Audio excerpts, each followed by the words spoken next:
All right, welcome back to Mountain Outpost coverage of the 2026 Cocodona 250 presented by Ultra. I'm Corinne Chalvoy. I'm here, Claire Farrow.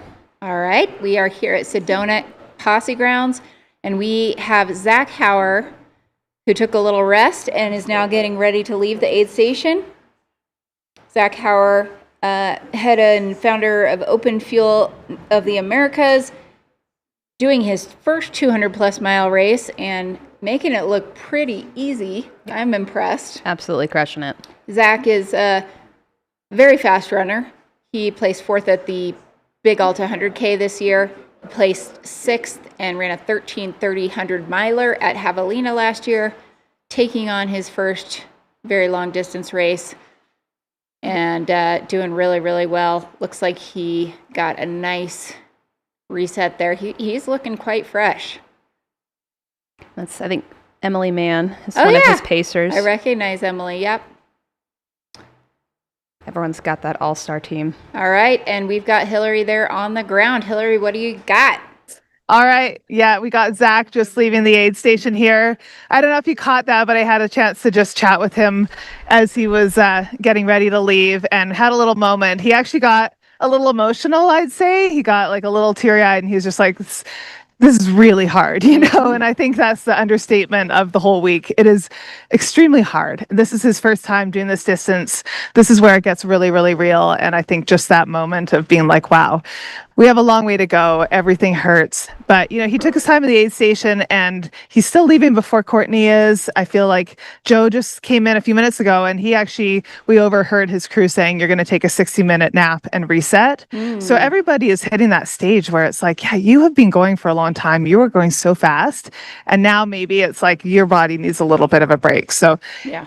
It's definitely, we're in it right now. I feel like this is a great place to be as far as just seeing all of that unfold and seeing everybody work through it. But for Zach Hauer, I mean, he's been a little bit of a dark horse this race, I think in part because he's had a few tracker issues, which we hopefully sorted. His crew is trying to get that all resolved and reset. But he's a really interesting guy. He has his own nutrition company, Open Fuel. I know this is his very first time doing the distance. And it's kind of funny that I got to meet him a few weeks ago and hear his thoughts going into the race on how he was approaching it. And he's running such a smart race. But I did get that look in his eyes as we were talking where it's just like, oh, you know. Yeah. What did I sign up for? Welcome to the distance, right? Yeah, totally. Yeah. He's like, I knew it would be hard. Oh, it's really hard. Yeah. Turns out. Well, that's, can we grab you guys for a little chat? We're going to grab kind of refreshing, Hillary. Dissect it. It is refreshing. We were just saying it's kind of refreshing to see just Zach working through everything and just like, he's in it, right? Yeah. He's in it. Yeah. He's feeling all the feels, the highs and lows, but he's pushing through. He's got a great attitude. I think he's really going into this next section just trying to like focus on his race one step at a time. And yeah, we're really proud of him. So what was his longest distance to date before this? So he's done one 100-miler. He did Javelina 100 in October and crushed. But yeah, we're well past that now. How many hours on his feet was he out there for at Javelina? He did it in 13 and a half. So which is a disgustingly fast 100. So yeah, like I was saying that, I was like, even as crew, I'm like, I haven't had to go into the night before. So here we are. Yeah, I know. I got the look on his face where he was getting a bit emotional. I was like, I feel it. And it's partly just exhaustion. Yeah. And partly just like how hard it is, right? No, there's no easy way. As an expert, no easy way to do 250 miles. So I feel like I see you getting a little emotional too. Oh, no, I started crying a little as he left. Just seeing, it's just sleep he has worked so hard. He's had such a big year, just with the training. You know, he's also the co-founder of Open Fuel and has been doing some awesome work there, nutrition brand. And so it's just amazing to see it all coming together. And really, yeah, again, so proud of him.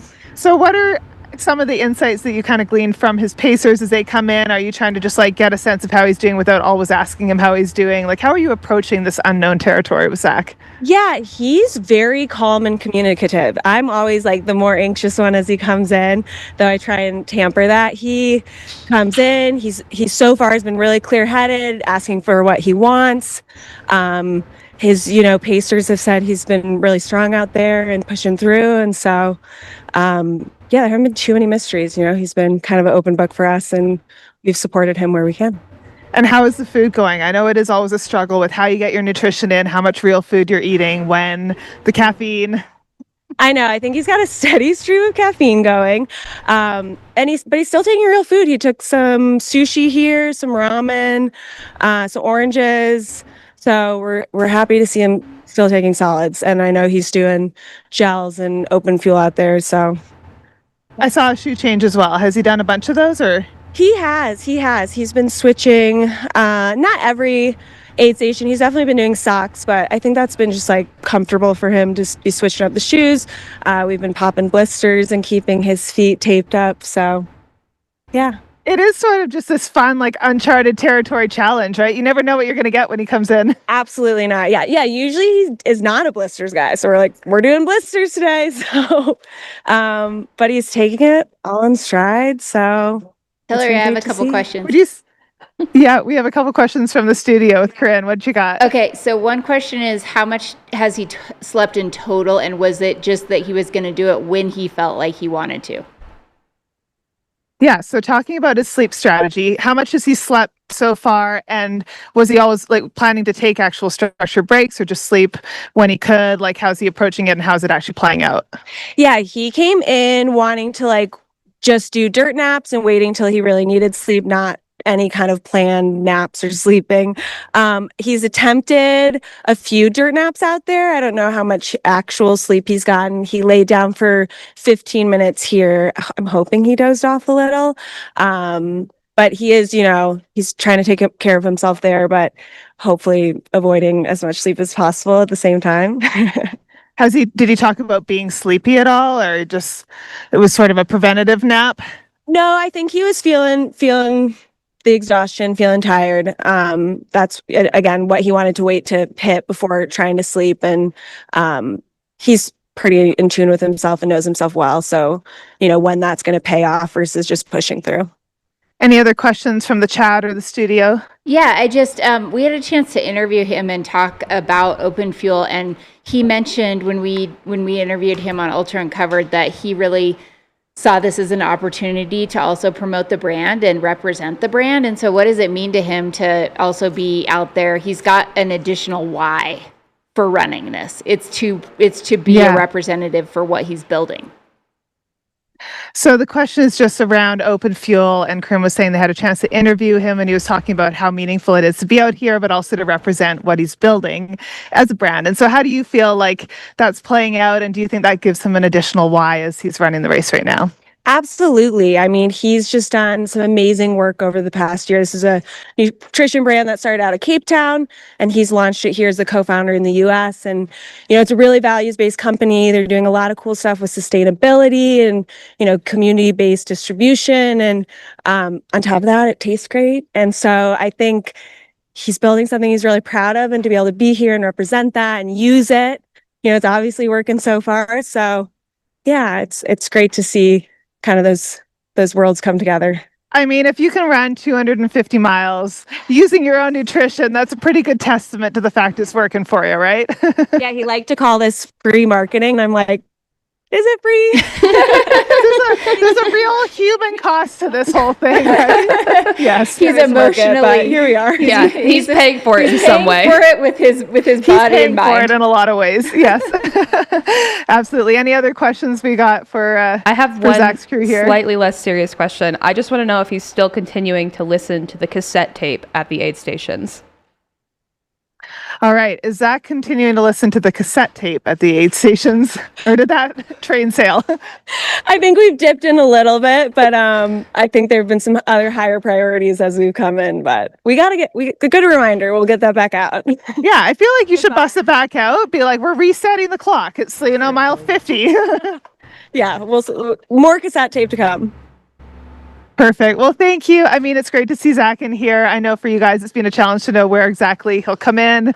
And, you're relying on pacer updates. And so hopefully you'll be able to get more consistent updates. But from our perspective, it's been really fun to see him come in, right? Sort of sandwiched between Heather and Courtney, and just throwing himself in the mix. Like Joe McConaughey is taking a nap. Zach's going out before Courtney and Joe. He really is running his own race, but running a smart race, which is so exciting.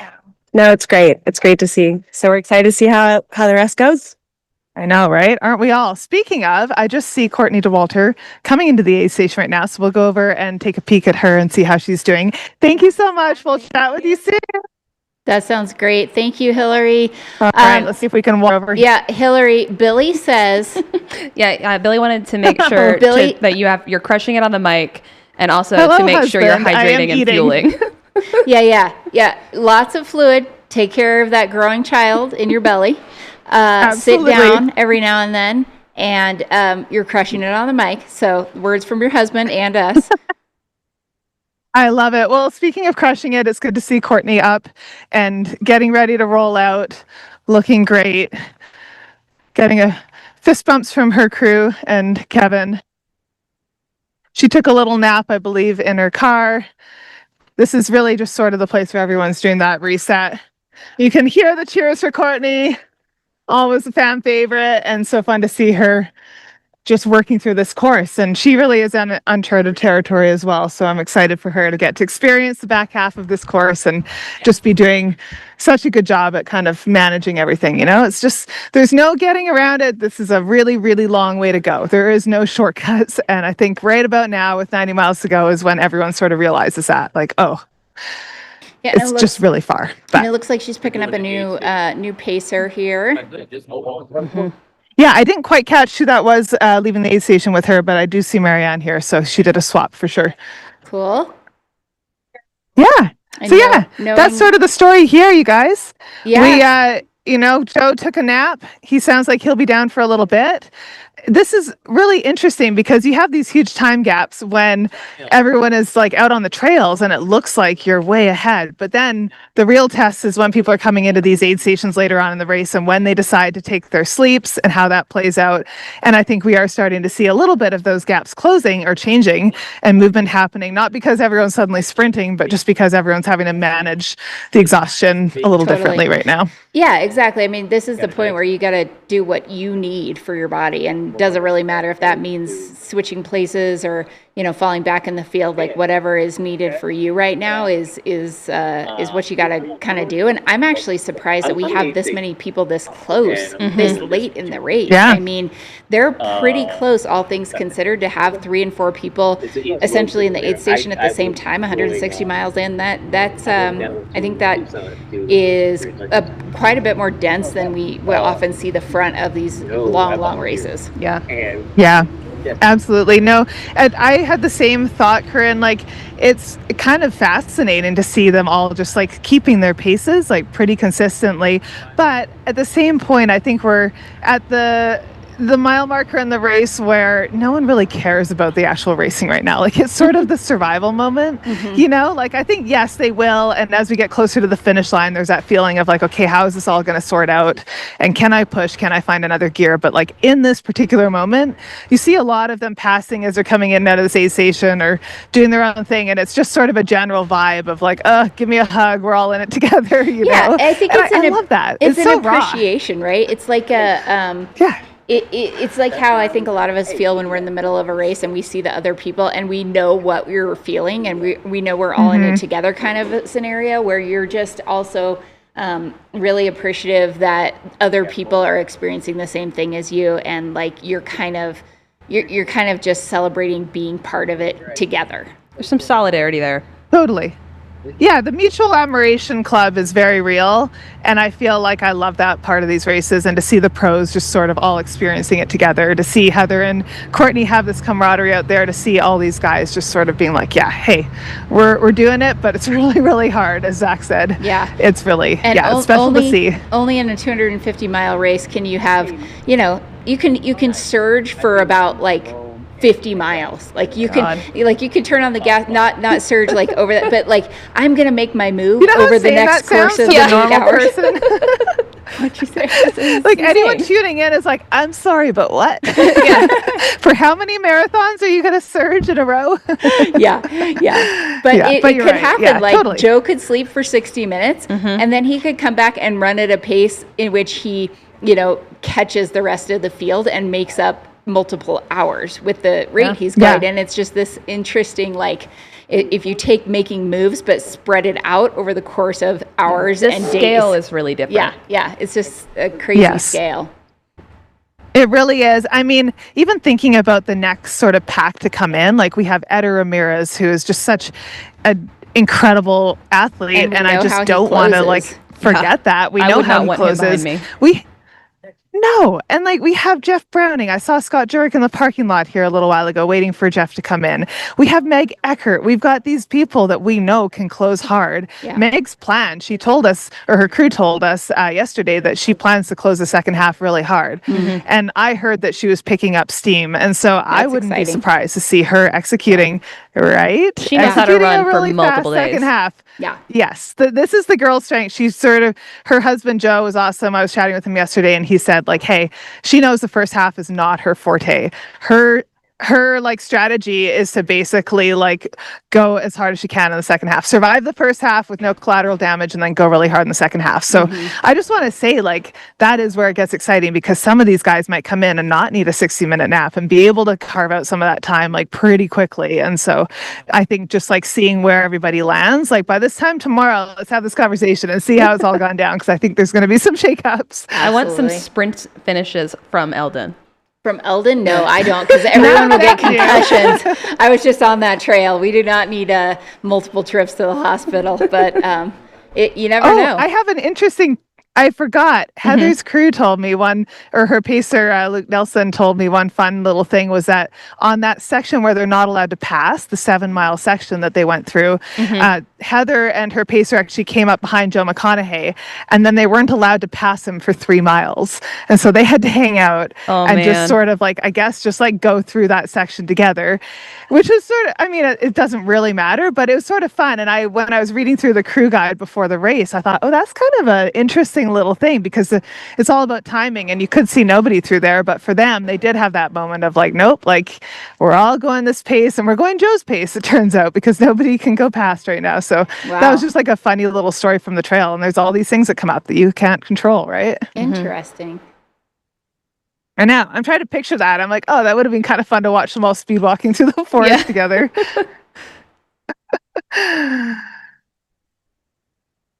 All right. Yeah, I mean, I feel like that was our big rush here. You know, Joe's taking a nap. We will, we're hanging out all day here in Sedona, so I will keep an eye out for our next little pack. And again, I'm really excited to see how they look and to start to get a sense of like where moves are going to be made and if they're going to start to try to like catch up a little bit here. So yeah. All right, that sounds I'll get great. back to you guys shortly. Thank you, Hillary. We appreciate it. And as we continue to... I'm going to go eat now, Billy. Yeah, please. Go eat and drink. Billy, just so you know, she's going to eat. We're watching Zach Hauer on your screen. He is making his way over to the Hangover Trail outside of Sedona. What place is he in now? He moved up. I believe he is... Fifth? Either fifth or sixth, And third Courtney. man. I think he's fifth and Courtney's sixth. Yeah. Because Courtney left after him.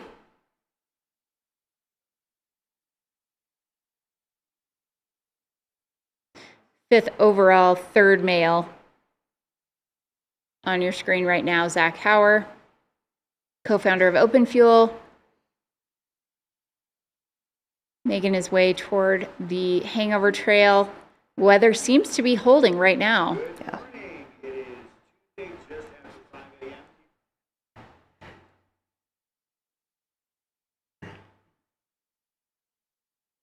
I hope we can get some footage of Zach going up that one section where you kind of have to crawl. Yeah.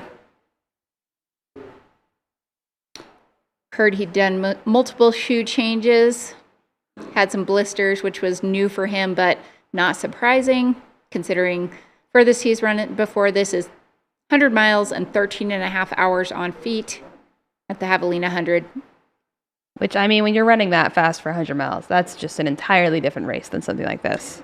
Yeah, it is, but it's also this, you know, you got to have that, sometimes that leg speed, and that shows your fitness level and your engine to bring into this, so. He definitely has leg speed. I think I heard he, like, ran D1. Yeah. So he's fast. Yep. Courtney looks like she got kind of perked up. If we can see. Figure out who our pacer is. Oh, it's the one and only Ryan Thrower. Nice. Ryan Thrower pacing Courtney Dauwalter. That is going to be a good time. Yeah, that's a good choice. You can guarantee that Ryan is going to bring some positive vibes. Yeah. I believe that he's also going to be doing a little bit of filming while they're together. He's probably got the heaviest pack of all of the pacers because there's probably a full-size camera all in the it. gear, yeah. I'm sure that's Solomon's biggest pack they make.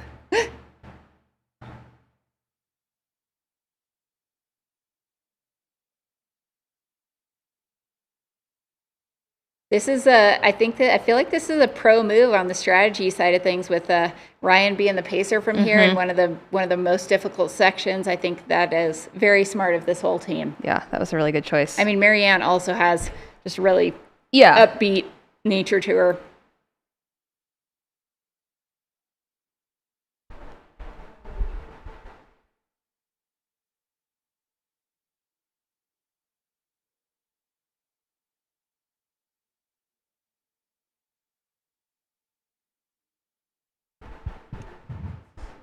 You are watching Courtney Dauwalter, 3rd place female, 6th place overall in the Cocodona 250, presented by Ultra. We are 34 hours. I was going to say minutes, 34 hours. That's right, 34 hours and 31 minutes, according to the Coros clock up there, into this year's race. Corinne Chalvoy here with Claire Farrow.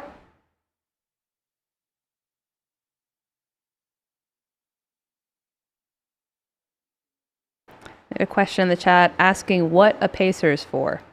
Ooh, lots of things. Yeah. I mean, they can help you navigate, help you if you want to keep a certain pace, keep you motivated, keep you upbeat.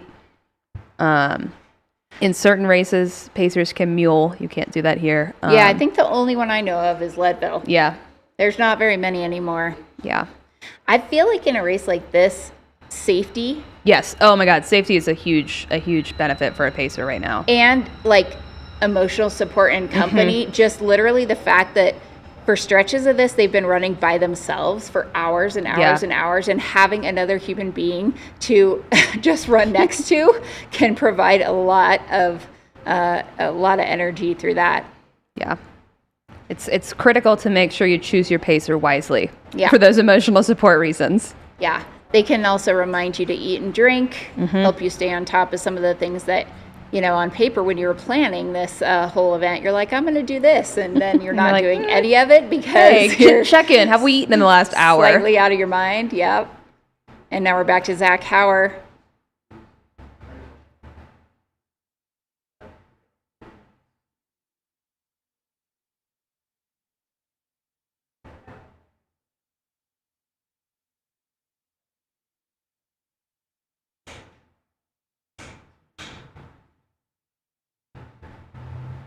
Oh, yeah. Courtney likes her pacers to tell her jokes often.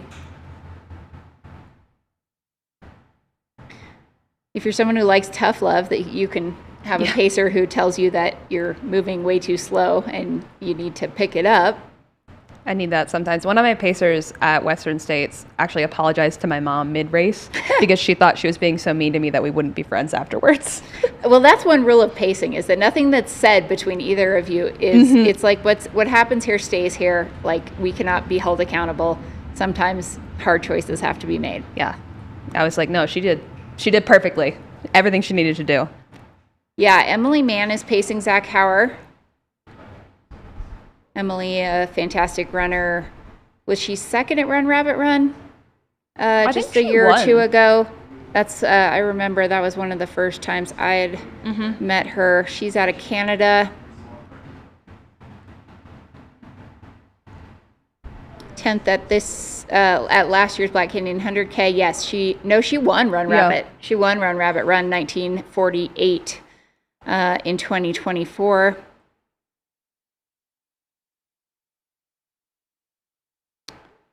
Very capable trail and ultra runner herself. Yep.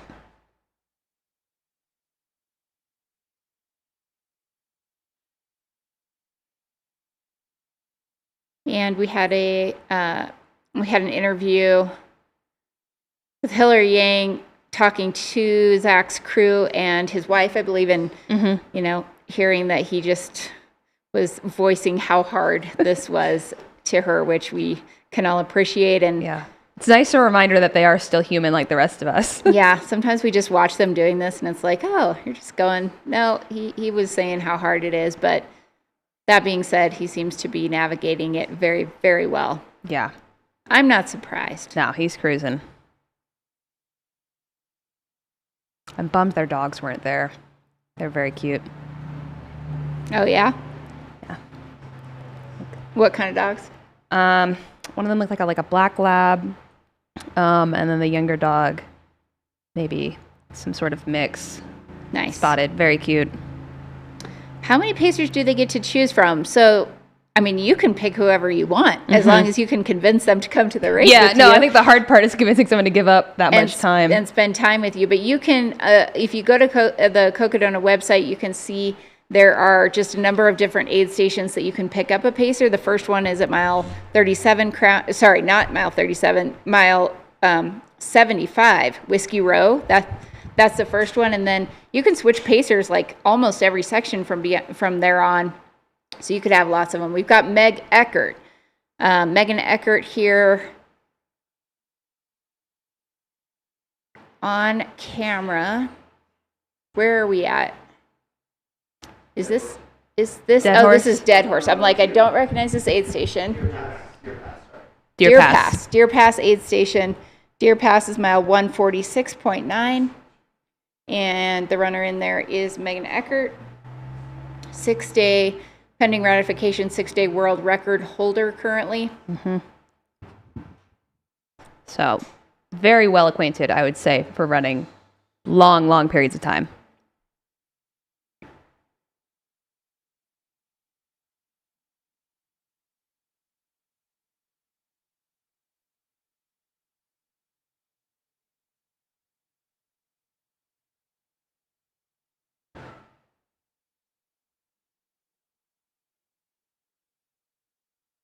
Point everyone back to the mountainoutpost.com website. If you want to go there, you can check out some of the live updates, critical things that have happened in the race.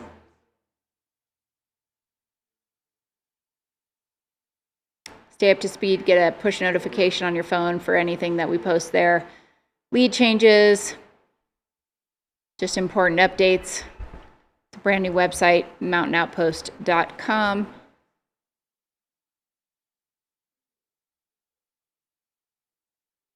Yeah, we had a question in the chat of how many miles Megan ran in that 6 days. She was the first woman to break 600 miles. She did about 603 miles in 6 days. So she's done the 250-mile distance before. I knew it was essentially 100 miles a day or close to it, and that is just nuts. So it's bonkers. If you think about, and it was around a track. Yeah. The mental strength needed to go around a 400-meter track for that long. In some ways, it's because I like a fixed time. I usually do like a bit of a longer loop, but it's kind of nice sometimes because you can just zone out. You don't have to worry about getting lost. You don't have to worry about missing an aid station because it's there every 400 meters. If you get in the right headspace, it's really nice.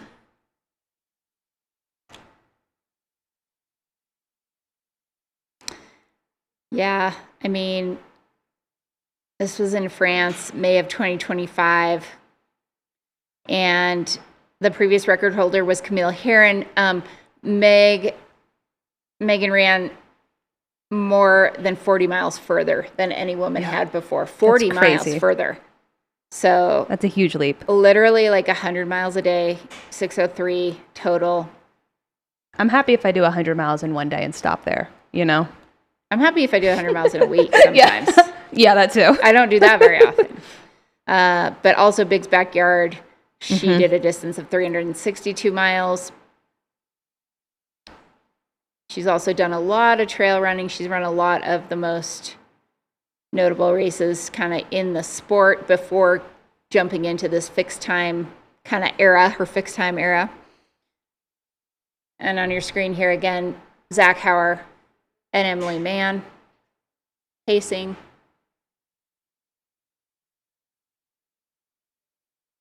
wonder what kind of vest that is. Got Yeah. like an interesting logo on the back there. All right, we've got eyes on Cody. Cody? Oh, yeah. Yeah, behind his pacer. Okay, Cody behind his pacer, Cody Poskin.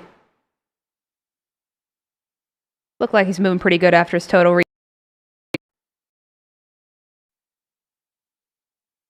24 years old. As we heard, he is 10 plus hours ahead of the time he was at last year at this point in the race. He Absolutely crushing his own ghost. Yeah.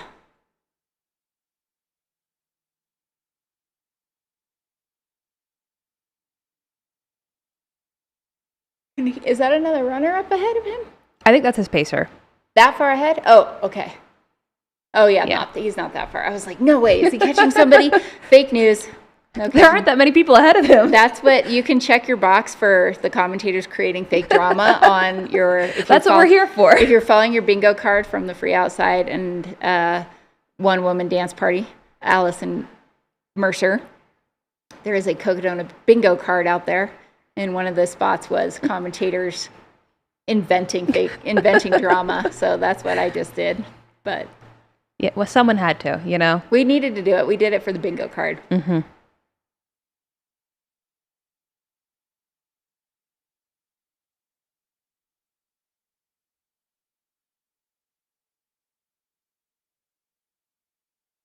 Cody's still rocking that shirt. Yeah, I do love that. You got to look good to run good.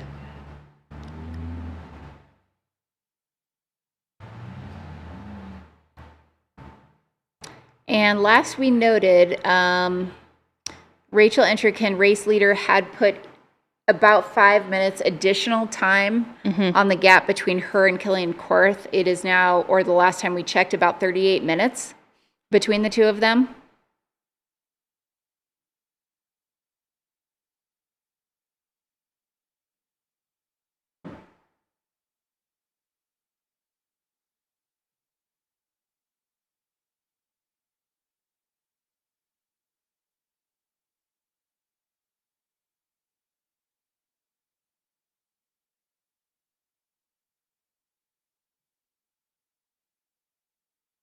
Still think the weather's holding. I haven't seen any actual rain. I know. These guys are getting really lucky. Those clouds have been making me very, very nervous for them. But I think being able to get out of this section before there's any sort of storm is going to be really nice.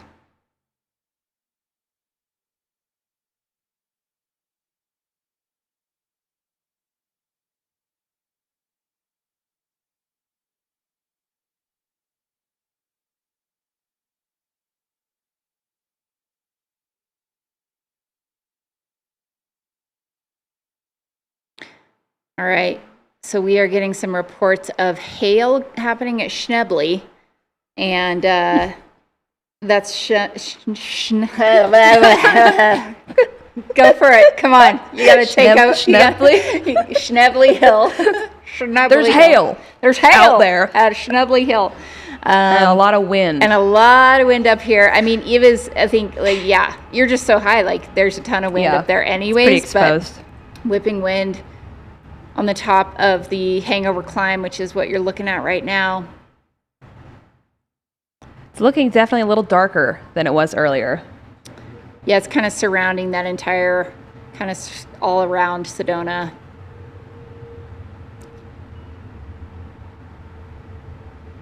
So this is Cody Poskin. Cody's 24 years old. He is from Missouri.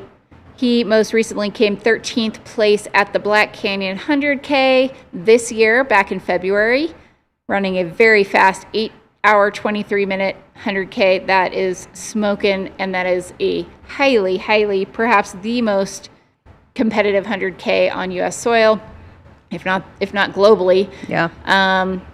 Last year, he was 7th place at Cocodona 250. He is now a full-time professional runner for Mount to Coast. He was the 100-mile US ATF winner at Jackpot Ultras, running also at 13:26. So very interesting.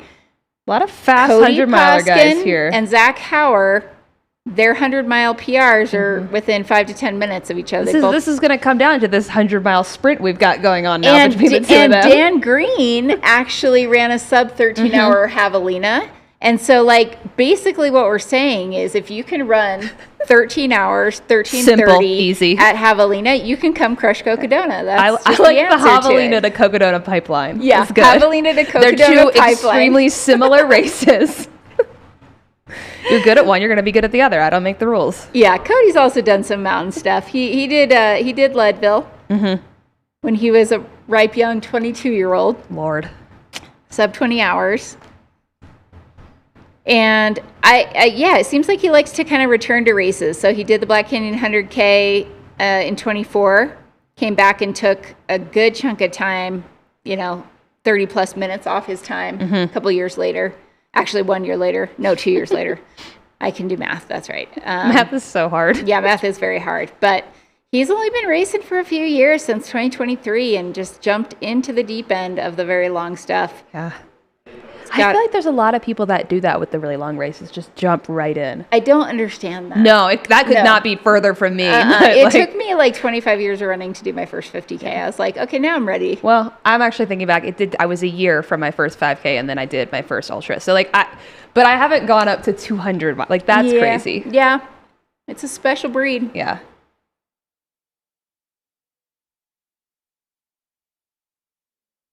If you are in town, swing by. It is definitely raining out here up here in Flagstaff. We are at the Run Flagstaff store. Come by, give them some business, support your local run shop, say hello. We're literally attached to Run Flagstaff here.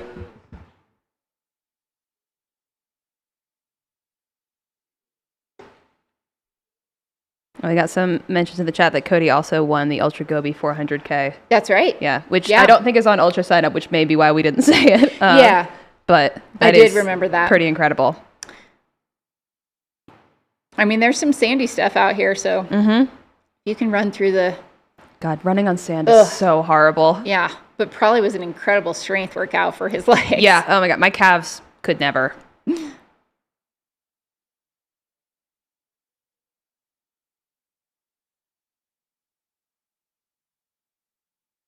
Perfect. Rocks and sand. Hello from Australia. Hello, Australia.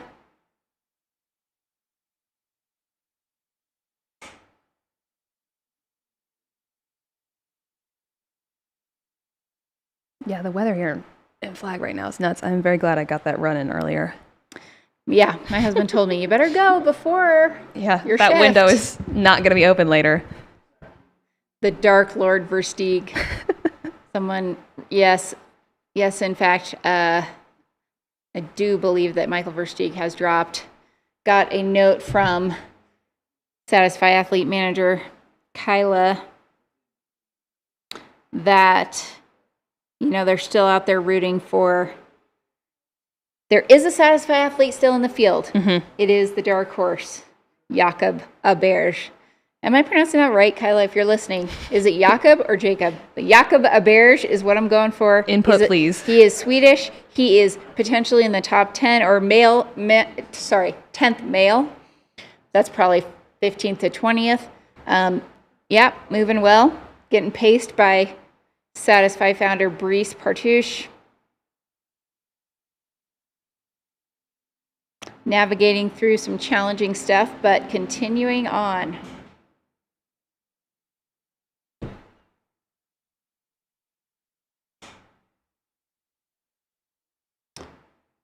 We have also had drops from Max Jolliffe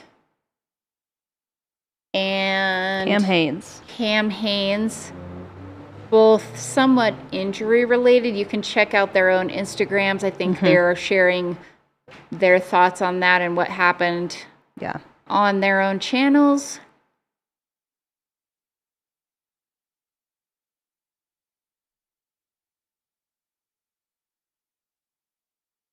We do have live tracking linked in the chat here. You can go kind of check out what's going on with the rest of the field or follow someone who you are particularly invested in over there. Sign up for text alerts. You can. That's on mountainoutpost.com. We're going to be looking for Adair Ramirez, Jeff Browning, DJ Fox, Jakob, as well as Lindsay Dwyer, Megan Eckert, to be making their way towards Sedona. We also have George Cyrus out there, James Strayhorn, Mika Thews, Jeff Garmeyer, Manu Villaseca, Lauren Jones. And you know what? There's a lot of race left. Mm-hmm. You could definitely see some things happen, and some people who played it really smart early making their way further up in the field.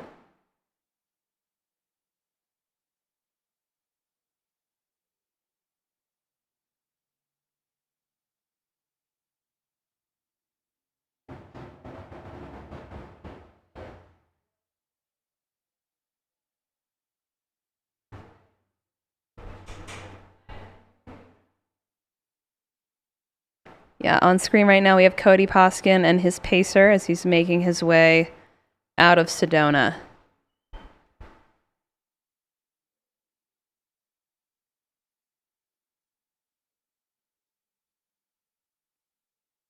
All right, people want to know about the sleep.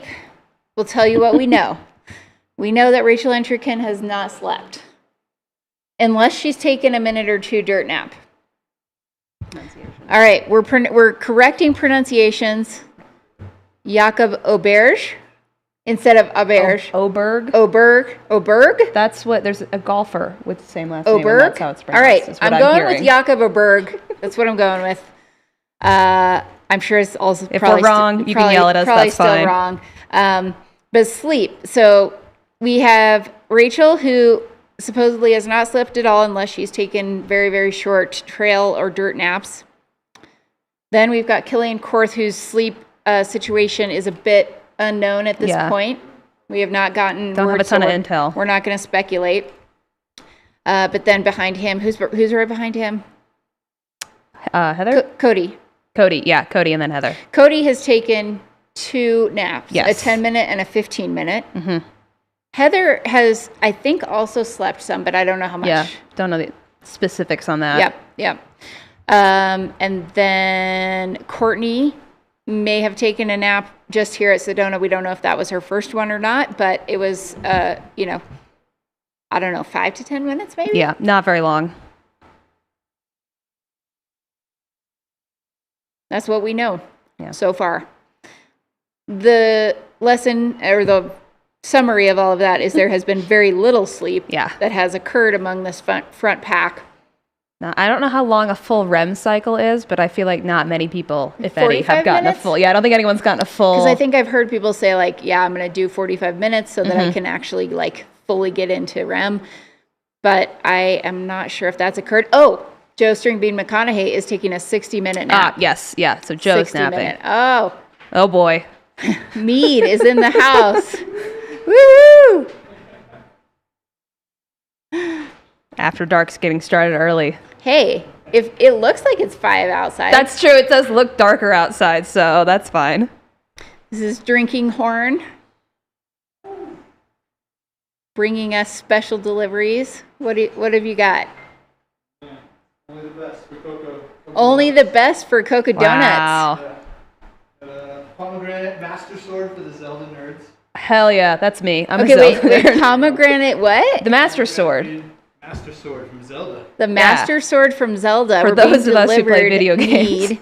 The Master Sword Wow. from Zelda. And a pomegranate mead and a Master Sword. What is This the Master is Sword? red currant, black currant mead with Thai basil. That sounds incredible. Wow. Incredible. Thank you, Drinking Horn.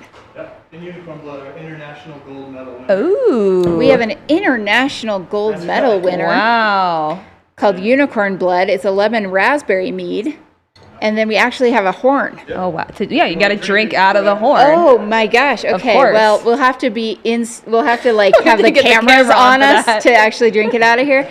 But very good. Wow. Thank you so much. And please, if you're in town, go over and visit the Drinking Horn. You're just down the street, It's right? like right down there, right? Yeah, Couple stones blocks? throw away, Yeah. Stones throw away. So couple come blocks. say hi to us in the studio and grab some mead. Yeah, it's raining outside, so pop into Run Flagstaff and then go over and sit down and have some mead at Drinking Horn. Thank you very much. We really appreciate it. And when we taste these later, we will get them on camera. All right. Go Rachel. All right, we got to go Rachel from Drinking Horn. Fan favorite. Yeah. Thank you very much. This horn looks like a buffalo horn that my Yeah. dog chews on. Yes, yes. Oh my gosh. All right. We have got, there's so much action. There's so much going on. We've got Rachel Entrekin coming into Schnebly. Schnurply. She's already to the next aid station, past a water stop. So she is approaching mile 176. Mile 176, everyone. Your race leader, Rachel Entrekin. Just doing Rachel Entrekin things. Man, just still, you can just see how fast she's still running right now. I feel like she has like one speed. She Yeah. just gets on it and she stays there. And it doesn't really matter what the terrain is or where she's at in the race. She's like going the same pace. Yeah, I want to see her, like, we just let her go and just see how long she goes, Yeah. you know? Yeah, this is, I feel like I want to see her do something like the Colorado Trail or something Yes, like that, yeah. you know, where we can extend that even more. We need to find her upper limit because I don't think they found it in terms of distance. I don't think so.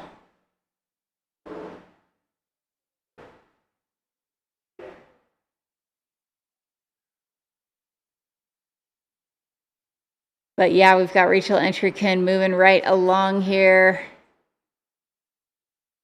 She is there running with pacer Robin Lesh.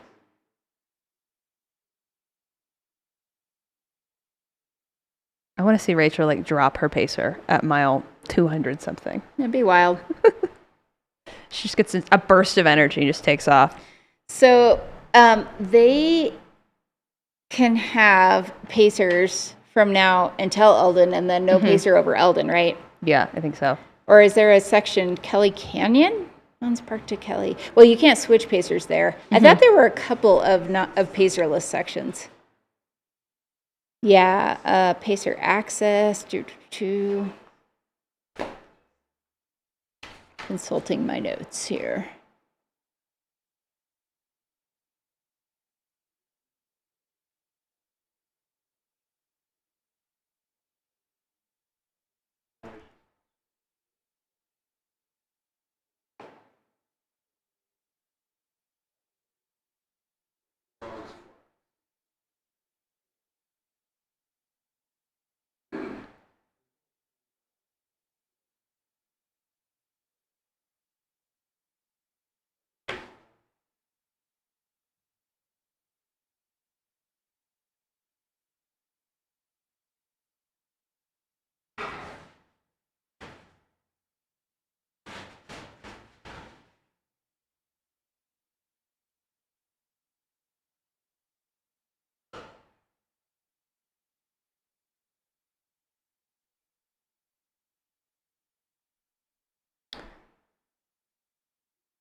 You are getting some visuals here of your race leader, Rachel Entrekin, making her way to the Schnebly Hill aid station. That is mile 176.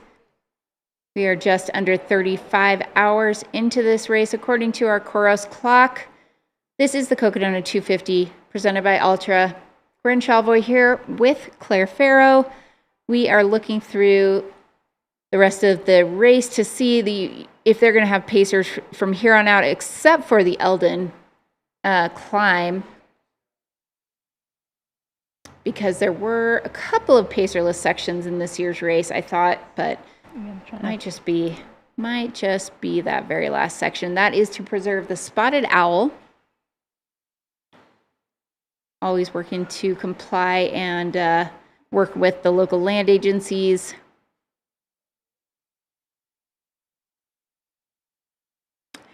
Rachel Entrekin, last time we took a metric on it, was about 3 hours ahead of last year's time into Sedona. I don't know what it would be to Schnebly. We'll see if we can figure that out. But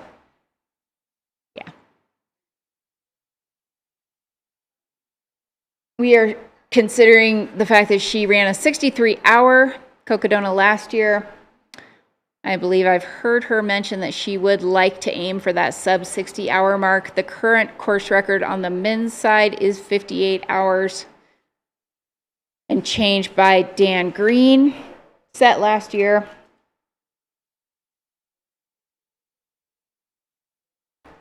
Actually 58:47.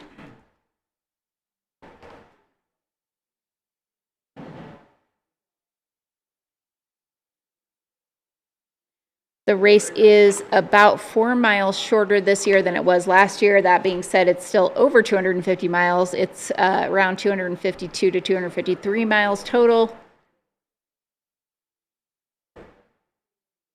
This is Zach Hauer on your screen right now.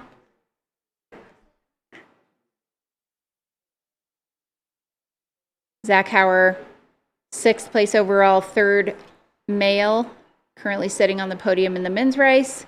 This is his first 250. Yep, I know this section well because you could just go up the road. Oh. But you cross the road and get back on the trail. But the road is super, like, very much a 4-wheel drive road. Yeah. So I think I'd rather maybe almost be on the trail. But you're kind of like, wait, I just had to go all the way around that when I could have just walked straight up the road. That's a little bit, like, contrived.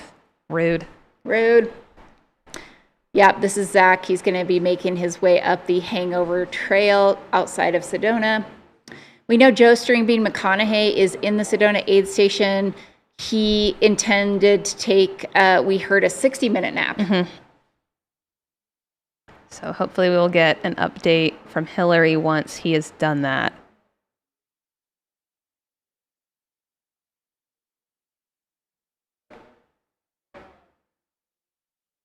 Yeah, Chris Durera asked, I think I just answered that. She is on pace to break 60 hours. I don't know if she's on pace to break Dan's record right now. Of course, we have some outstanding statisticians in the background. Yeah. Leah made Station Fireball doing math, figuring things out, and I'm sure when we get some updates on projected possibilities, we will share them with you all.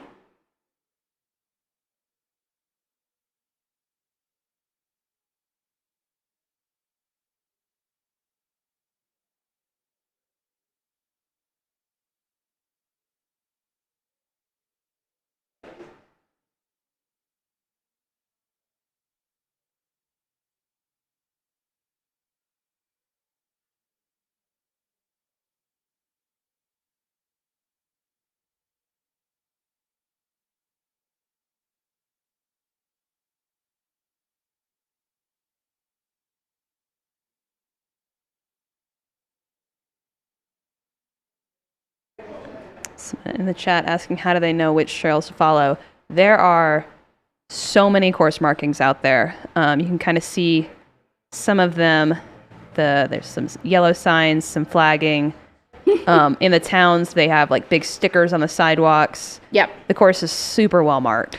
And whenever there's junctions, there's also usually a sign that says wrong way. Mm-hmm. So that if you go I that actually way, saw one of those you this also morning. see a sign that encourages you to turn around. Oh, it's us. We're in the studio. Oh, What's up? We can show the mead horn. Oh, let's show the mead. Yeah. Yeah. We got some mead here. So this is from the local, I still don't know if it's called a distillery or a brewery or what it's called. I don't know if you distill a mead. I don't know what you do with it. Anyways, it's produced and bottled by Drinking Horn, Flagstaff. Here's the drinking horn. Yeah, there's the Drinking Horn. We're going to do this later. We're going to open this up. But yeah, thank you to Drinking Horn. Go check them out. They're just a couple blocks from us here in studio. I'm Corinne Chalvoy. I'm Claire Farrow. Hey, we are on the screen. What's up, everybody?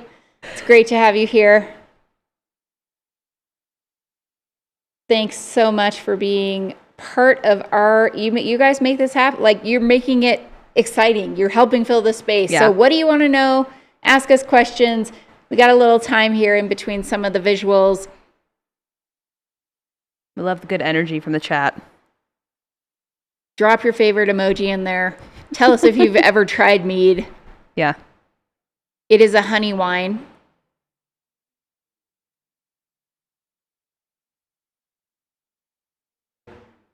We've got unicorn blood, pomegranate, and Master The Sword. Master Sword. So wait, you're into this? This Yeah, is yeah. So the Master Sword is from The Legend of Zelda Okay. video game Nice. series. Oh, They are yes. making a movie. I do know Yeah. Zelda. Yes. Or I know of it. Oh, Got some info about mead. info. Tell us. Yeah, so this mead at least is very simple. It's just local honey, water, yeast, and some fruit juice or spices. Honey is local, gluten-free, and anti-inflammatory, and uses a fraction of water in its production, unlike beer or wine. Mead uses 4 to 8 gallons of water versus like 600 to 900 gallons like beer or wine. Okay. So, for the environmentalists among us. Interesting. Okay, I don't know if we have updates. Somebody's asking about the NBA. The NBA, for those who are not aware, that's the Mingus Basketball Association. Bridget, I'm just going to say I made my hat. You can also get one. It's a women can hat. Just check out my Instagram. Thank you for the shout out. I also love it. This is the NBA, the Mingus Basketball Association. This is Kevin Goldberg, who is a multiple-time finisher of the Cocodona 250 himself.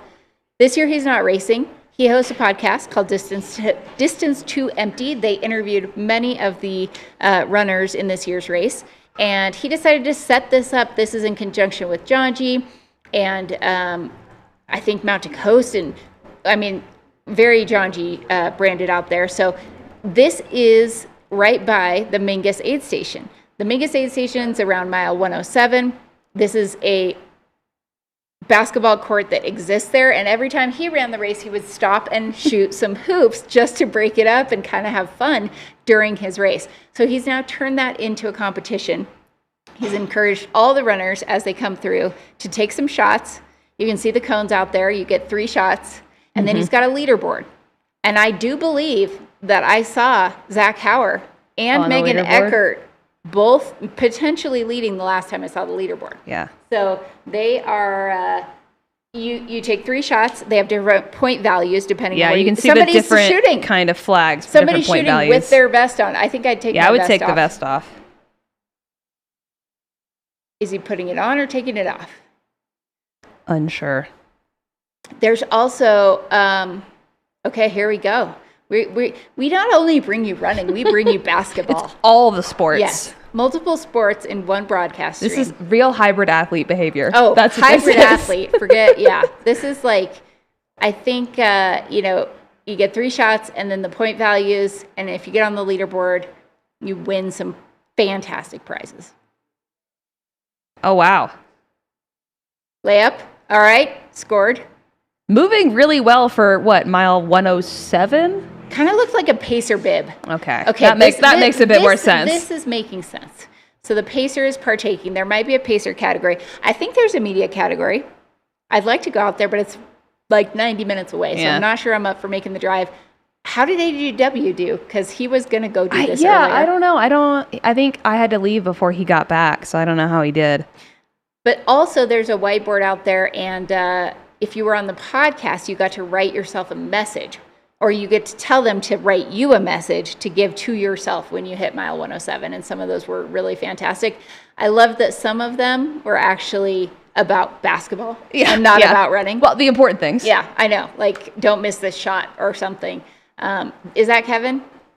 Kind of looks like maybe Kevin's out there trying to showcase the beauty of the Mingus Basketball Association. They had jerseys made. Rachel Entrekin was wearing a basketball jersey in one of her photos before the race. They had shirts made. They're going all out. I think there's lights, so this is a 24/7 situation. Yeah, it looks really cool at night. Oh, does it? Okay. Yeah, I saw some pictures. Very fun, but we love it. Kind of keeping things fun out there.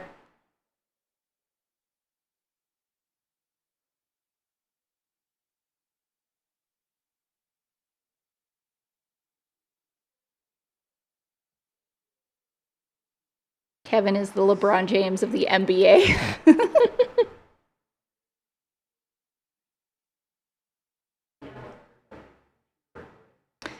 I think they were trying to get a lower, is it out there? A lower basketball hoop so that some people could dunk, but I'm not sure if that actually came to fruition. Now we've got Oh boy, some weather. that's ominous. Mm-hmm. Ugh.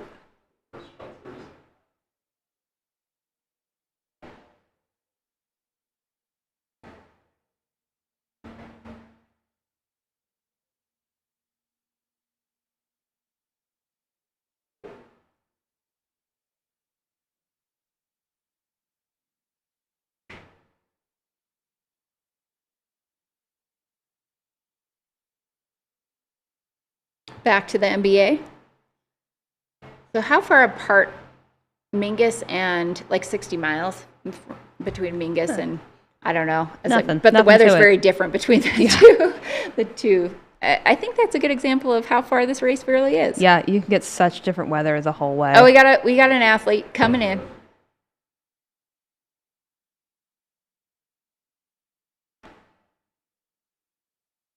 Hello live to the live stream. Oh, they're doing this. I'm so glad. I think they're having a lot of the runners sign a ball too. And there'll be a basketball with like all of the runners' signatures on it at the end.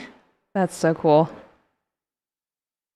I wonder if you're required to leave your pack on because, I mean, the first thing I'd do is take my pack off. Yeah. Although I feel like maybe if you've had it on for so long, taking You're so off, you used to get it. so unbalanced. This is a lefty who almost made a 3 right there. That is impressive. Oh, banger. Yes, nice. Yes, 3-pointer. Love to see it. So he's taking all 3 shots from the furthest point. Wow. Man, 2 of Wow. 3 threes. If this dude did not play basketball before, Yeah, that was impressive. that was so impressive. Kevin's taking down his bib. He's probably going on the top of the leaderboard. Mm-hmm.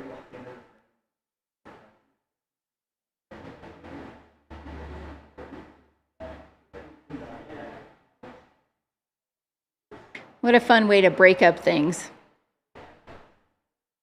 You got to make your own fun, especially when you're out here for, days on end. You got to do something. I love these comments. Ball is life. Good enough. This Welcome guy- back, Kobe. This guy is cash. Ice in the veins. Yeah, that's the max, 10 points. I think that is 10 points. That means he made 20 points. Damn. We need to get someone out there to give us an update on who's leading. I know. Kevin, are you listening? Can you give us an update? Get on their phone, get in the chat, because we know that you're... Like the race leaderboard, we have that. That's fine. I need to know the basketball leaderboard. Yeah, we want the NBA. People want to know who's winning the NBA. Mm-hmm.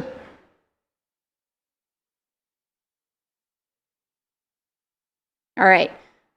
We will come back to the NBA, but right now we have Rachel Entrekin coming into Schnebly. Seems like it was very fast. I feel like we just saw her at Sedona. That was mile 159. She is almost 20 miles later at Schnebly Hill, mile 176. Just still absolutely cruising.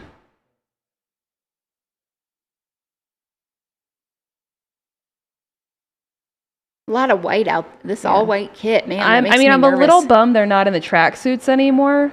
I think that's... Because that's Angus, I think, from Who's Angus? Precision, in the white. Yeah, but is he just work for them? He does video content stuff for Precision. Oh, okay.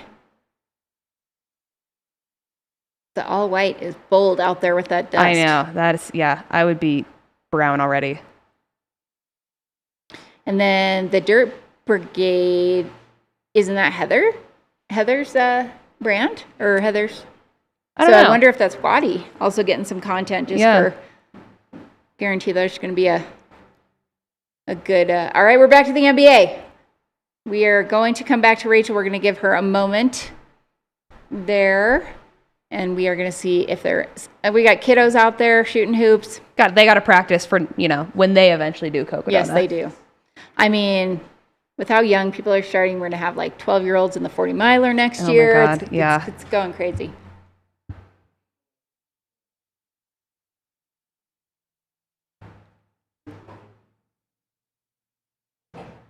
Yeah, I agree. I think Goldberg was in the chat more when he was actually running because now he has a job he has to set up. He has more responsibilities now. Running's easy. Keeping track of the basketball is hard. Yeah.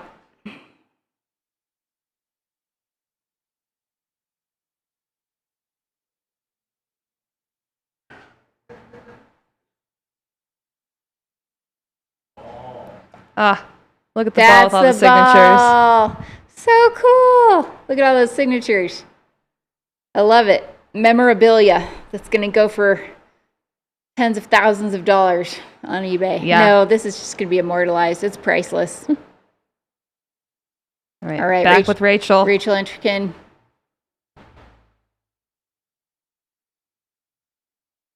Oh, that smile.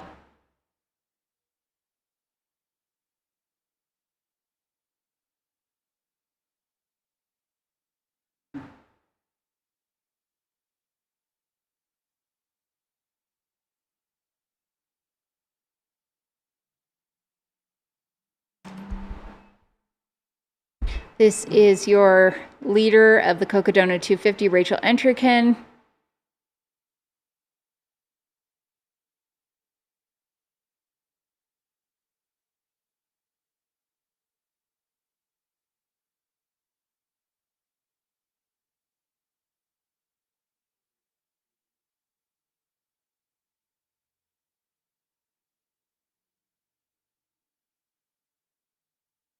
Looks like she is taking in some more fuel there.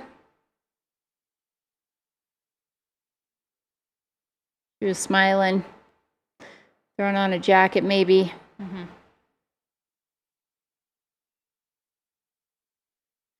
This is Schnebly, mile 176. Pacer Addie Bracey there, also helping crew. Addie Bracey will be running Western States 100 this year. I'm so excited for her to be back at States. Yeah, she has done a lot of things in this sport.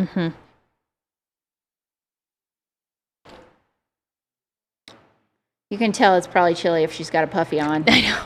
But if you're running, it might be really nice. Yeah, I think it's definitely better running weather, I would imagine, than standing around waiting weather. Yeah. Again, Rachel Entrekin leading the race overall right now.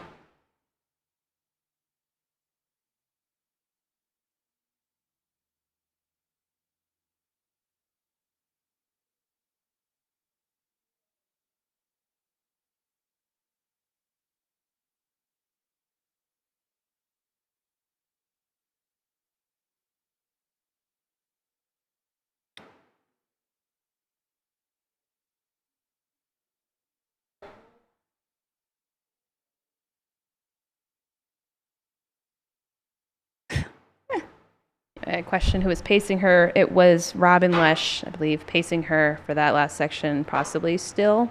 Yep, ultra athlete. Easy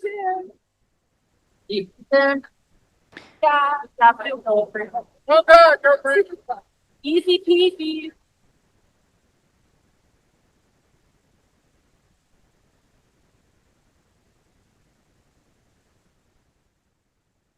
Is this where she saw the cow last year? I feel like it looks like it. Maybe. Hope we get some good livestock sightings again.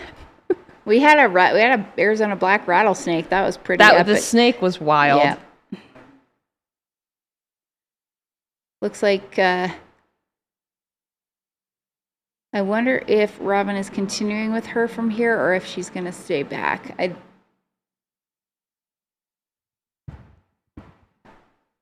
It did, in the crew document, it did have on the schedule, it does say, or the aid station tables, it says none for Schnebly for pacer access. Okay. But I don't know if that means you can't have a pacer for that section or there's no access to switch. Okay. But that is the same as it says for Wildcat Hill. Yeah. So I think maybe she can't because she was like giving because Rachel there a hug is kind of pacer like she was access leaving at the her. next one. Yeah. So. All right, and we are back on, I think this is going to be Joe Joe. McConaughey, who was napping at Sedona.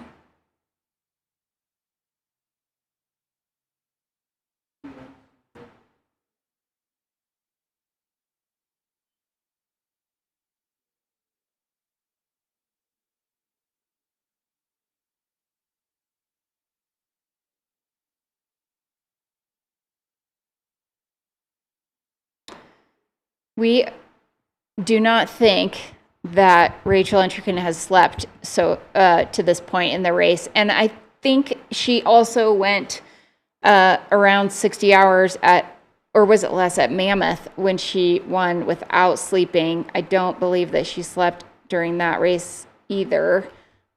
I'm going to confirm her time here so I don't get it wrong. She was first female second overall at the Mammoth 200. Oh, geez, in 46 hours. Forget 60. Wow. She was Oy. 46 hours at the Mammoth. And I definitely do not think she slept during that one. Not sure she slept much, if anything, maybe some short cat naps, or not cat naps, but dirt naps, trail naps, during last year's race as well. Okay, we have someone in the chat saying, yeah, last year there were no Pacers leaving Schnebly for the Spotted Owls. So Okay, so we're going to say no Pacers at Schnebly, no Pacers over Eldon. Yep. So these last, however many miles, 60 miles, 75 miles, they're going to maybe have... she can pick one up, I think, at Mons at 190. Okay, so she's going to go for a stretch, 15-mile stretch, Yeah. 14-mile stretch without a pacer. Then she can pick one up again, and we got some costumes happening. There is a P, and there is a it's the Tara, bean. and there is a Tara It's just Dower. the Is that a bean. Tara Dower? That looks like Tara. I don't know. Maybe not. No. Knack hat. I think wouldn't be Tara. I'm getting, it's because of the animal print. I know. You know? Yeah, we're just getting some. I just think vibes. anyone in braids and a fun outfit. Is But that Tara? who's the P? That, yes. Maybe that's Joe's wife. Maybe that's just representing the bean, Oh, yeah. the pea in the pod, the child. Who knows? See, we're just making things up again. Uh-huh.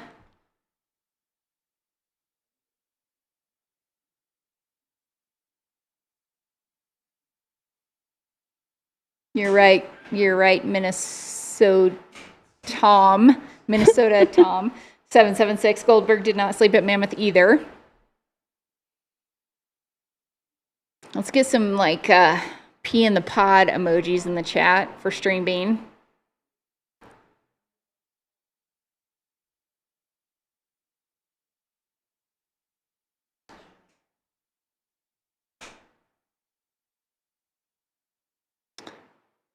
He's probably in there getting his clothes situated. Mm-hmm. And Joe's currently sitting in fourth. Fourth male, I think. Yeah. Yeah, because we got, Because Zach was third Yep. male. yep. Killian Korth, Cody Poskin, Zach Hauer, and Joe String Bean McConaughey.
All right.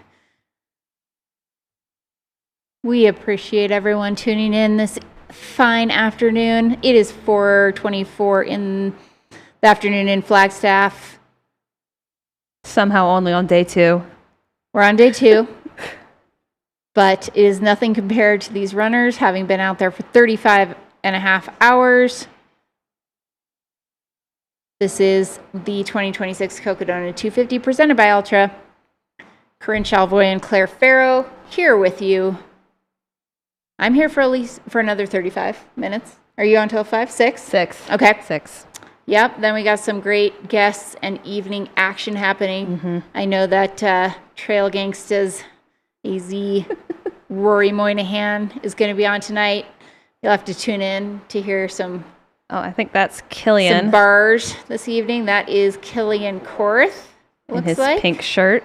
Yep. Killian is currently sitting in second overall to Rachel Entrekin.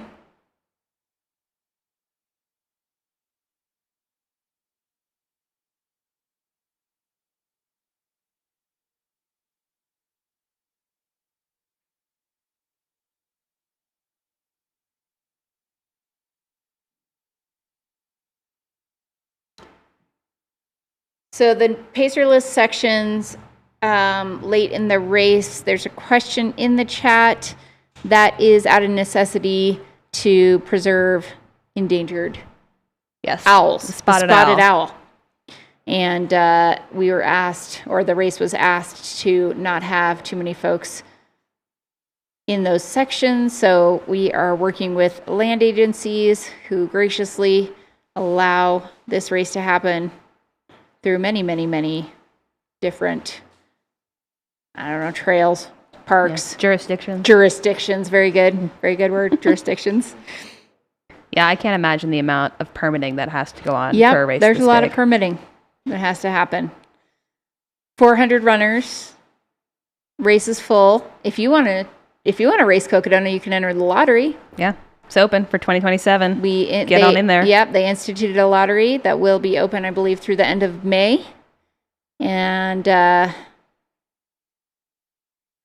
was carefully thought out. Race has just grown in popularity. If you don't get into that one, there are like 4 other races that you could do sections up to even 225 miles if you want to combine 2 races. If you want to DIY your own Cocodona. Yep. If you want to DIY it, you can do the Bradshaw Brute 100 and the Sedona Crest 125. Timing works out for you to actually participate. We have some folks participating in both of those events this week. Simple and easy. There is not a crowdfunded purse at this race. Not something that was possible for this one, but we appreciate people inquiring.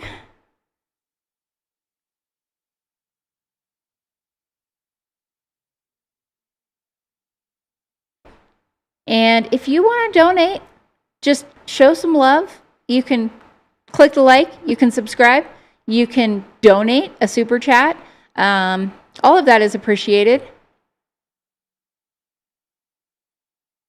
A lot of hard work that goes into making these things happen, and I appreciate someone said in the chat earlier that they felt like the camera work, the drone footage, all of the footage and the coverage this year was the best yet. Yeah. I would agree. Yeah, the videographers and the drone operators and the producers and everyone are just absolutely incredible. And clear, like we have had like very little choppy footage, and it's really awesome to see the live stream game continue to be leveled up every year by Mountain Outpost and team. Mm-hmm.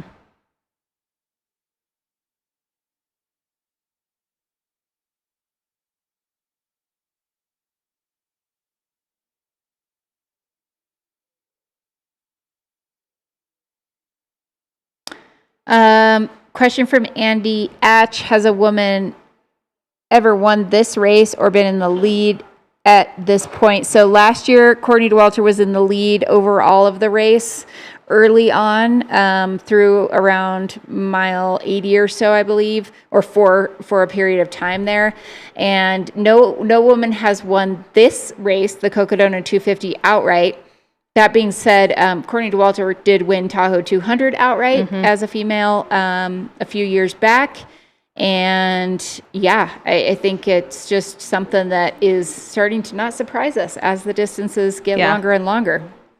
It's definitely possible. And your race leader, Rachel Entrekin, was also second overall at the Mammoth 200 this past September.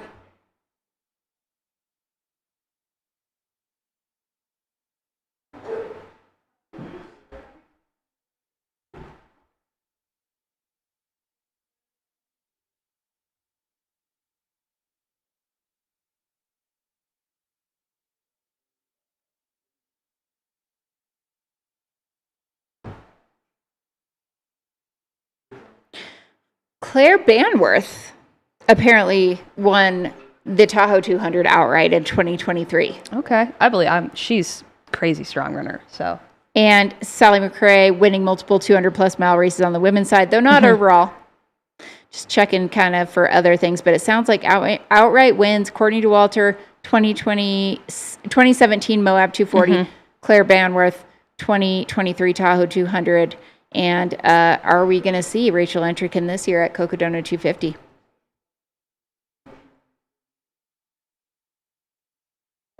Yeah, and Jasmine Paris won the spine. Okay. Overall. Very good. Was that the spine or the winter spine or the spine, the 268 mile? Isn't there a winter one? There is a winter one. That but one this is not the winter. This was just a regular spine race. Okay. That looks nuts. All right. We are going to go to Joe McConaughey heading out of Sedona. Looks like he is bundled up. We got the string bean leaving as well, the costume string bean and the actual string bean. I think we need more people in costumes at these races in the cruise. I think it's really helpful for morale. I think so too. Make the runners feel even more crazy than they feel currently by throwing on a wild costume. So we heard he wanted to take a 60-minute nap. I don't know if it was exactly that amount of time, but definitely a hard reset there. Okay, so we just got confirmation that Joe is actually leaving in fifth male place. DJ Fox has actually already left this aid station before him. Okay, all right. So that would be DJ in seventh overall, and then Joe in eighth. Okay.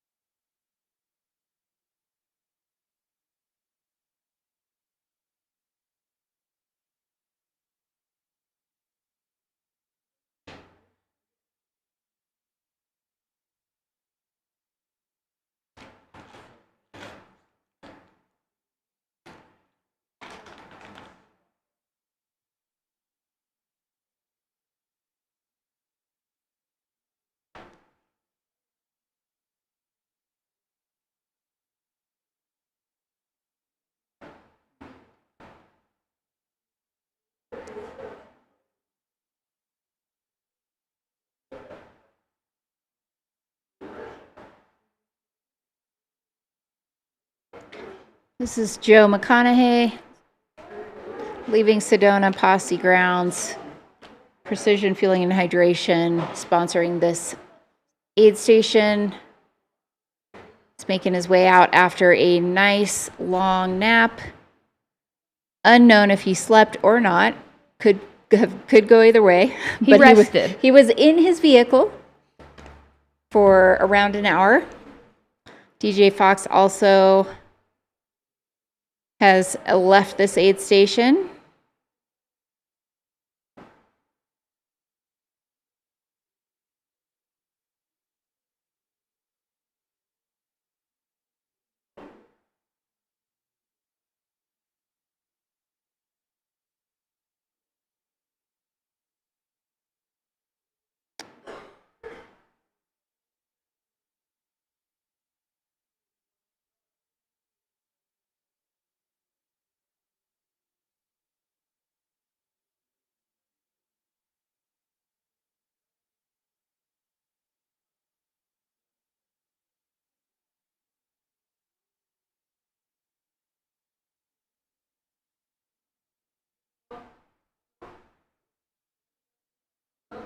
Got a question in the chat with who's ahead, DJ or Joe. We heard that DJ left before Joe. Yep. So.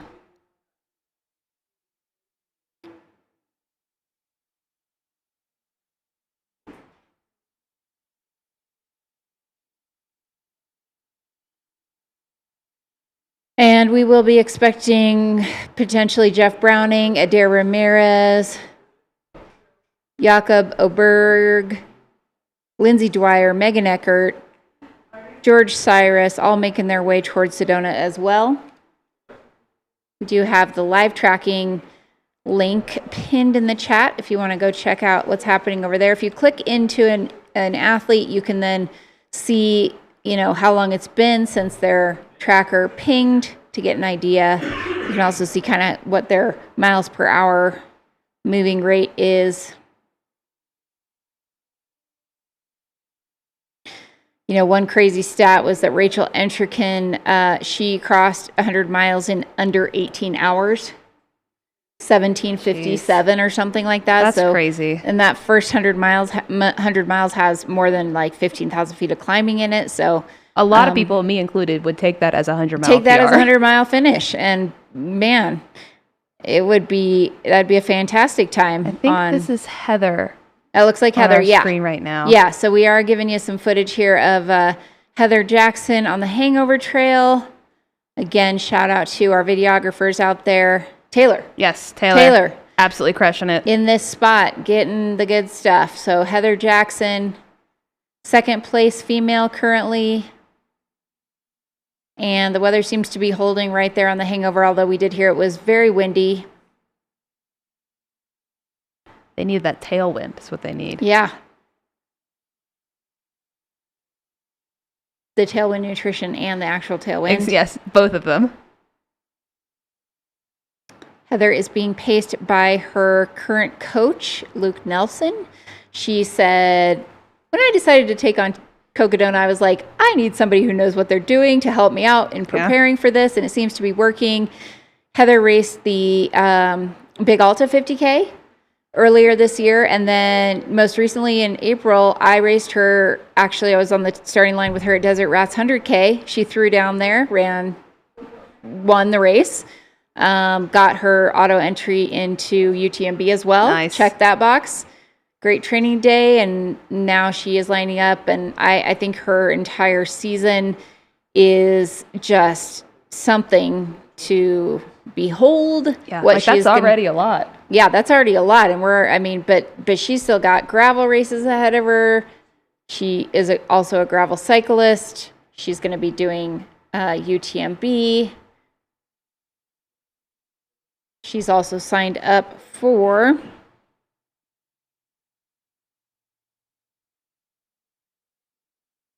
the Boulder Beast 25K. That is the race of her entire year in September, guaranteed.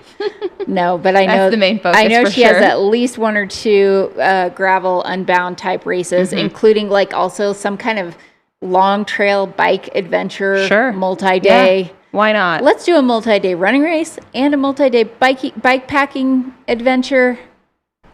It's important to be well-rounded, right? She's smiling. She's got to be just so stoked with how she is executing this.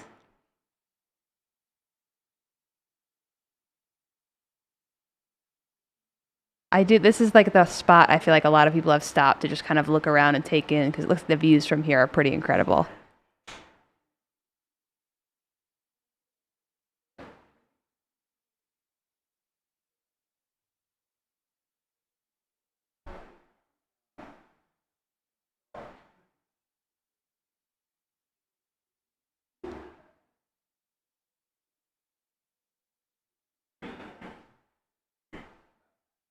This ridge shot is awesome. Yeah, there's something for me about the red rocks and the very green foliage that really, something really nice about and then that, you've the contrast. got the kind of gray rock formations behind that. It's stunning.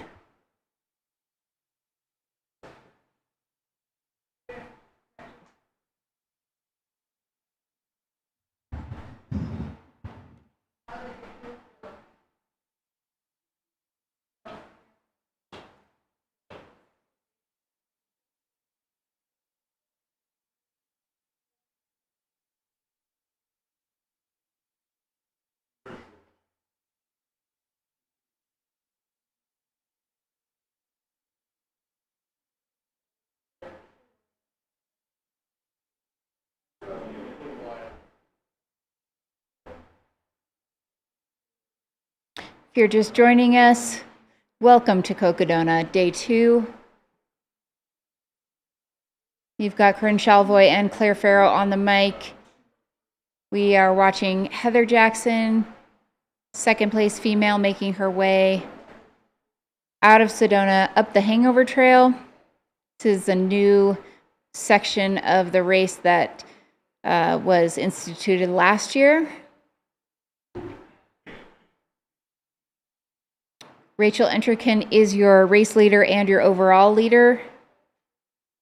And then Killian Korth is behind Rachel. Last we took a timestamp about 40 minutes separating those two. Heather Jackson is in front of Courtney Dauwalter, who is your third place female currently. On the men's side, Killian Korth, Cody Poskin, Zach Hauer, DJ Fox, and Joe Stringbean McConaughey are your top 5. We also have Lindsay Dwyer,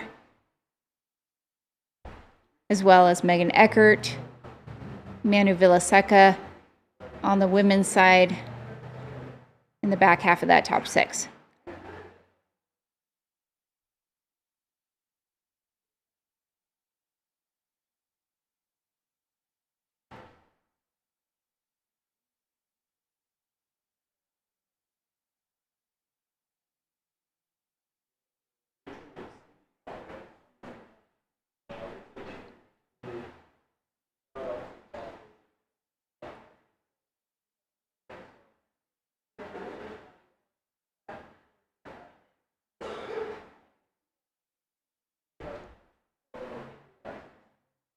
Your race leader is more than 176 miles into the race, and her next stop will be mile 190 at Munns Park. Yes. This is also the first time she's been without a pacer for a while. So this is an interesting section, I think. Yeah, she's doing a solo section. No pacers allowed due to the spotted owl for the sections between Schnebley Hill and Munns Park, which is around 14 miles, as well as the Mount Eldon section of the race, which is at the very end or near the very end.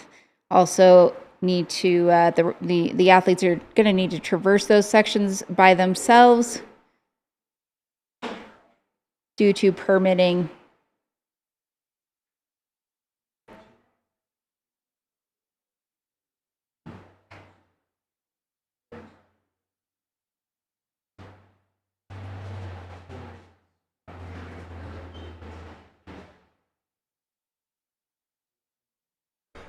Sweet. We are going to cut to Hiller Yang now, back at the Sedona aid station with Scott Jurek.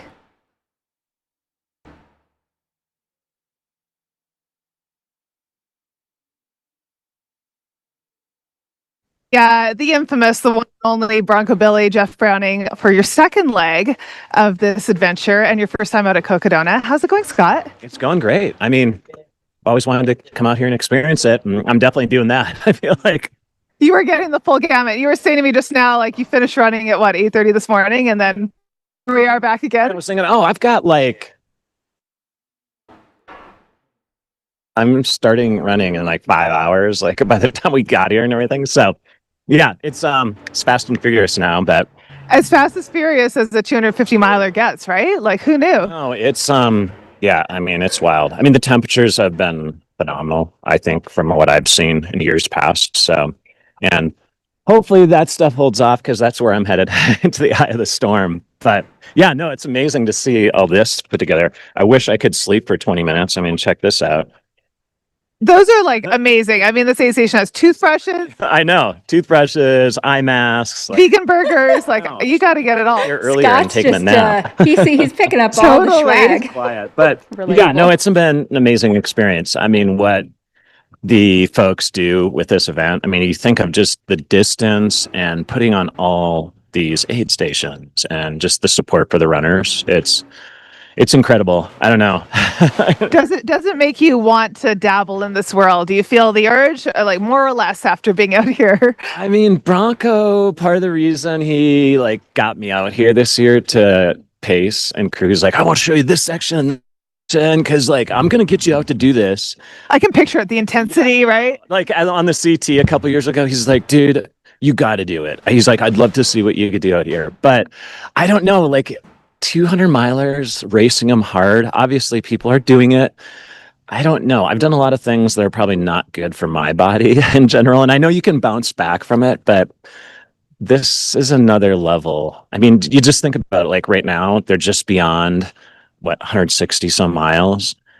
They literally have another 100 left. So it's kind of wild to think about that. The math does not math very well at this stage of the race. I mean, and like the athlete or like multi-days and speed record stuff, the math is like mind-boggling too. But if you think of the paces that 200s are run at now, I mean, look at what Rachel's doing. I mean, she's absolutely possessed out there. It's I mean, you know better than anyone what it takes to just like push at this level, but yeah, to do it at the speed they're doing it at is just like we are seeing that level up every race. the weather, we got it. Like, I mean, not to downplay like what they're doing, but it's been pretty amazing. Like, it was cool even all this morning. I thought it was gonna need like capri tights, and I was like, oh, I'm gonna really not want to wear these later. But the weather has just been really amazing, and like some of the sections like we did from I ran 29 last night, ran through the night graveyard shift. Of course, Broncos like, oh, you do graveyards. You're like, I thought I was gonna see the trail. Yeah, exactly. But the morning, because he was a little behind, and I got to see like that stretch coming of oh, I'm blanking on the Mingus? Mingus. It's like it's wild. It's like wilderness out there. Amazing beauty. I mean, rough, rugged. I heard the trail Crossing, like it's yeah. I heard it described as like not really being a trail, just sort of a trail for Cocodona up there. It seems, well, there's a lot of that. I saw last night too, leaving Thane. It's like, oh, we're running through like ranch land here and like a cow pasture and cacti all over the place. But yeah, I'm getting the full experience. And then, you know, believe it or not, I still have another stretch like early tomorrow morning. So Okay, so how far are you running now, and then how far are you going to run in total? I'm doing 16 point something, almost 17 miles. I ran 29 last night, and then the last bit is another 15-ish. Yeah, I'm like quadrupling my mileage in a 3-day span. I've done this early, so yeah, I'll either be in good shape or I'll be broken.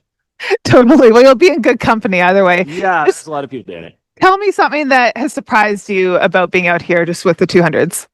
Oh, I mean, there's a lot of like old ultra running out here, which hasn't maybe surprised me, but it's fun to see. Like, we know the sport has been evolving for decades. I've been around for multiple decades, but I think there's a lot of fanfare. There's a lot more cameras. There's, you know, like this, people can watch it. And that's what's fascinating. I mean, Jenny fills me in, and everybody tuned in out there. Like, she just loves the commentary on the chat. Like, people are just like, yeah, the humor is, yeah, she shares some with me, and it's hilarious. So I feel like that has surprised. I mean, I don't follow it as closely at home a lot of times, and she's given me the play-by-play, and excited to be following that, and along with like the old school stuff out here. Like, things are down home. You got to like really follow the course. Of course, tech and GPS helps, but you got to get back to the basics of ultra running. Like this, hey, you got to route find because they can't mark everything, and it's a lot of a course to manage. And there's going to be, who knows, people messing with markers, things blowing down. Like, it's a swath of land when you think of it. So, but yeah, a lot of old school, a lot of new school, and a lot of everything in between. I love it. It's so much fun to have you out here. It's been fun to run into you along the way. I feel like we're sort of on the same schedule right now, which is great. The sleep deprived train, right? Left the station. Like, you know, monster bear hugs. And speaking of, all right, we'll let you go. Thank you, Scott. Yeah, Bronco, giddy up. All right, just in time. Good. All right, have fun out there. Thanks, Oh, we Hillary. can follow him for a second. Okay, looks like We're Let's get in his face. yeah, totally. Oh, No, boy. He's a good sport. we'll let him go in there on his own, but we are going to grab Kareth Arnold, who's here, and just finish pacing DJ Fox. So Hillary, good to see you. thank you, See you out there, Scott. pacing. Billy's pacing. Yep, he'll be pacing over to Sedona. So yeah, we'll see you later. Thank you, Scott. All right, we got Kareth Arnold here. We're gonna keep rolling because I feel so bad. Kareth is freezing over here. But thanks for looking out. The amazing Kareth Arnold just coming off of a golden ticket performance at Canyons 100K a couple weeks ago, and then finishing up a big pacing section for DJ Fox. just right now. So how are you doing? I'm doing great. Yeah, I mean, I definitely feel like I've still got a little fatigue from like the previous weekend, but it was amazing to come out and just experience this. This is my first time at Cocodona, so I'm just getting a little taste, and that was just the most beautiful section. And it was just so amazing to see, like he was doing great from mile 30, 133 to 158, just like good spirits, averaging 30-minute miles, yeah, it's so cool. It's such a neat like experience. I love all the first time pacers, but obviously no stranger to the world of ultras, but it is a different side of the sport that we're seeing, right? So what's something that surprised you about being out here with DJ, or just like something you maybe weren't expecting to see? Well, I'm just surprised by the mileage, by the human spirit, because like I can fatigue out in my 100K or my 100-mile, and I'm like, here they're doing it. It's 150 miles. You still feel, still got a good attitude. And it's just like, it's just encouraging. And also, what's the word? Inspiring. That's the word. I feel very inspired. I feel very inspired to like challenge myself to the next level through this experience. I feel like it does put a lot of things in perspective. Obviously, there's different types of suffering when you're in a shorter race or race, but this is a particular type of suffering out here, and it is incredible what people are doing. Yeah, it is a different level of endurance. Like, yeah, the sleep deprivation, it's just... Yeah. No, for it is. Corinne, how are you guys? Claire, how are you guys doing in the studio? Do you have any questions for Kareth? I know this is fun to have just all these different athletes of so many different backgrounds and calibers out here with us, jumping in to help other people get to the finish line. Yeah, no, just congratulations to Kareth from the studio on her recent performance. And huge congrats to you. Yes. And we and the entire chat are looking forward to her hard rock. Yeah, everyone's very excited about your own hard rock journey this summer, which this is probably great training just for the mental side of it, right? Yeah, it's definitely preparing me mentally for hard rock, because hard rock is it's going to be one of my longer races that I've done for sure. So yeah, it is. It's just neat to see like, okay, I can do hard rock if other people can. So it's just inspiring. I mean, speaking from my own experience at Hard Rock last year, it will humble you in all the ways that you didn't know. But I do feel like a race like this can prepare you in a lot of other ways, especially like eating, all that stuff, which is just hard, Yeah, that was one thing I was really impressed with DJ. Like, he was so consistent with his gels. And it was like he had his little reminder and was just so consistent. And I'm like very good at falling off in my nutrition when I'm tired. So it was like... It was a really good reminder that this can be done. You just have to set your mind to it. You have to fight for staying fueled, because it's the only way you can do it. It's so true. I mean, I was watching Heather try to eat a burger and noodles when she was here, and her husband Waddy put the garbage can right by her. But to her credit, she didn't stop eating. She just sort of stared down the garbage can while she was eating. Like, okay, that's where I fall off the wagon. I just kind of go on strike. But like, that is sort of the difference here. Yeah, absolutely. I mean, like I empathize a lot when DJ was doing it. I'm like, wow, like I empathize with you, like how you feel, but I'm still like mad props, man. You're doing it regardless, you're not scared of a little nausea or, some burping. I feel like, I mean, obviously everyone's a few hours ahead of schedule from where they were last year, but last year DJ's whole thing was like no sleep till Flagstaff, which I think didn't quite work out, and he did end up napping a little bit, but I know he's barely napped, here, and he probably had the fastest aid station transition out of everyone we've seen come through Sedona so far. So like, just looking at where how he's like that, the nap is coming, or do you feel like he's managing it well? Yeah, he did mention that he was planning to take a nap, I think maybe after Schneebly Hill. So yeah, I think once he's just waiting for the darkness, I think, so he can secure his like sleep. I was starting to feel it. You can kind of start to feel his vibe was starting to just like tank a little bit more, but he's doing great. I mean, he had like a 5 or 6 minute aid station stop here, which that is like the short. For sure. I was like, wow, if I were you, I'd be sitting in that seat for at least 15 minutes. But no, he was like, I'm going to the bathroom, come out, eat some mashed potatoes. Okay, let's go.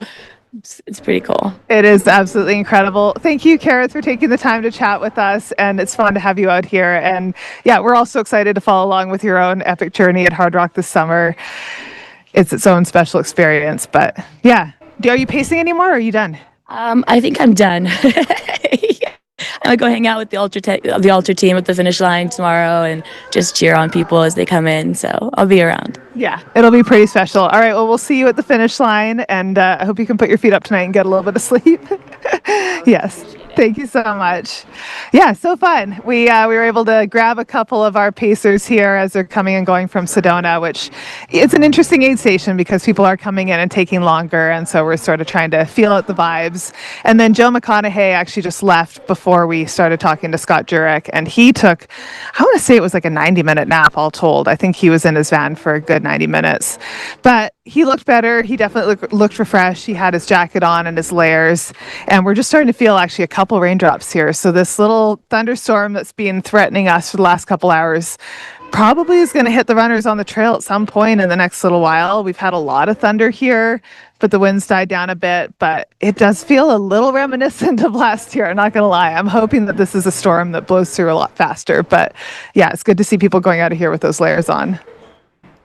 Yep, for sure. Thank you, Hillary. That was awesome, and yeah, very cool to see all the folks showing up to pace, and it's becoming a who's who, kind of like at other races where it's Seriously. like, oh, who's pacing you? Yeah, right. Like the pedigree of runners and the resumes in this aid station. I'm just looking around, being like, this is a really cool part of it all. Yeah. It is, but it's also like the kind of the ethos of the whole sport of like, we pass knowledge down from generation to generation, and we teach each other how to do things. And so it's kind of like this, and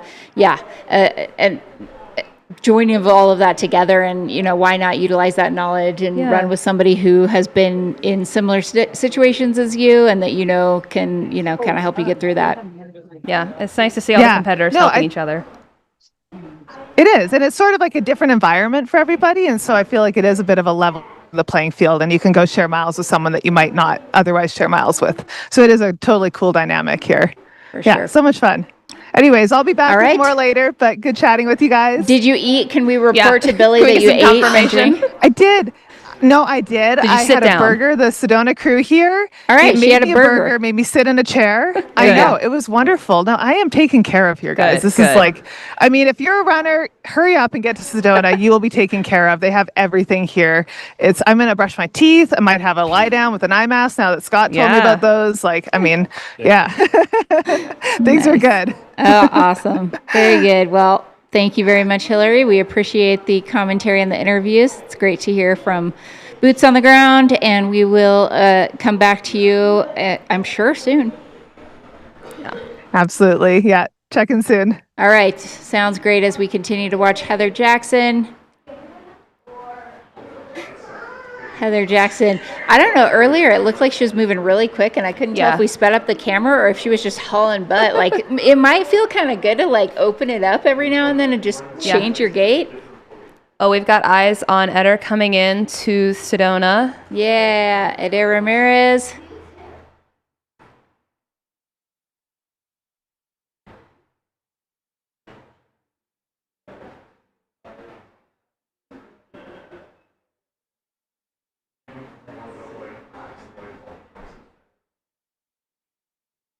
Very good. This is Eder Ramirez making his way into the Sedona aid station.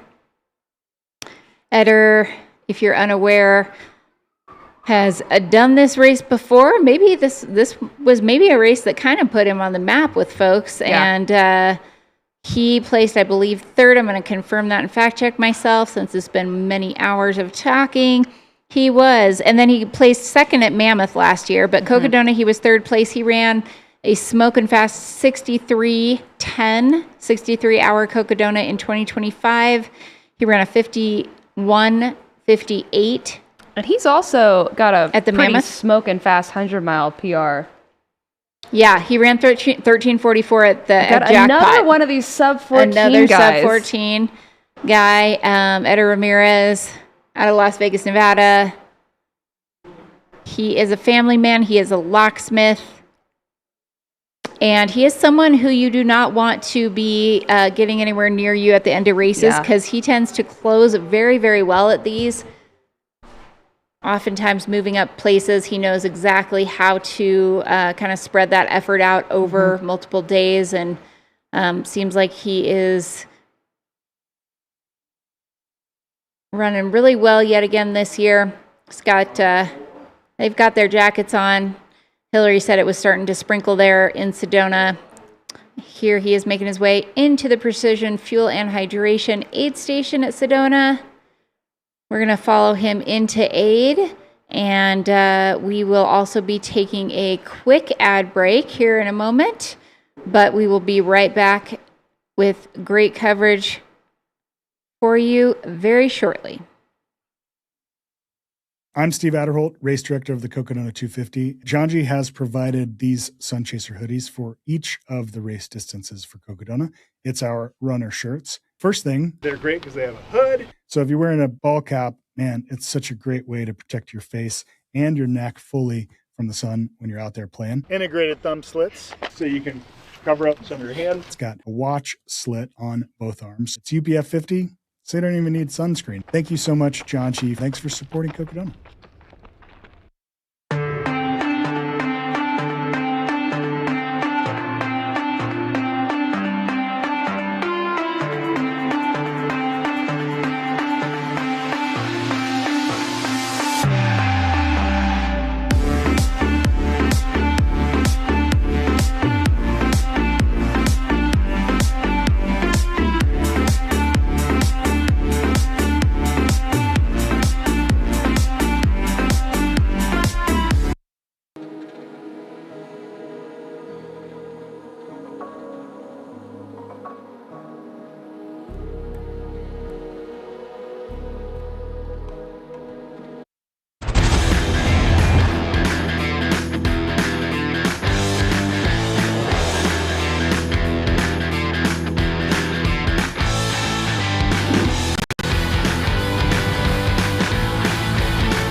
Flip that.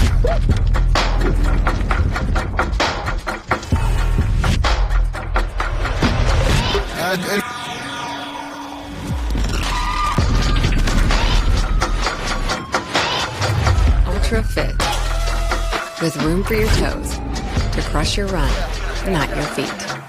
Ultra, stay out there. Hi, I'm Bryce Thatcher, founder of Ultraspire. I'm so excited to be at Cocodona this year. It's an incredible event, and I am inspired by those of you that are running this event. It gets me so excited. In fact, I'll be at Lane Mountain again this year, and I like watching, observing, and communicating with you and realizing those things that can be done in development to help your runs go better. Hence, the Traverse and other products that we've developed specifically around you incredible athletes that are able to go so far and do such incredible things. I'm so excited for you this year. Welcome back to the Cocodona 250 presented by Ultra. This is the 2026 edition of the race. I am Corinne Chalvoy with Claire Farrow. And we are here at the Sedona Aid Station where we have Eder Ramirez. Just came in, opted to go inside. Might be a little bit of weather going on outside. Mm-hmm. It's definitely raining here in Flagstaff. And we appreciate all of you being here. Shout out to Ultra for helping with making this live stream possible this year. We also, if you are just joining us, have an elapsed time clock up there thanks to Koros in the upper right corner of your screen.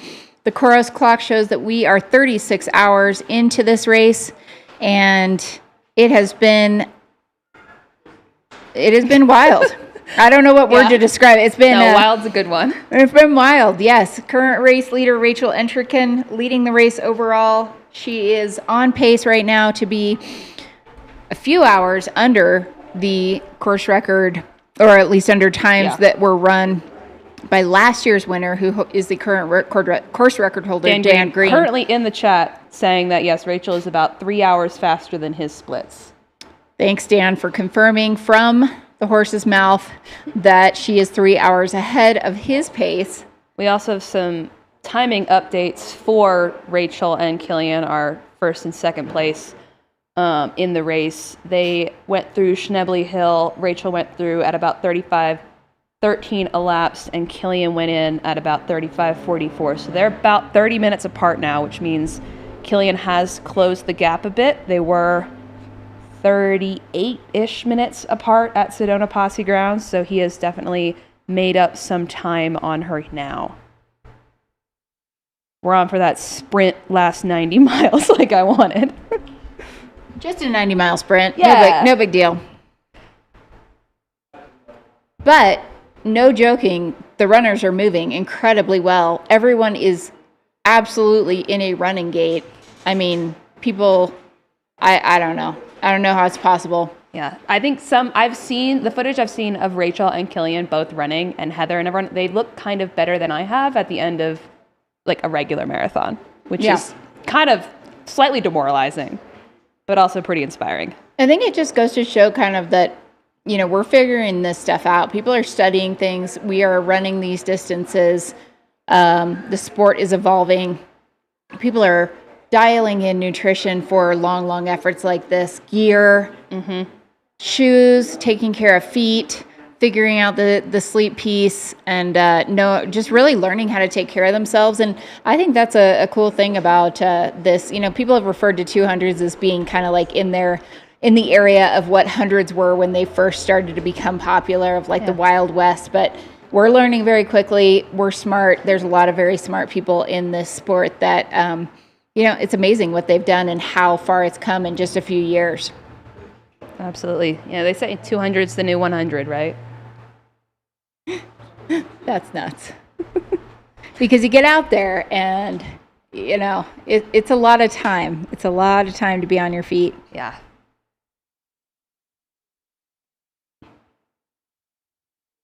Why do we think that women do competitively better at longer distances compared to men?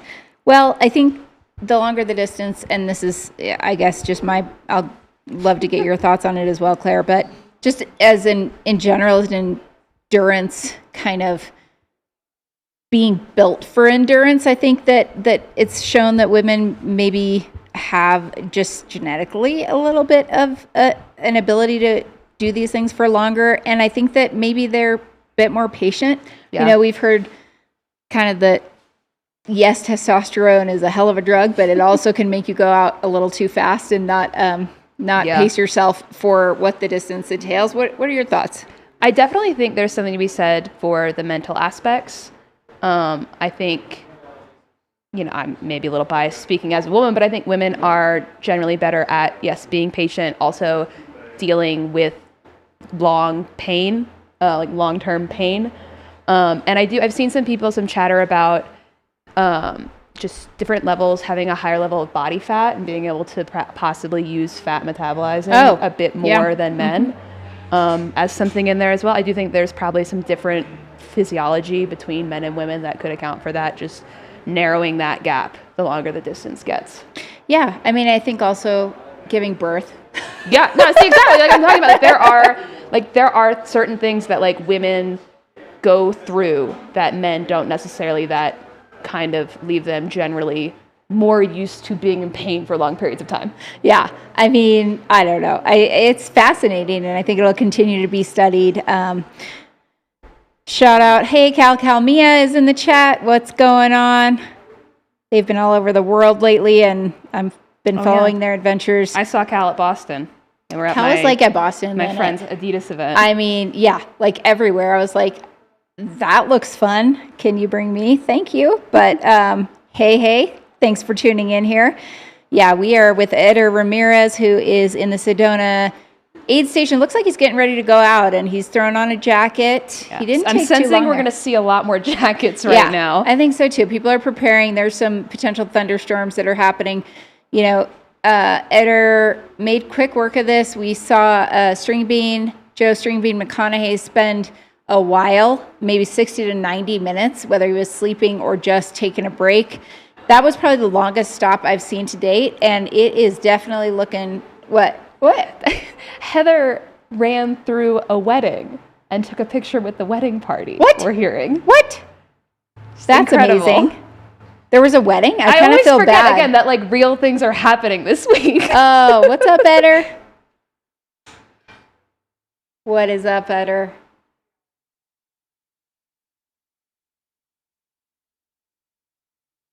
Yep. I kind of feel bad for that wedding. I feel like they might be getting some bad weather. Yeah. Well, at least they'll have a fun memory of Heather running through. Yeah.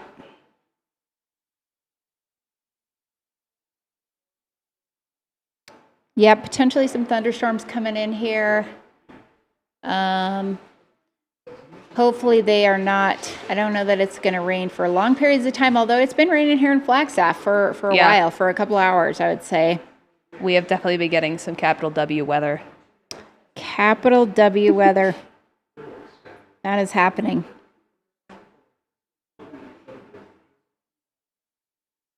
Okay, also hearing that Schnebly is experiencing some rainstorms. For everyone's edification, this aid station Sedona is mile 169. 159. Sorry, 159. 159.6. And then Schnebly's 176. Yes. There is a water drop between those two. When they get to Schnebly, which the only runner to get there so far has been Rachel Entrekin. Killian Korth went through as well. So when they leave Schnebly, they cannot have a pacer for the next 14 miles, and then they can pick up a pacer again at Munns Park. Yep. If you want to check in on other runners, we do have live tracking pinned in the chat here. You can also go to mountainoutpost.com. You can sign up for text updates.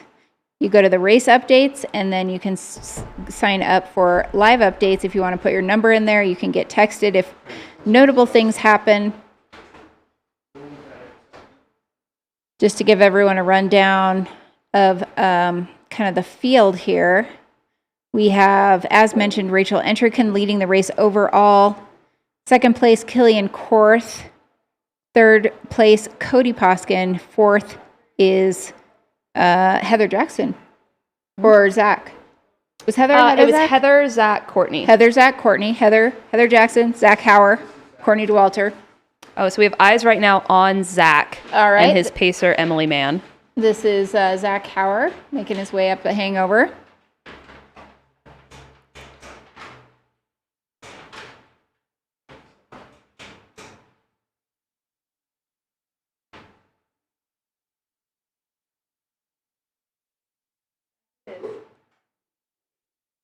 Yeah.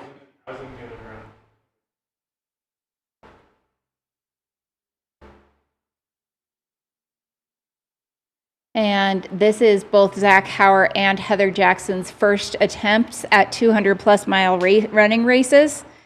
She's got to say running in there because Heather does some very, very long cycling events.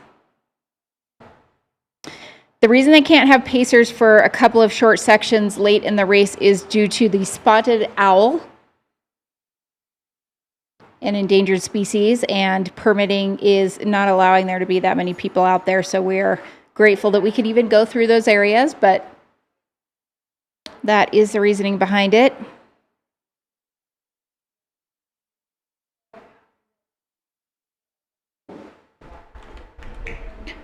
Just encourage everyone, give us a quick like in that, leave us a comment, set your notifications. Mountain Outpost does a fantastic job of bringing you live streams of so many important races in the sport.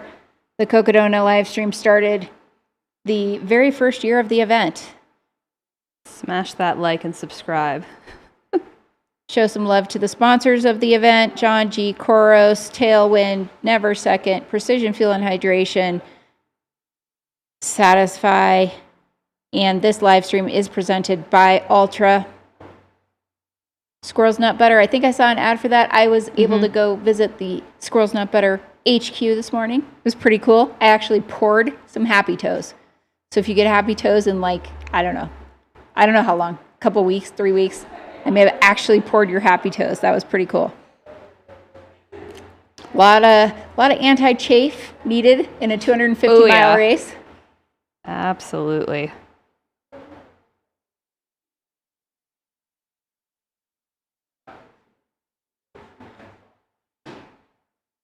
We did sell out the race this year. There's like more than 1,300 runners across all distances, about 400 runners out there in the Cocodona 250.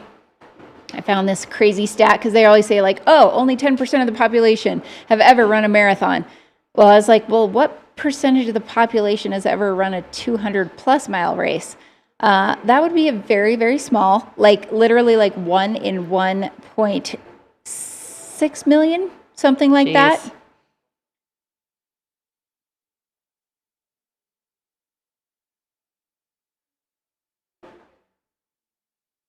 Only 5,000 to 15,000 unique humans worldwide who have completed at least one 200+ mile race. This is a very, very select group of... Oh, wow. Got word from the field from AJW that it was snowing on Schnebly after Rachel came through. Oh, wow. Okay. Bit of snow. Bit of snow coming in. And I don't know what elevation Schnebly is. High point of the race is Eldon, which is around 9,000. So it's got to be somewhere between 5 and 9. Somewhere between 5 and 9. We're going in to go my 7. scientific opinion. You should probably, in your scientific, highly scientific guesstimations here. Yep. We'll find it out. That's why we have They the make internet. the technology, yeah. Schnebly Hill elevation, 6,700 feet, Okay, so yeah, approximately. within that range. Very good, very good. And this is some great, great footage of Zach Hauer traversing the Hangover Trail outside of Sedona. Zach is sitting in third place. He is the co-founder of Open Fuel Nutrition Company. And we heard him tell our field correspondent, Hillary Yang, that, told his crew, who told us, that he said that this was very, very hard. Yeah. Which, again, it's nice to get confirmation that these guys and gals are also human. Yeah.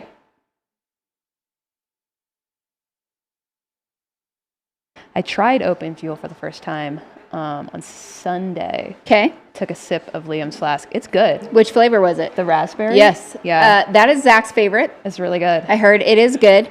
Great flavors. There's like a raspberry ripple or something. There's a limeade, and there's a passion mango tango. I want to try the passion fruit mango one. It's very good. Those are flavors I dig. Yeah, these are powders that you can put into your flasks with water, and they have some great carbs and sodium in them.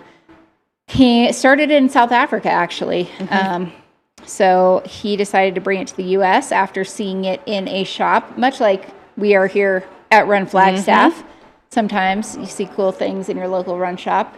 And it's very cool. They also launched a gel that is just a powder that you mix into water to make your own gel. Oh, okay. So thought on that is less waste. Yeah. Kind of trying to eliminate the single-use packaging. And it's pretty cool. So really encourage everyone to go check that out and show some love. Zach is out here walking the talk, using his product and doing what his business is made for. I mean, it appears he's had 0 stomach issues so far. All right. So that seems like a pretty good testimonial right there. Love it.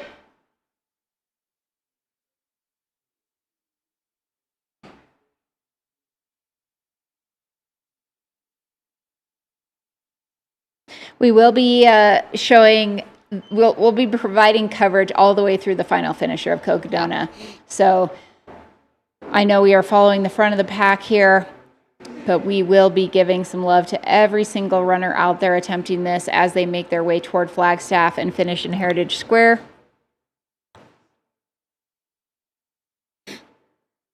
They'll also hopefully have some really cool interviews with folks who have finished in that 3 to 4 day period coming in on day 5 or 6 and sharing their stories.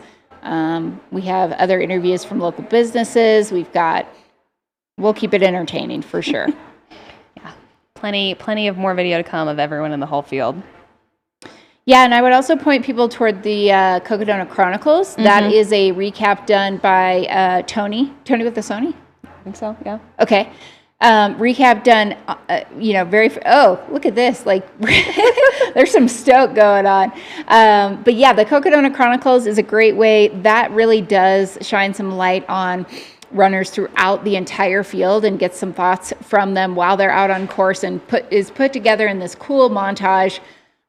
We're throwing those out. I think there ends up being, 10, 12 of those episodes that are released very quickly, turned around by the one and only Tony with the Sony.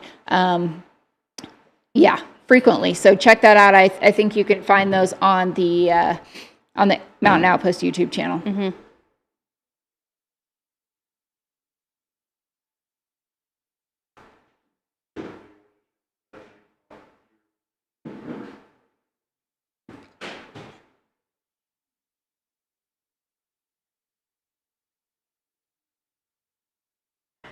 You can also check out a film that was made last year called The Cutoff that really did focus on the back of the pack runners. It was made, filmed and produced by Dylan Harris, who also is the creator of the film that was made 2 years ago called The Chase, that showcased the front of the men's field from the 2024 edition.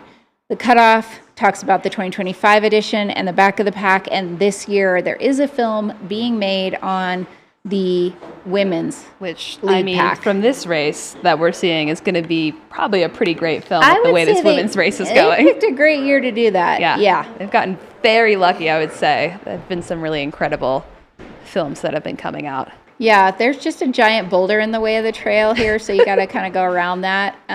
But this is trail running in Sedona. So cool to see where these runners are at currently. And we're back to the NBA, the Mingus Basketball Association. Different weather. It's sunny, no rain here. Absolutely different. Yeah, that tells me these weather systems are kind of moving through quickly, so hopefully that means nothing will stay anywhere too long. Mm-hmm. This is Mingus Mountain aid station, and this is the Mingus Basketball Association, a new addition to this year's race created by Kevin Goldberg, who just celebrated his own shot, but he's probably been shooting for like 24 hours. So he's had a lot of time to practice. Pretty practiced. Runners can partake in a game of basketball. They can shoot 3 shots. They can try to score points based on where they shoot from and get on top of the leaderboard.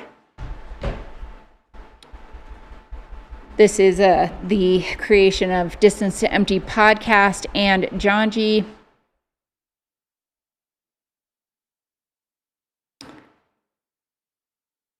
Kevin Goldberg, multi-time finisher of the Cocodona 250 himself, interviewed a lot, maybe 10 to 15 of this year's athletes going in. You can check out all those interviews on their podcast.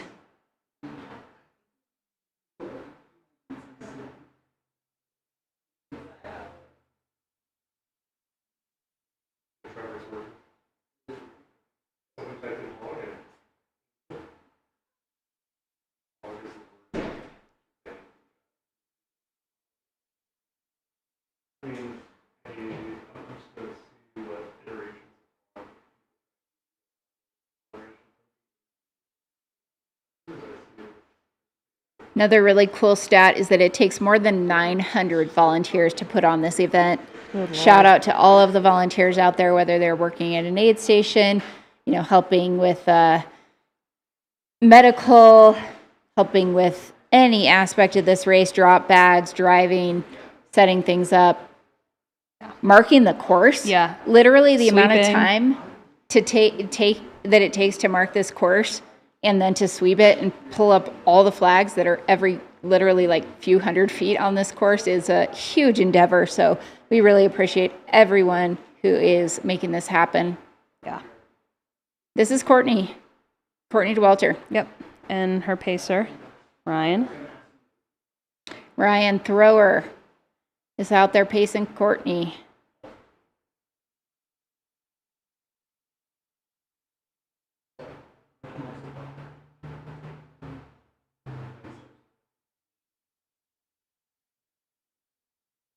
Courtney, who in 2017 was it? I think that was, yeah. Was the, someone who won the Moab 240 outright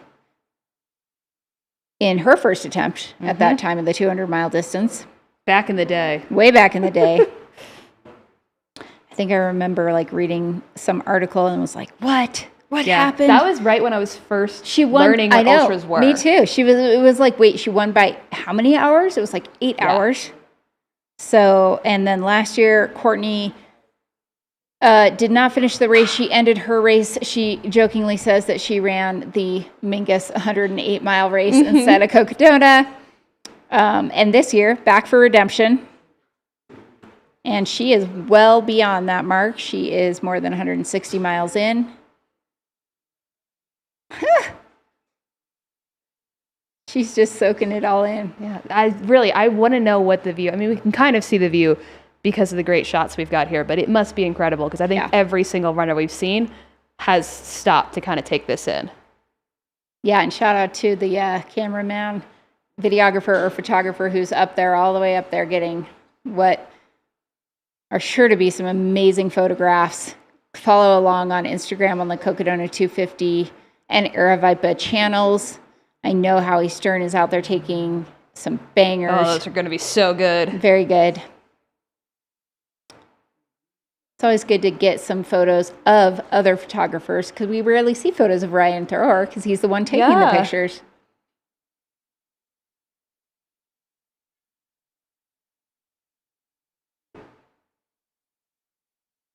Yeah, Courtney's whole her kit is very, like, it looks, somebody said it kind of blends in. It's a little bit camouflage. It's very much the colors of kind of the Sedona landscape. Last year, because I know they've been doing, I think every year she gets a new release of the shirt and the shorts and everything, and the colors are definitely a little different this year. Last year, the shirt was like neon orange. Yeah. So. And then she had like the trees and stuff on it. This is a different color palette, and I think all of those, including her shoes, are going to be coming out. Yes. On the Solomon site here in a few weeks. I want those shoes so bad. Know. Have you worn them, the S-Lab Ultra shoes? Yeah, I have as well. It's a good shoe. Good shoe, and that is what she's been in this entire time. You can see how cambered the trail is, and you just kind of fall right off the side of that. I mean, it's just like, it's not easy, especially with this many miles on your legs, to stay steady on that.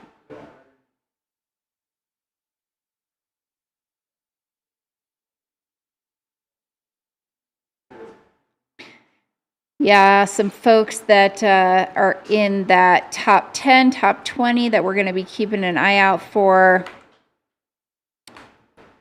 DJ Fox, Jeff Browning, Eder Ramirez, Jakob Oberg, Lindsay Dwyer, Megan Eckert. Definitely know that there's James Strayhorn is out there, Benjamin Lucas, Ryan Clifford, Timothy Broadhurst. These are folks that are, 140 plus miles in at this point. Jeff Garmeyer, Manu Villaseca, Mike McKnight's out there still, trudging along. Jake Kilgore, Lauren Jones. A couple other women who are up there, Catherine Edwards, Holly Stables.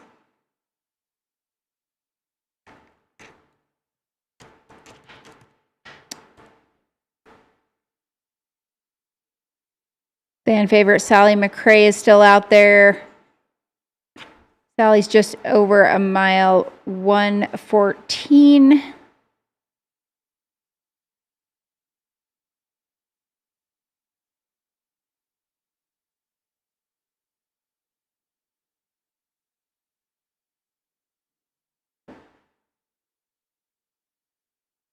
On your screen right now, Courtney Dauwalter being paced by Ryan Thrower on the Hangover Trail outside of Sedona, Arizona.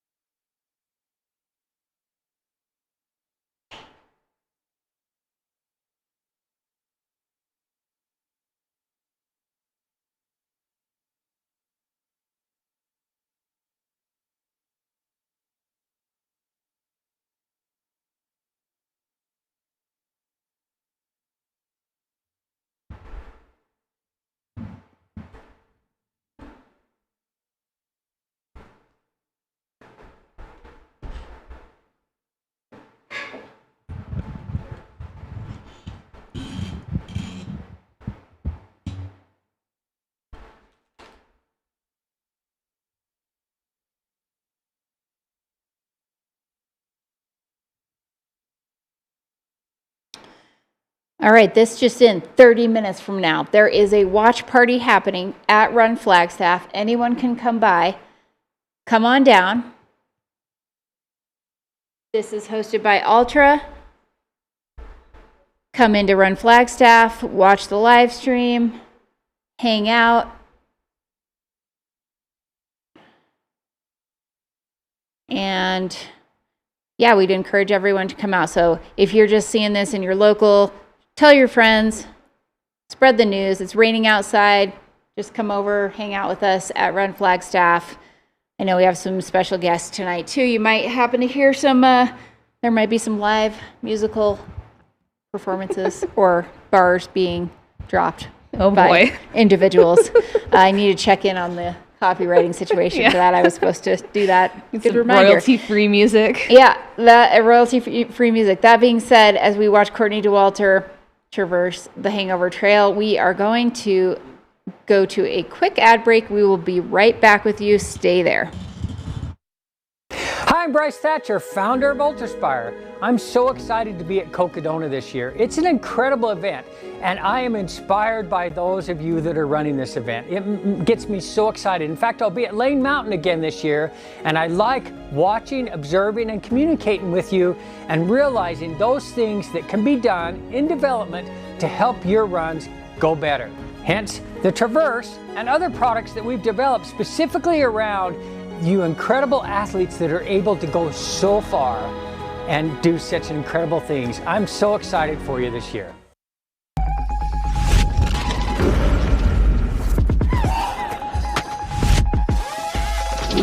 Ultra Fit, with room for your toes to crush your run, not your feet. Ultra, stay out there. Welcome to Sedona Parks and Recreation, where adventure meets community and every day is an invitation to explore. From sunrise rides through red dirt trails to vibrant gatherings that bring people together, every corner of our parks invites you to move, connect, and play. Music drifts into the evening sky, and the spirit of Sedona comes alive. Creativity rolls through every curve, and adventure fuels friendly competition under the sun. Families gather, kids laugh, and memories are made in and out of the water. Imagination runs wild on every playground and open space we share. See what we mean? Sedona parks are awesome.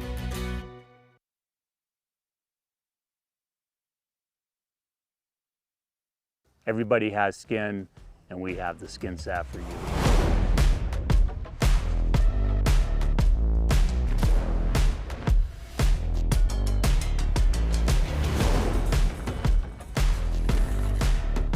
The salve was originally created to heal damaged skin, and it does that very well. It also is amazing at preventing friction, reducing friction. So whether you're using it as a moisturizer, a hydrator of the skin system, or going out, you're in a big race or adventure, the skin deserves squirrel's nut butter.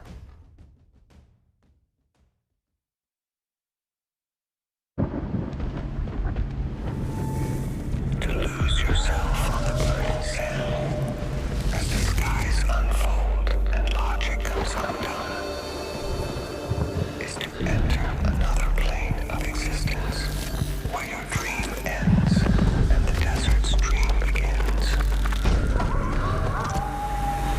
Where your dream ends and the desert begins. Welcome back to the Cocodona 2025 live 2026. 2026. I just went back a year. It's hard because 250, 2025. Yeah. Okay, thank you. You're making me feel better. I'm Corinne Shalvoy. I'm Claire Farrow. Corinne and Claire here with you with Courtney Dauwalter. We just saw a great ad for John G featuring the creator of this race, Jameel Curry, also the founder of Air Viper Running. And John G has a great Cocodona 250 limited capsule collection. You all should go check that out on their website right now. Fantastic. Do you have a favorite piece of John G gear? Yeah. So the Pace 7-inch tights. Okay. Half tights. I wear them for, I think, every single race I do now. Okay. That's my short. Yep. Every single color. I want them all. Very good. I agree. The trail I think it's the trail tight that I wear as well. Lots of pockets, fit great. Just have, I think at Javelina I wore those and only had handhelds, and I was able to keep all my nutrition just in between my shorts and the waist belt on that short. So for sure, go check out Janji. We appreciate their support. A lot of sponsors that are scrolling through there on the carousel in your upper right, just below the Koros clock, which shows 36 hours and 35 minutes elapsed. We are currently taking a look here at Courtney Dauwalter. She is out there with Ryan Thrower, making her way through a very tricky section of the course. I mean, imagine having more than 160 miles on your legs.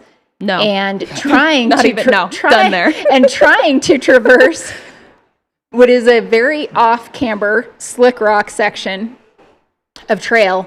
It would be hard. And so we are just in awe of not only the landscape, but the runners that are doing this. Yeah. Again, even 160 miles, that already I'm done. I'm out. Yeah. And trying to do something like this on those legs, I wouldn't be making it very far, and I would not certainly be moving that well. Correct. And I would imagine everything is hurting at this point in some form or fashion. There could be some sleep deprivation symptoms going on. There could be, who knows? The runners have had great weather so far this year, although we do have weather incoming. There's been some rain showers in the Schnebly, even snow, turning to a bit of snow over at Schnebly Hill. We are definitely experiencing rain here in Flagstaff. So, this is trail running. This is being out in the elements for multiple days, and just so impressive. Yeah. We did get confirmation from Dan, still in the chat, that, this part is brutal on the ankles. Brutal on the ankles. Thank you, Dan. I remember watching Dan go up this on the live stream last year. It looked like he was having too much fun. He looked like that the whole time. Yeah, that was the whole time. Yep, your current course record holder. He is in the chat. He is waiting to see if his course record goes down this year. And he seems honestly pretty pumped about that idea, which I love. I know he said that he thinks that he could probably have taken 3 to 4 hours off.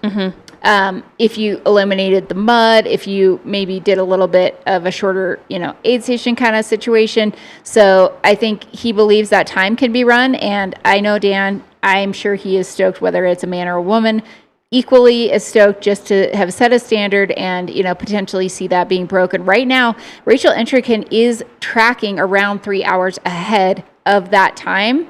So she is on an absolute heater out there, already past Schnebly Hill. So is Killian Korth. They're making their way toward Munns Park. Munns Park is mile 190. That's going to kind of feel like you're getting close. Yeah. Again, speaking from someone who has never run this far in her life, I do feel like that once you near that 200 point, maybe that's when it starts to kind of feel like, okay, like I'm getting there. We're getting to that finish. Yeah. I would imagine so. I mean, it's a long way. It's a really, really long way. But I guess it's all in your perspective. We've got Megan Eckert out there. She has run for 6 days, 100 miles a day. Yeah. Current pending ratification world record holder of the 6-day event.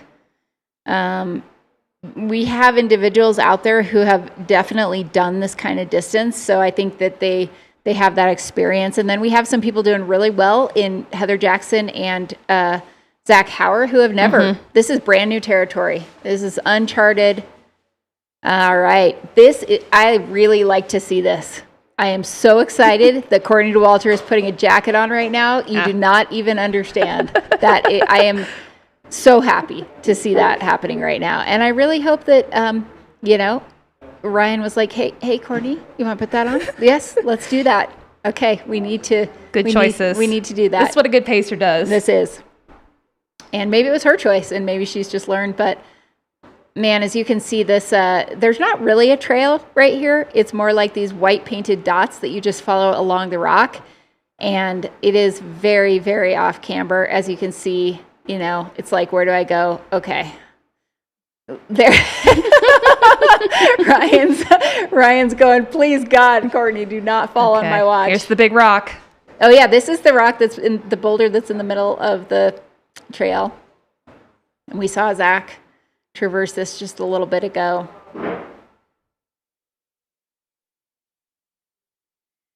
And, you know, this is a challenging section. It's not super, super long, though. And I think, you know, hopefully if she can manage through this, she'll get back to kind of some more runnable dirt road type trails as she makes her way to Schnebly.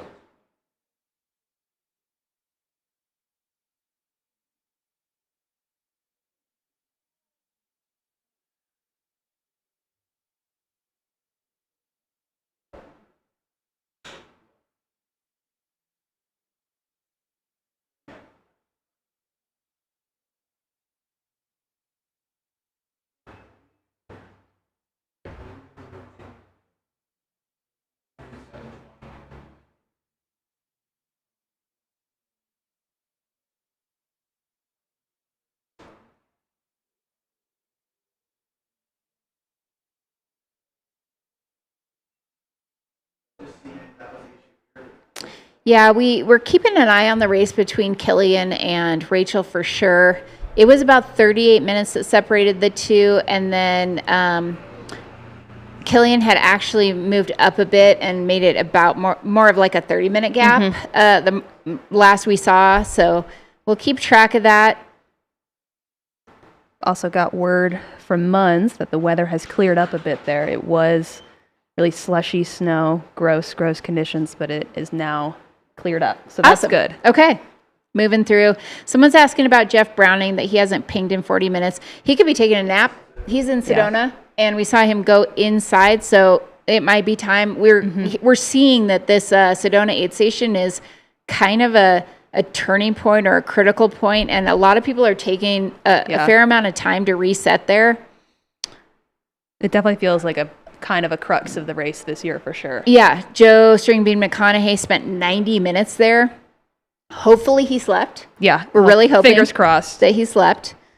He's had a history of having trouble going to sleep or falling asleep, but he was awoken maybe by a pee in the pod outfit on maybe his partner. That must be a weird way to wake up, you know? Yeah, for sure.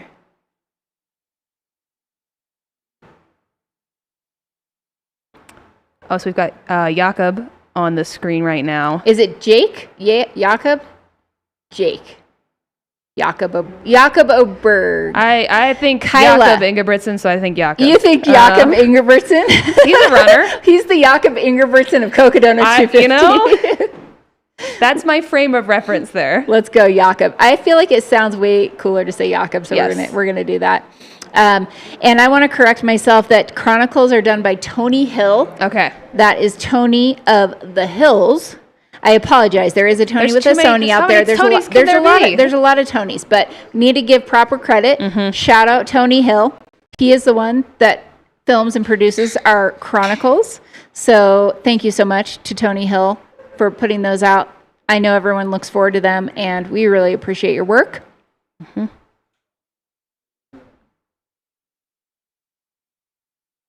Yeah, and I'm noticing a lot of confusion in the chat about Rachel versus Killian. We don't know. The last we saw, they were 30 minutes apart.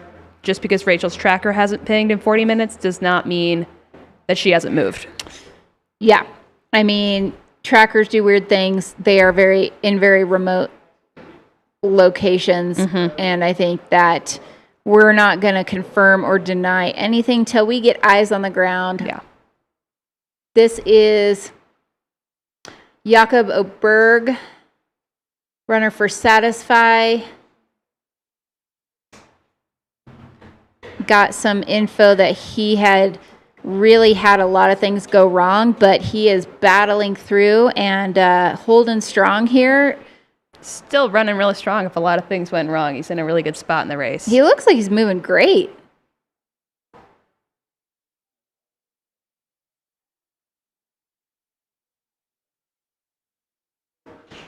Got the poles out.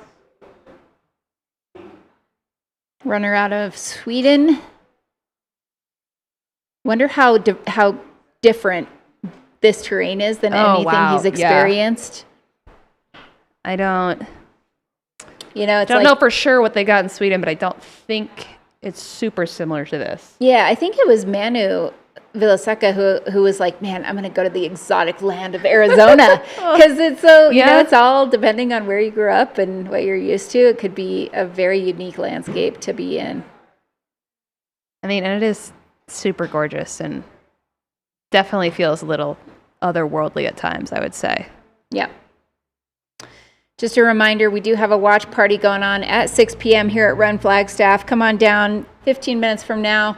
Hang out in the store, hang out in the live studio, maybe stop by Drinking Horn before or after for a beverage. Pregame. Start your pregame now at Drinking Horn. Come on over at 6. Yeah, huge shout out to Ultra for doing that for us. Seen a lot of Ultra athletes out there pacing. Mm-hmm. Yeah. We just saw Kareth Arnold. Robin Lesh is pacing Rachel. Tara Dower's out there. Tara's been out everywhere. Tara's out there doing all kinds of random various things. I feel like she's doing what Tara does. I feel like she's on everyone's crew because whenever there's a runner there, whether they want her to be or not, she's just there. She's there. Any other ultra runners that we can think of? Pull up their roster. Yeah. I'm sure they're representing. Absolutely. And we were given a pair of these Experience Wild shoes. Mm-hmm. Really comfortable. I haven't tried mine on yet, but yeah, I'm gonna give them a spin. They were cushy. They felt great. Could definitely see getting some miles in those.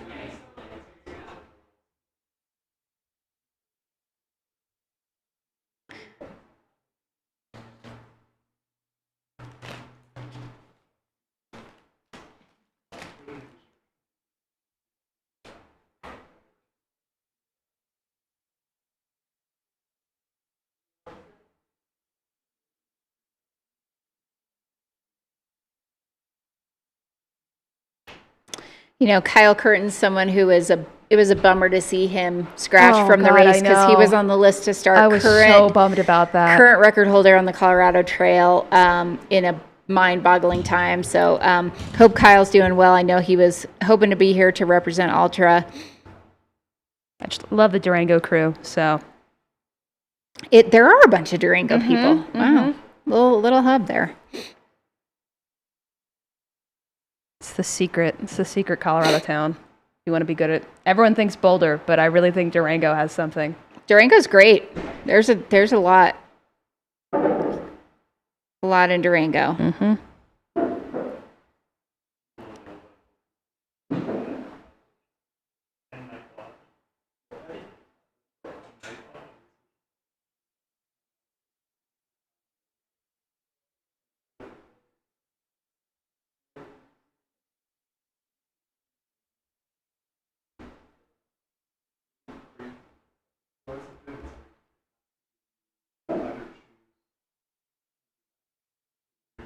This is Jakob Oberg, Swedish runner for Satisfy. Approaching the Sedona Posse Grounds aid station, brought to you by Precision Fuel and Hydration.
All right, this is Jakob Oberg.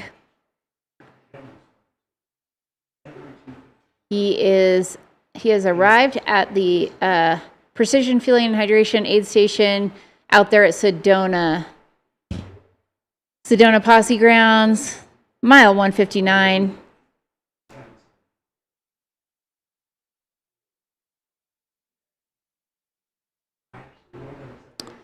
And I'm going to try to let you know which place he is in.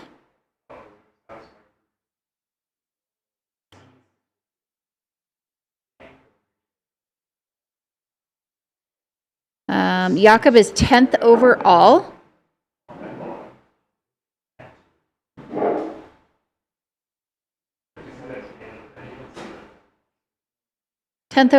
And he is the 7th male in the race right now.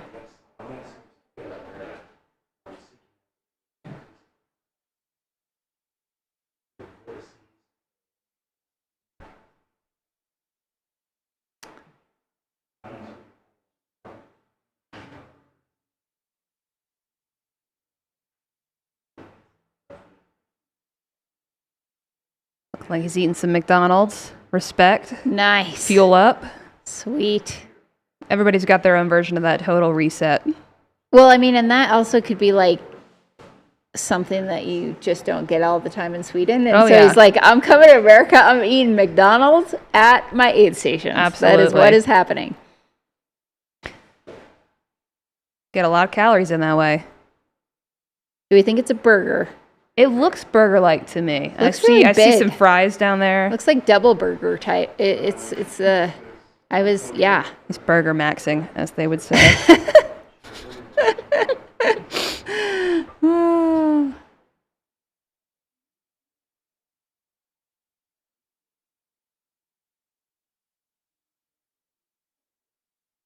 Lots of folks in the chat wondering about Max Jolliffe, also Satisfy Athlete. Max is unfortunately no longer in the race. He did shared on his own channels that he was experiencing a hip injury of sorts. Decided to call it this year.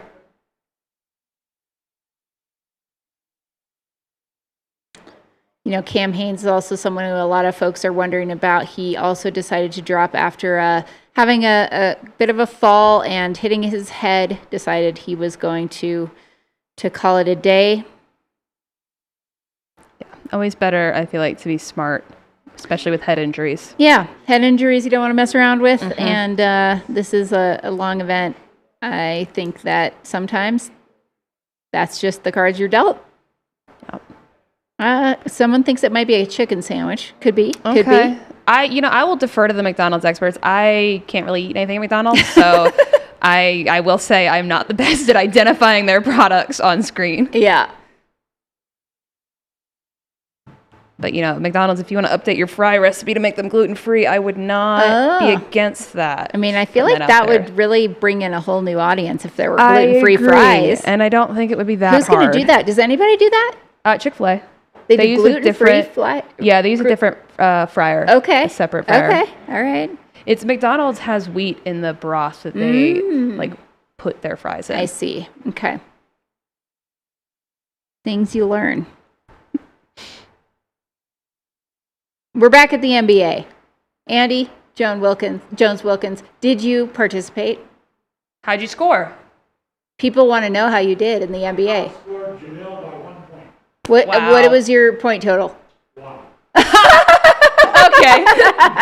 So really what we're learning is that Jamil got 0 points. Jamil hasn't played, right? No, Jamil. He missed all 3? Oh, wow. As Kevin said, he embarrassed himself. brutal. And we Oh. just told everyone Okay, that Jamil scored 0 points. we are hearing that Jamil Curry did participate, so shout out for participating, Jamil, but did not score in the NBA. Brutal. I think because you've been the only media person up there, you're by default the leader. Yeah, right, you do have to go now, Corinne. I can't.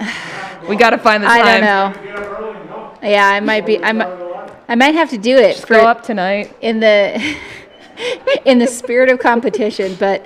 Zach said, no one has ever accused Jamil of being a basketball. Yeah, that's true. Sure. Okay, Yeah, but did you play AJW? Did you play? Did you play? Okay. So AJW scored 1 point at the NBA, Mingus Basketball Association. Currently leading the media division. Maybe because he's the only one in the media division. We're not sure. Will neither confirm nor deny that anyone else has participated in the media division. Seriously, like a little bit ago, we saw a dude who was legit in one of the races shoot 3 3-pointers, and he nailed made two of them. Yeah, it was insane. He has to be leading. I can't imagine anybody has made 2 of 3 3-pointers. Yeah.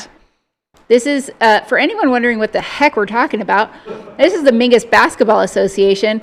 There is a extra competition, a race within a race, Some would say a more important competition. A more important competition, really, at the Mingus Aid Station area, because this basketball court just is naturally there. And every year, Kevin Goldberg, he would run the race and he would shoot some hoops in the middle of his race. And so he's now turned it into an event and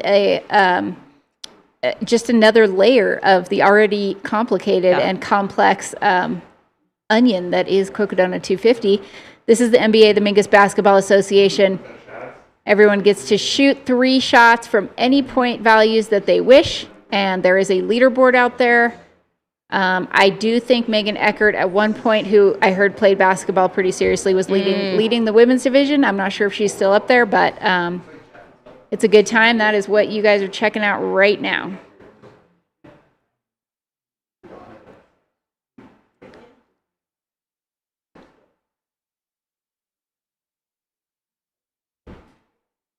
Starting to get busy. They're going 24/7. They've got lights. Yeah.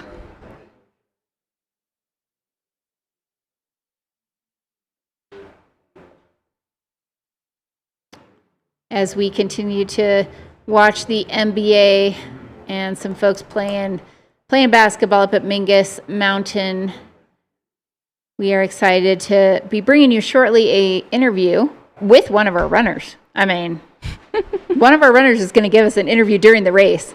Impressive multitasking. Yeah, we're going to hear from Jakob Oberg, who is there at Sedona in a moment here. So stay tuned. We will be throwing it to Hillary Yang there in the field.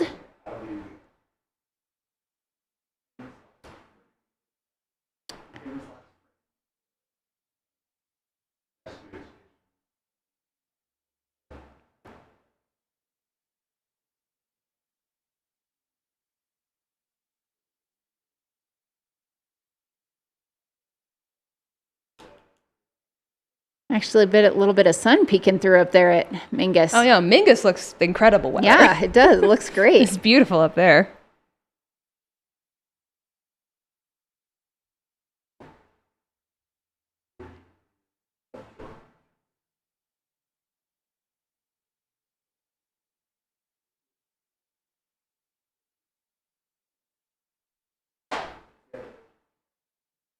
Yeah, just so everyone knows, if a 60-hour finish would be tomorrow at 5 p.m., 3 This p.m. is Cody's pacer coming into Schnebley, so I believe that means Cody is either ahead of him or right behind.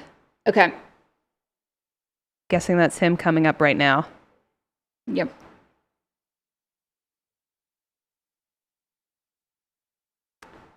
So he is about 15 minutes back from Killian, I believe. Oh, no, that's wrong. Killian came through at 35:44, so we're at 37. I can't do math. Hour and 15 minutes. Hour 15? Yeah. 75 minutes or so. Separating second and third. First and second. For the men's, but overall. First and second for the men, second and third overall. Getting a little stretch in.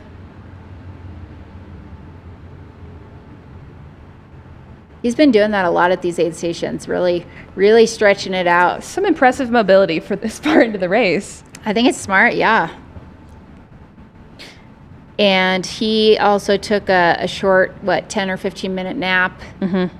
Yeah, he's taken, 2 naps? Yep, taken 2 naps.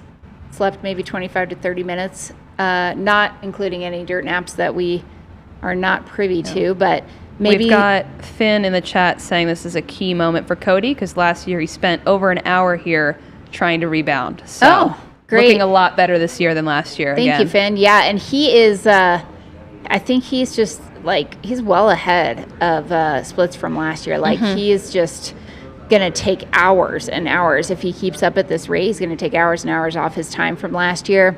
Yeah. That's got to feel good to kind of see that, kind of improvement manifesting.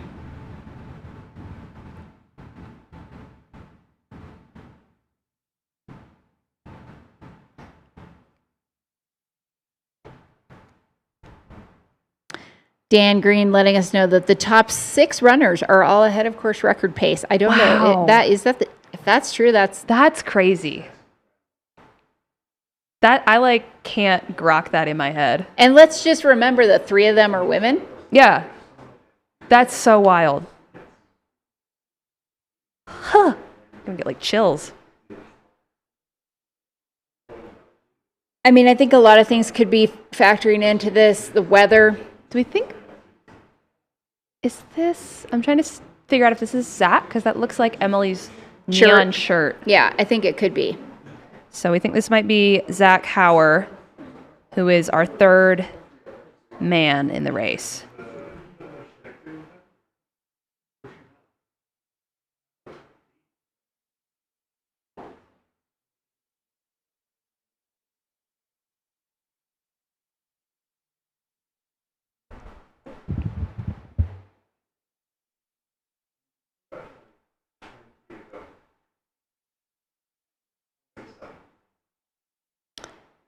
Yeah, and I think in our preview show, at least Jamila, if not maybe also Zach, predicted that both course records would go down this year. If we continue like this, that is absolutely going to happen, and we could see a woman take the overall course record. Yeah. How does that work? Oh, then that's just a woman's course record too. And then if a man goes under 58, 50, if a man goes under Dan's, which is 58, 57, 58, 47, then they would hold the men's. Yeah. Wow. These are the things that people really haven't had to think about as much before.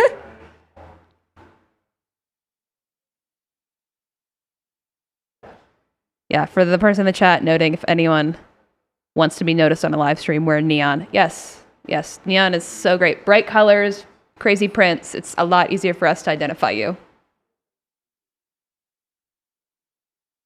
Oh, Dan corrected himself. Top 4. Top 4, not okay. Top 6. I was going to say. Still. That's a lot. There's also a lot of race left. I mean, that could go up or down very easily because these runners in the front, I feel like are somewhat, it's somewhat dense. There's not it's denser than one would have expected. There's not many hours between them. I think, it's wild. It's really cool. So we are looking at Zach Hauer on your screen right now. We are not looking at Zach Hauer. We are looking at someone in the race to be identified. We're looking at a runner.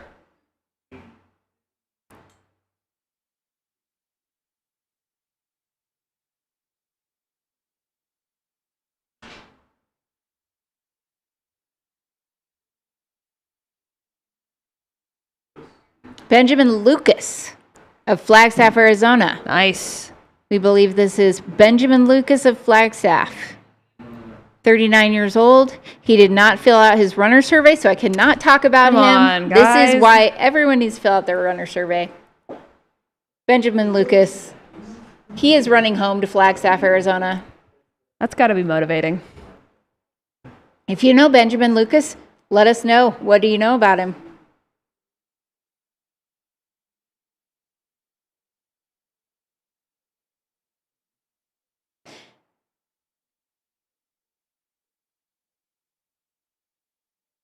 Is Ann Trayson in the chat? Shout out to Ann Trayson. You can say it. Okay. That's The my legend. goat. That's my goat. Wait, we said them both. Yeah, that's my goat. We both said it. I said legend. You said goat. Yeah. Hello, Ann Trayson. Welcome to the Cocodona chat. We are so glad you are here. Thank you for following along.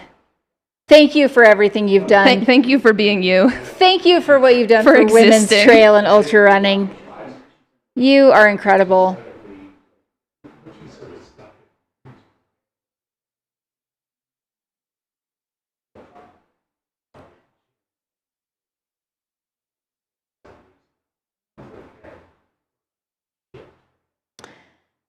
Anne's doing some fantastic social media where she is eating a donut and drinking a Coke while she watches the live stream. Incredible.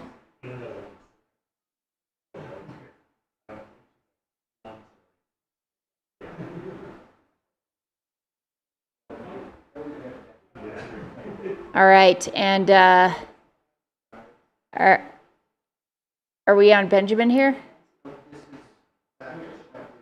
Oh, Schnebly and Cody Poskin. Yep, Cody sitting down, threw on a puffy. I think that's a super smart move. Really easy. You don't want to let your core temp drop too much when you stop moving. And I'll tell you what, I have known people to sit down, my good friend Todd, in Leadville and say he was hot and 30 seconds later start shivering because your body will dysregulate very, very quickly. Absolutely. If you stop for a moment in some of these races. So pro moves happening.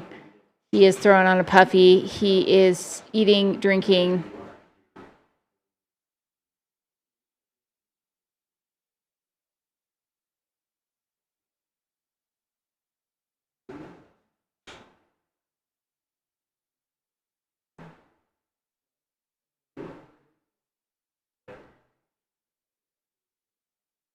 As a reminder, if you're in the area, you can pop on down to Run Flagstaff. There is a watch party happening. It's already started. We have people in the house. It's 6:08. It's time. Yep.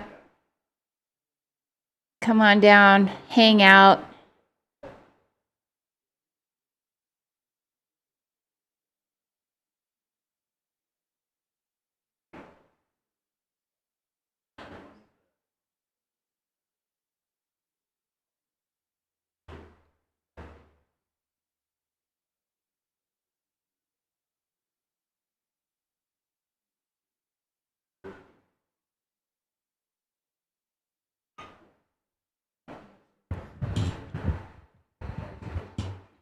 This is Cody Poskin.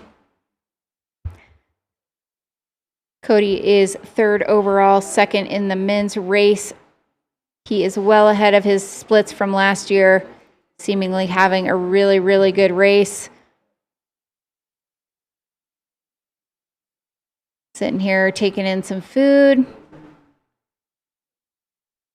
See that roll recovery on the ground there. He's been rolling out his legs, doing lots of stretching at every aid station. Cody's only 24 years old. Back for another Cocodona this year after completing the race very well last year. 6th or 7th place, I want to say. I'm going to confirm, fact check myself. But yeah, he is looking to improve on his result from last year. And it's looking like that's going to happen for Cody. Yeah, he is just crushing his former self right now.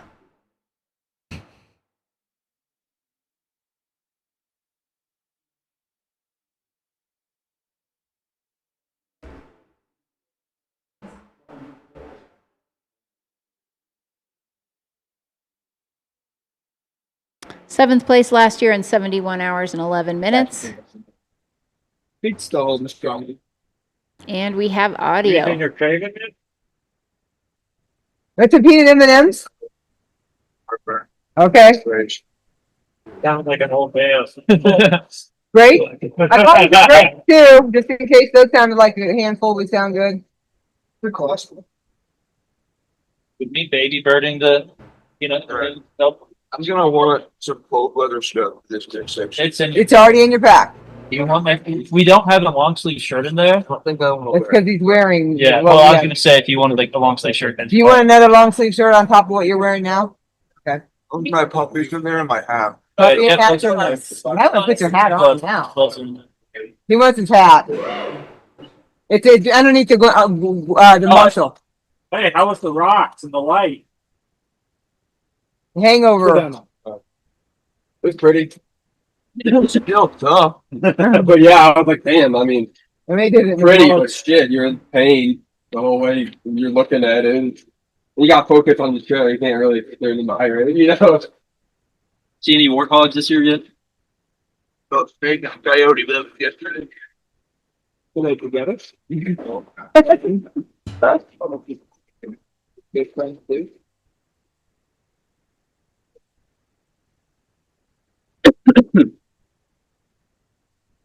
Got some grapes?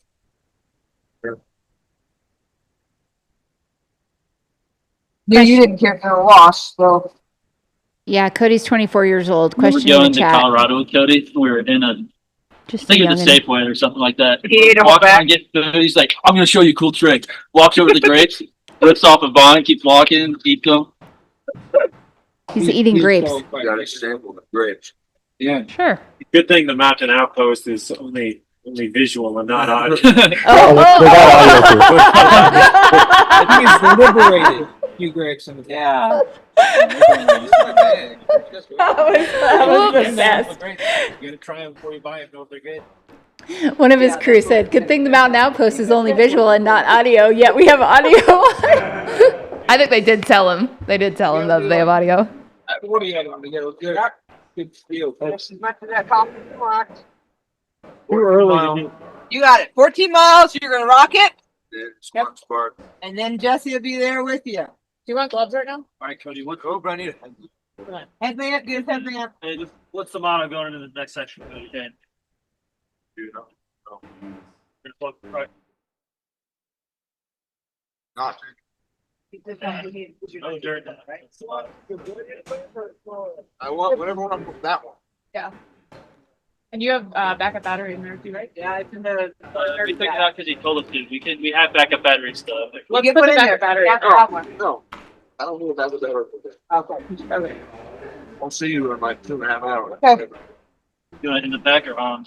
Whoever it on pays, I want this. Yeah, he left that on. You said 3.25 hours. Gloves now? You said no. Gloves now? 14 miles. It's 14 times 1230 bills. That would be phenomenal if I could do that. You can do it. 3.25? Moving controlled, man. You got it. You can do it. The biggest thing is just running. You know, You want your gloves and walking. Just running. Just running. Just the biggest running. thing is just running. Easy. Still got it. Wow. You still got it. You still need body glide anywhere? I think the baby powder might be. I don't know. We'll see what they start about. Yeah. Did you get rained on at all? Like hail on it. It's Yeah, like I heard. weird white, Little snow. like Snowball. hail, snow mix. Yeah. They did that a couple times here. Drink that coffee if you can. Oh, he is That one wincing. the You other can tell. I side. mean, I'm actually that's some real stuff, right? It's really easy to sit here and just watch these people, and yet if you were in their shoes, like what they've been through, and even though Cody's only 24, like your body is in some serious like pain right now. Your feet probably hurt, and we're hearing his crew talk to him a lot about his gear and all of that. And one reason is that he's going to be by himself for this next section. So 14 miles. This is not a paceable section of the course, just due to the spotted owls that are out there. And so, so he's going to have to do this by himself, and they want to make sure he's going to be safe doing that. Yeah, it's also a section that can get muddy really easily, so that should be interesting considering there's been Starting off to and have on some precipitation. moisture. You Yeah. can see it's very wet up there. Yeah, I mean, so far, someone asked in the chat, the weather has been fantastic up into this point. This is the very first glimpse of any weather that we've seen. Otherwise, it's been cool, overcast or clear, maybe a little cold at night down into the 30s, but there hasn't been any precipitation until now. We have heard there's been a little bit of hail, a little bit of snow in places, definitely some rain, but we're hoping those are just going to be pockets of weather that come and go, and nothing that is too impactful to the race.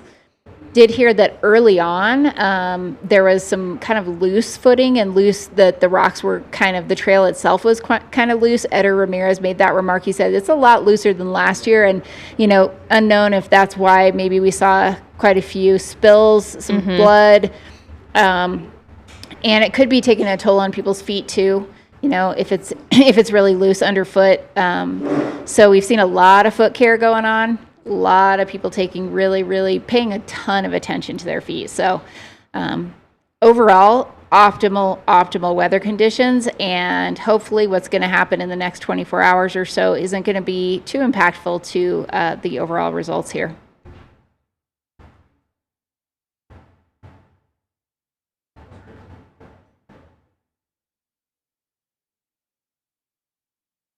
This is Cody Poskin at the Schnebly Hill aid station. There he goes.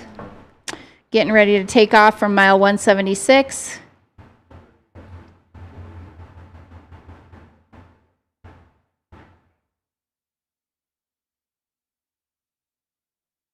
Now, someone asking about Heather. Yes, this is her debut 200+ mile run. Specific on the run. She has definitely completed some very long bike races.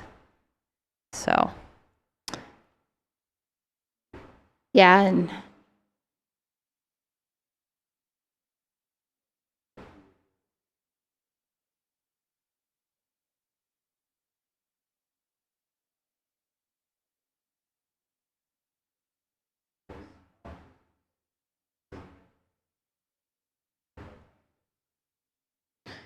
yeah, so just one more note on Heather Jackson. She's got a really epic season.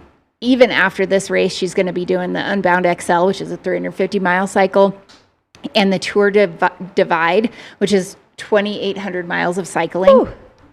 Also, the Oregon Outback, 365-mile cycle, Sure, and UTMB. yeah. Let's just Yeah, top it well, off why not? with the UTMB 100-miler, in August. All of that's going to be part just of some her light season. cross training for UTMB. So maybe she's thinking about this as like, this isn't my the A warm-up. race. This is part of my entire season, and this is part of the adventure. And she's absolutely crushing out there. As we get some aerials here of the, that's beautiful. So Yeah. beautiful. Just want to take a moment here to let everyone know we are going to be transitioning on the commentator side. I'm Corinne Chalvoy. I'm Claire Farrow. And we've been here with you for the last few hours, but it is time for us to turn it over to the Aravaipa After Dark crew. That is going to be Andy Jones-Wilkins, AJW, Chris Worden, and Rory Moynihan tonight. Stay tuned. The Dream Team. That's a great, I'm going to watch. I'm going to go home and watch. But yeah, it's been great. And we have much more ahead of us, and so much is going to unfold. Yeah. Thank you to Ultra. This is Cocodona 250 presented by Ultra. For Mountain Outpost, I'm Corinne Chalvoy, and I'm Claire Farrow. And we will be back with you probably tomorrow. Stay tuned.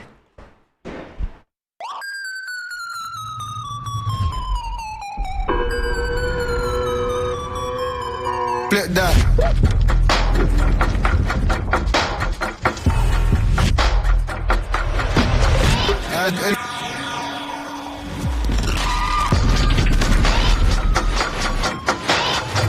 Ultra Fit. With room for your toes to crush your run, not your feet. Ultra. Stay out there. I'm a pledge for the wild kind of town. I don't mean to brag, but people often tell me I'm beautiful. Maybe because I'm nestled at the foot of the tallest peaks in Arizona? Ponderosa pines, trails, stargazing. Yep, I have all that too. Let's set a date. Bring the bikes and your hiking shoes. Oh yeah, I'm good with kids too. Yep, that's me. Flagstaff. Everybody has skin, and we have the skin salve for you.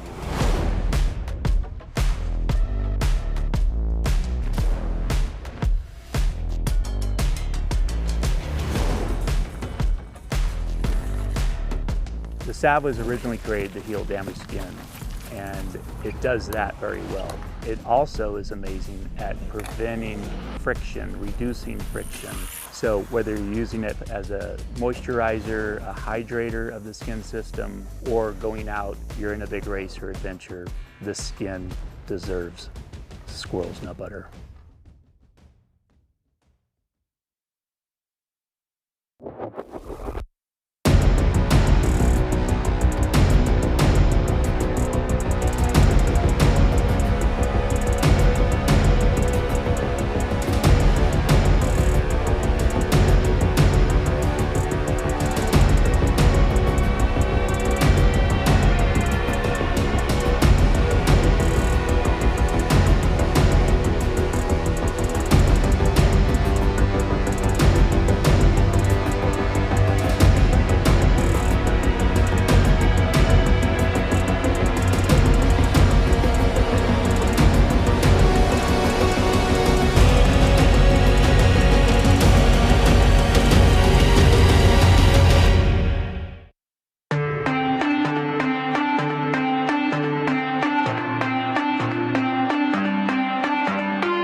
Welcome back to the Cocodona 250 live stream presented by Ultra.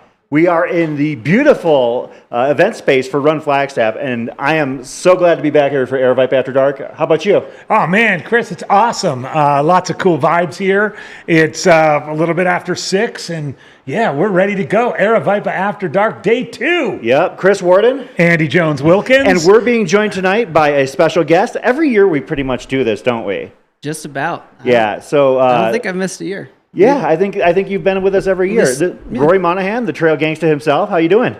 Hey, thanks so much. It's great to be here. I really feel at home in this space.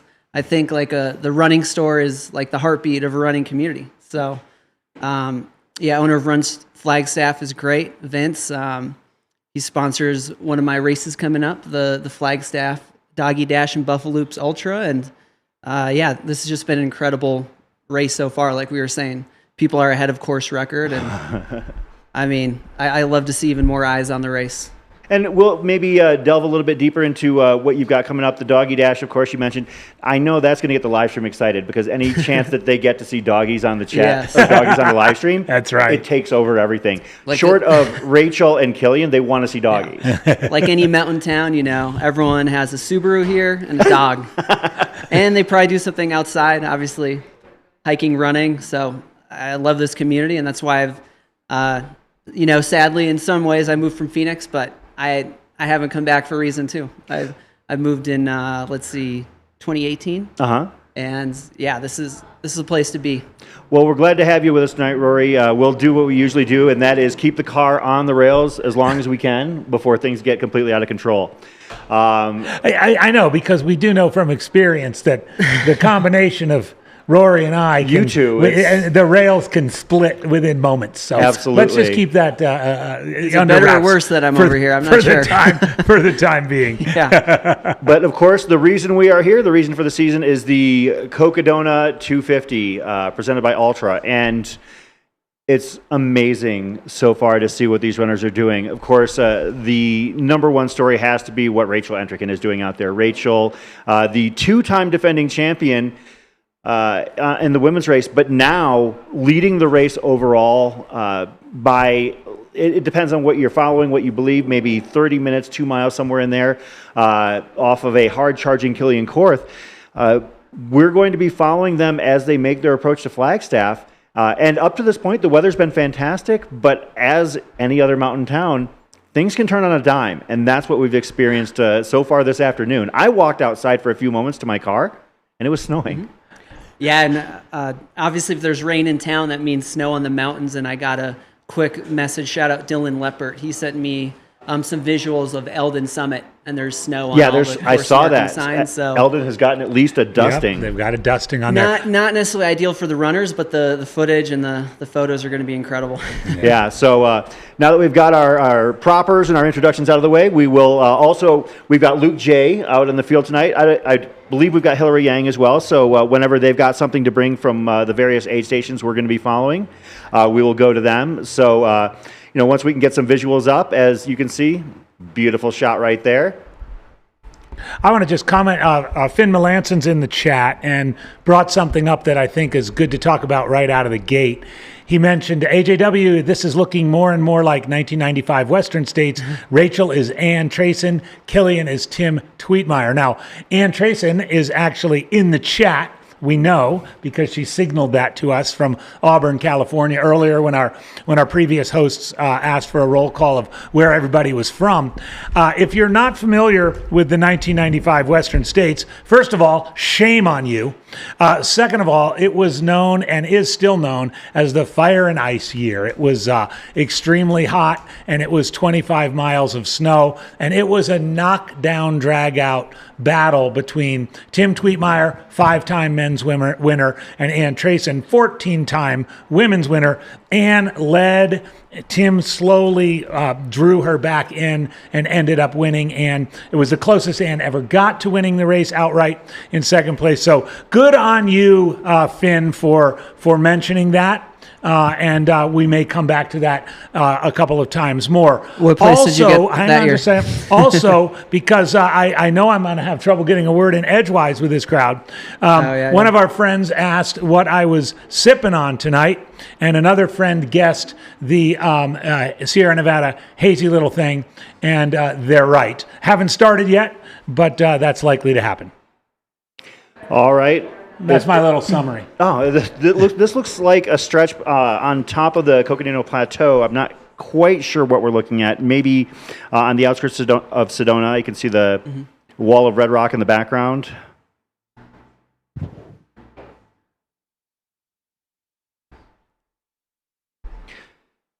course, we mentioned that Rachel Entrekin is leading the race overall. To give a quick heads up on what we're looking at as far as placements in the women's field, your top 5, Rachel Entrekin, followed by Heather Jackson, Courtney Dauwalter, Meg Eckert, and Lindsay Dwyer. In the men's race, Killian Korth holding second overall, followed by Cody Poskin, Zach Hauer, and there's been a little bit of movement further down the line.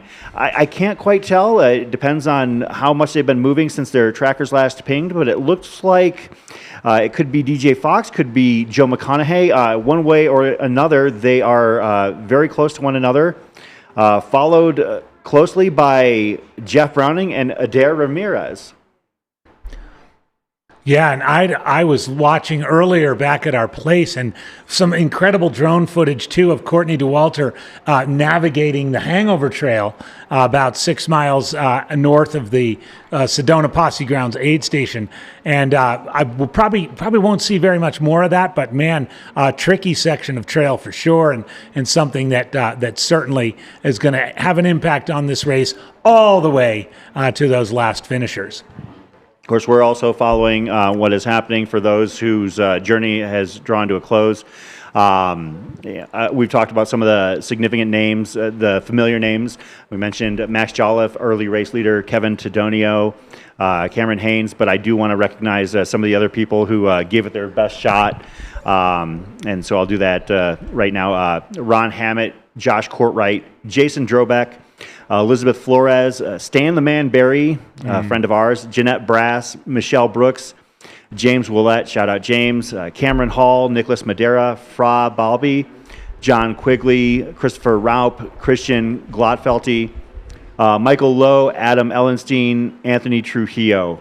Those are the confirmed DNFs we have so far for the Cocodona 250. Did you happen to, I might have missed it, did you mention Adam Kimball? I couldn't find him in the, but I remember we were chatting last night. He was in the Whiskey Row aid station at the same time as Cody Poskin. Is he still in the race? I believe it's pending. I'll have to confirm on that. Okay. Is that Lindsay Dwyer right there? It does look like it. That's Lindsay Dwyer. I know who the pacer is. Pretty sure that's Mandy Holmes. I bet She's it is. It looks pretty like much Mandy. every event, every trail and ultra running event possible. Of course, Lindsay Dwyer, no stranger to huge success here at the Cocodona 250, having finished second here last year. Right, so just a little course update. She's finished the Hangover Trail. There's a little section that sort of traverses the top end of the Sedona proper.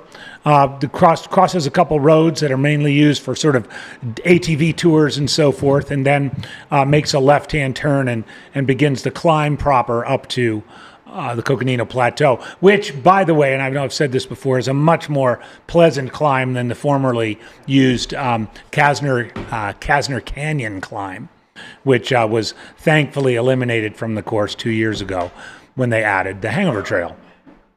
You seem disappointed by the elimination of Kasner, or is No, I love the trade-off. I love the trade-off. I think it's a few minutes of stress.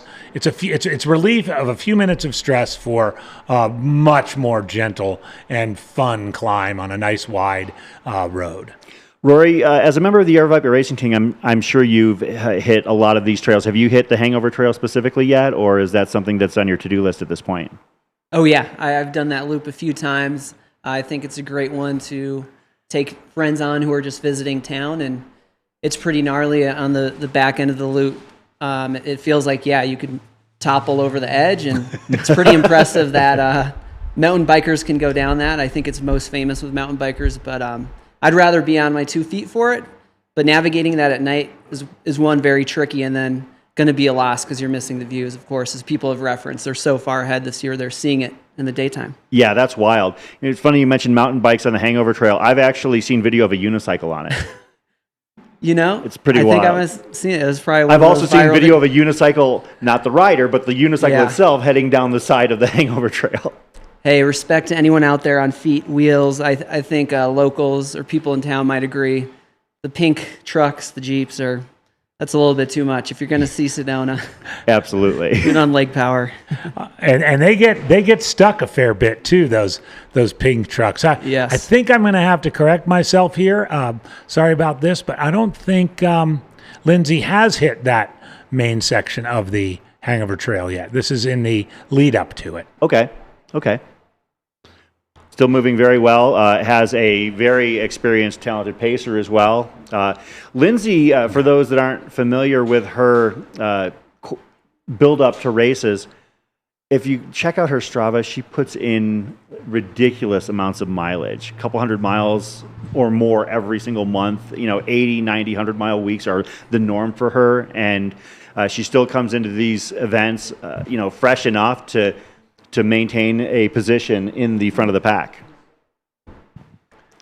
Yeah, I've got word from our team that this is the coming into the Sedona aid station for Lindsay. So right about here. I don't know when she picked up Mandy, but that's also another thing. Having Mandy as a pacer, you're talking about a member of the 24-hour national team, somebody who's covered 140-plus miles in 24 hours, somebody who can drop a 16-hour, 15-hour, 100-miler. She can go for a very long stretch of this course with And sleep's not going to be an issue for her concentration. I mean, absolutely. That's a great pacer to have in your corner, for sure. And also, Mandy is just somebody who loves this sport because every chance she gets to be at an event, it seems like she's there. Yeah.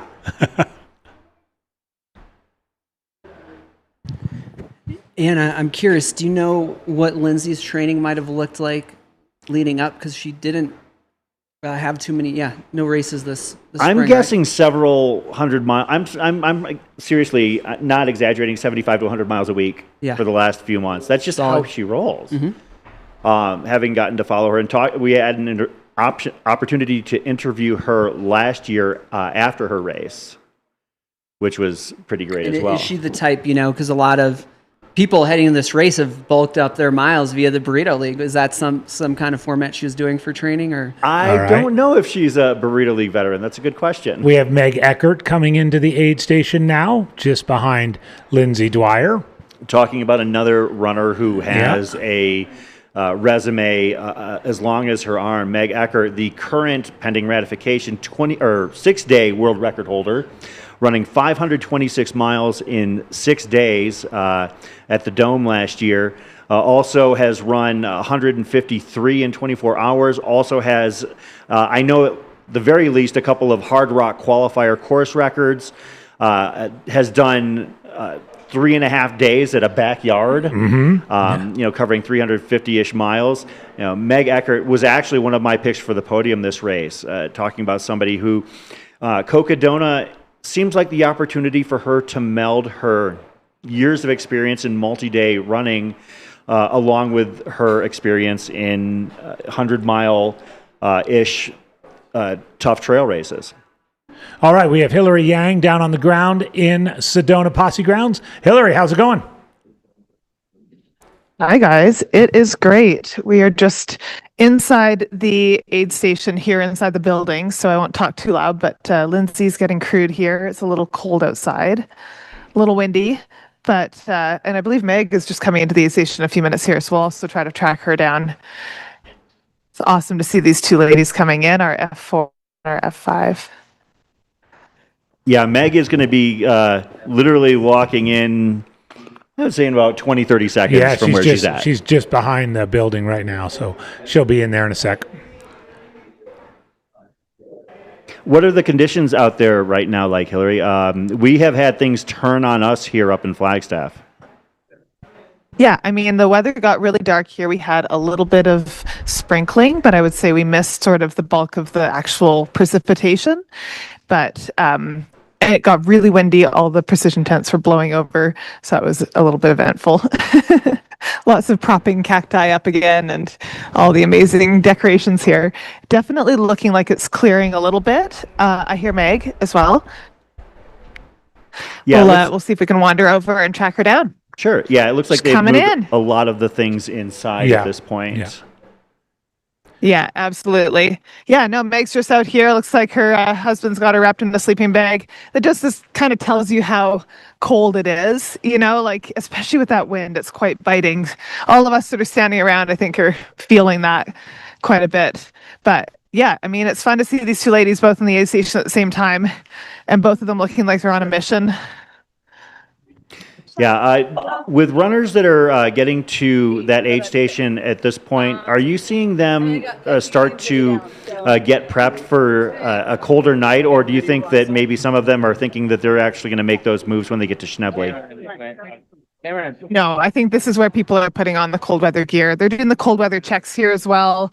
They started doing that in the afternoon, just really making sure that the runners aren't leaving here without that gear just because of this weather especially. I mean, they have to have it with them regardless, but especially when the weather starts to look questionable, it becomes a bigger concern, and they're, aid station volunteers are on it. Looks like Meg's got some potatoes headed her way. Potatoes with a bit of ketchup. Yeah, it's definitely cool enough that you don't want to leave here without layers, headlamp, gloves, all the things. Yeah, thank you very much for clarifying that there was a cold weather gear check that was mandatory as they got there, and obviously that's for the runner's own protection at this point. From what you're seeing on Lindsay and Megan's face, What does their demeanor look like? Do they look like they're feeling all right? Do they look like they're working through some things? It's hard for us to tell from this vantage point. Yeah, absolutely. So we did hear that Lindsay coming in had sort of called ahead saying she needed some foot care stuff done. And so that is being taken care of right now. I know the medical team was sort of on standby and she had some blisters that she couldn't get addressed at the last aid station. So she was going to deal with those here. I would say both of them seem like they're very much on a mission and very focused and a lot of energy. Like we have seen people coming in here through the afternoon that are, like this is a hard part of the race, right? Like it's 160 miles in to a 250-mile race. And I think everyone's been sort of feeling that dip. But I think as we get towards nightfall, and obviously with both of these ladies just coming in together so close, there does seem to be this like sense of urgency and like we're working through everything. And I would suspect that these are going to be among the faster aid station turnovers that we've seen so far. That makes sense. They probably want to capture the ability to get back out on the trail as things have turned a little bit in terms of the weather and make sure they maximize their time in decent conditions, because it does get colder. It does get wetter tonight potentially. I mean, we've had some dusting of snow in Flagstaff, and Eldon is now turning a shade of white. Yeah. So, Yes. they can maybe take their sleep a little bit later when it cools off, perhaps at Schnebley or maybe even at Munns Park. Yeah, absolutely. And, it's interesting, I think, during the heat of the day, the runners were almost a bit sleepier, like sometimes that heat combined with your eating and to get a little sluggish, and maybe that lent themselves more to naps here. And we did see more people taking naps. String Bean stopped for almost 90 minutes here. Like we got some 15-minute power naps. But I do think with the last two runners that have come through, like Jeff Browning, Etta Ramirez, I chatted with both of their crews. They were in and out in 10 minutes or so, and neither one of them slept. So I think there is a shift as we get towards nightfall, and you're totally right. I think people will sleep when they need to, but not necessarily right now. That said, the Sedona aid station has this amazing indoor area with cots set up. And so as we get into the mid-pack, they've got eye masks and they've got toothbrushes. And I feel like that's going to be really nice for these mid-pack runners that are coming in and they're facing more sleepless nights out on the trail than the front of the pack will be. Yeah, in my race last year, I had a nice sleep in one of those warm cots. Hillary, you're right. They have it all. They have the toothbrushes, the eye masks. If you ask, they have earplugs. They don't mess around at the Sedona Posse Grounds sleeping station, and it's nice. It's nice. It's way too early for these guys to do it, but you're right. Mid and back of the Packers, if your crews are listening, take a look at the Sedona sleep station. It's worth it. Yeah,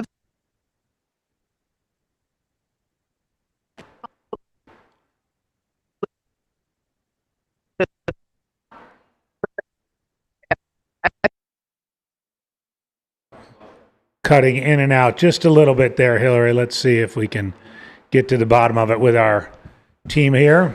As we mentioned, this is right now our current, I guess, F3/4. Or I'm sorry, F4/5 rather. Let's see. This is Meg Eckert. Yeah. And she and Lindsay are here together. Yeah. They didn't come in together, but they came in within about 3 or 4 minutes of one another. So to summarize, first place, Rachel Entrekin, second place, Heather Jackson, third place, Courtney Dauwalter, and fourth and fifth, respectively, Lindsay and Meg.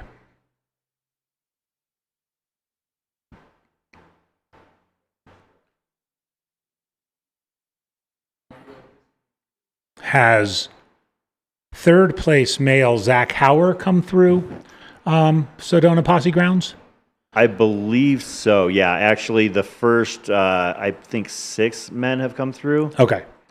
So maybe Killian is definitely through. Killian and Cody are both past Schnebley at this point, right. Which to say that before dark on day 2 is pretty unbelievable.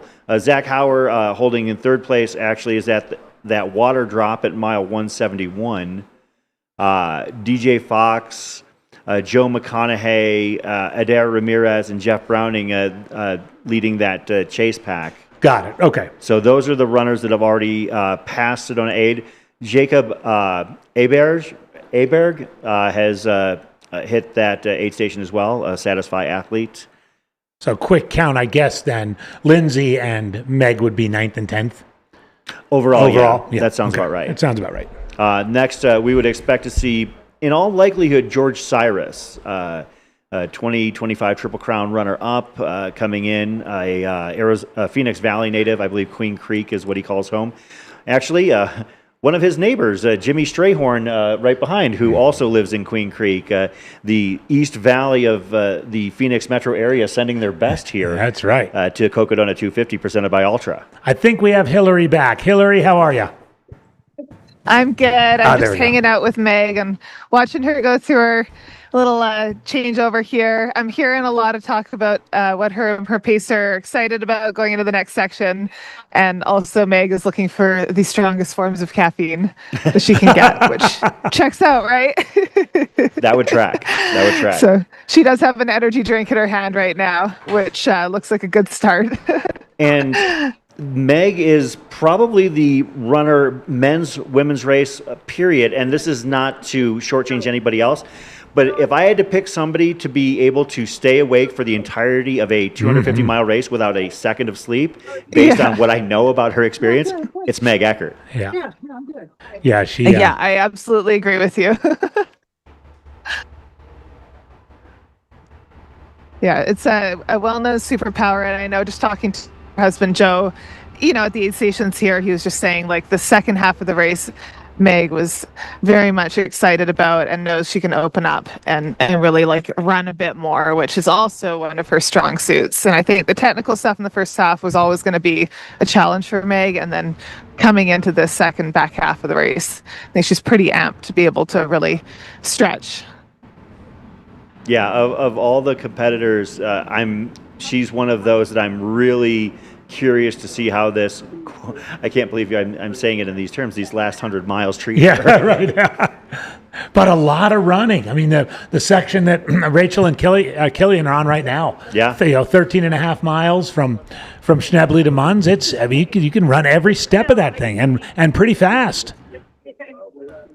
Yeah. It's pretty impressive, and I mean it's fun to see going into the second night just where Meg is starting to just hit her stride. Like you said, the sleep deprivation is nothing new to her. It's like an old friend, right? Right. Yeah, absolutely. She seems extremely lucid and having engaging conversations with everybody.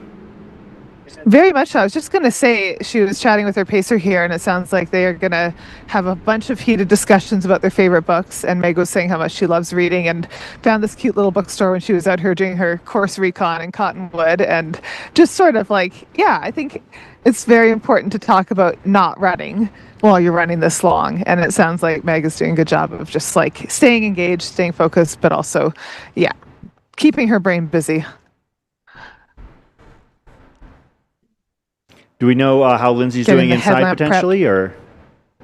Well, I believe she's getting blister care right now, so we'll check in with her again in a few minutes and see how that's going. But that was definitely the biggest thing that she had to address coming in here, so I would suspect that's what's happening. It didn't look like she was prepping for a nap or anything. Like for both of these ladies, it does seem like they're trying to move through their aid station change fairly efficiently. Yeah, I was. I'm concerned that you mentioned that she's got some blister care to take care of. Obviously, with a long way to go, that can it's kind of thing that can roll downhill out of control if you're not careful. I am stoked to see her have an extremely strong pacer going with her for the next section of the journey, though, for sure. Yeah, no, I think the pacers are pretty critical in this section. I just heard Meg asking her crew how cold it's going to get overnight. So that is definitely top of mind right now, I think, for everybody, is just managing the weather conditions. Overall, it's been so perfect for running, but it is hard with this wind and hard with sort of the threatening clouds to know. And I'm feeling actually a few raindrops as we're standing out here. So that is definitely a threat, and we might get a little bit of weather for these guys. I actually, looking over towards the mesas out of Sedona, you can see this little rain shadow cloud, I guess, heading our way, and I actually think we're going to get some rain here in the next few minutes. Yeah, those are some really ominous clouds, especially if the runners have to head out that direction. There's like a rain wall kind of coming this way. Yeah. Run faster. I'm just letting them know that the rain is heading their way. So Well, we have been really fortunate to this point, but we'll see how things pivot here in the stretch from Sedona up to Flagstaff. As you can see, the John G. Skycam showing the beautiful red rock formations that surround the city of Sedona. yes, well, and I know we were talking earlier about the trail conditions, and if it does get wet here, that does have an impact for the runners on the terrain, just like the mud sticking to the shoes. It can get pretty mucky here, and it's like that clay that absorbs the water and really kind of sticks to everything. So for the runners' sake, I'm hoping if we do get rain, it's just enough to keep the dust down and nothing more. That would be ideal. So we'll order that up for them. But, you know, anything more than that, and it does become something that they'll be thinking about at least while they're out there, especially heading up into the Hangover Trail, into some of these areas that are a little bit more technical again. Yeah, that would actually be a bit of concern. AJW, you've obviously done the Hangover Trail. Would you have reservations about doing it while it's raining? No, I think it's okay when it's raining. It might even be a little bit more sticky because there's like a little coating of dust almost on it. Wouldn't you agree, Rory? With that with that slick rock, it almost like has a little sandpapery feel to it. I'd probably agree with most of the sections there. I'd say the footwear would matter. Yeah. You'd want the right grip on your shoes there. So. But not in any sort of dangerous scenario. It's nice to have a pacer, and definitely behind you. You and Billy. It's more about just overall balance. Yeah. And your visibility, vision. So. You know, All right, Vegas taking off, you guys. Oh, there we go. That She'll was quick, definitely right? she'll definitely be in the dark. Yeah. You know, because she's got it's a good 6 miles to the base of the Hangover Trail from where there. She's got to run all the way through town, and then up into Munswagon Road Trailhead. So. All right, we're going to chat with Meg's husband here for a second and just get his thoughts on the crew stop. I gather it maybe didn't get a full 10 out of 10 grade as far as the timing and all that. You know, it was my mistake too, because I knew that piece of gear that I had to go run back for was something that she may or may not want. So I should have had it in her bag. Last time when I took it from her, I wound up just shoving it into the pack she was wearing at the time, trying to be quick. And that never works. So here we are. So, you know, she ate food. She got to relax a little bit. She got to smile and laugh and chat and talk. She's enjoying herself. So in that sense, it's a 10. Like if everything, I couldn't have asked for more from her, but we could have picked up some slack on that one. But. Well, the vibes are high, you know, that's important. That really is, especially like a race this long, like, you know, right? And you know her better than anyone. So seeing her happy and in a good mood out there. And that's what it's all about, right? So like the whole point of doing these things, she wants to challenge herself. She wants to improve her performance every time she goes out, but it's about having fun. Right. And it's like, if that joy is gone, what's the point? So as long as she's smiling, I'm happy. Yeah. And everyone has a different definition of fun, right? Yeah. So. Obviously, right? Yeah, seriously. So, but yeah, I couldn't be happier. As long as she's smiling, I'm happy. Are you happy with what she's eating out there right now? You know, with her, she knows her body really well. You know, if she had come in and she was slurring her words a little bit or something like that, then I'd start pushing more calories and more salt. But she's really good at like listening to her body. So, yeah, until I see something wrong, I'm cool with whatever she's doing. Yeah, if it's working, it's working. It is pretty awesome that she's so dialed in and knows herself that well. That's a skill set in and of itself. It really is. Yeah, for sure. For sure. And then last question, has she slept at all yet? She did. She slept for 45 minutes earlier today. It was right around noon, so kind of the hot part of the day. She laid down 45 minutes and literally woke herself up at like 43 minutes, arms in the air, and she's like, let's go, let's get it. So, I mean, you know, like I said, it's just been epic so far. Couldn't ask for more. Well, it's exciting to see her out here crushing. Thank you. You're crushing too. I hope you're taking care of yourself. I appreciate it. We're all surviving. Yeah. Seriously. All right. We'll see you out there. Yeah, sounds good. All right. I don't know if you guys caught that behind me as well. That was Lindsay Dwyer just leaving. So there we go. They left within a minute or two of each other. And looks like she was able to sort of take care of the feet issues. And I will say on that point too, yes, blisters are concerning, but I've seen a lot of them this afternoon. I've seen some gnarly ones popped here in the aid station with the big needles. And so I think it's just inevitable at this point for a lot of people, like whether you have blisters or not, there's just a ton of foot care happening. The dust, I'm sure, contributes to it. It's just, part of it. So I wouldn't necessarily call that a major concern, but I do hear you guys on the fact that, it's not ideal when you still have 90 miles left to go to have blisters. Yeah. Hillary, sorry to interrupt just a second. We're getting a visual on Heather Jackson just about into Schnebly. Looking very good. We got a drone shot there. I know she's probably less than a mile. There's a couple of campsites there along that gravel road. So that's Heather coming on into Schnebly. That would be the 4th place overall, second female coming into Schnebly. On the left of your screen. On the right, you see Meg Eckert and her pacer. Did you happen to catch who's pacing her, Hillary? Who's pacing who, Meg? Who's pacing Meg, yeah. Or Lindsay? Who's pacing Meg right now, you guys?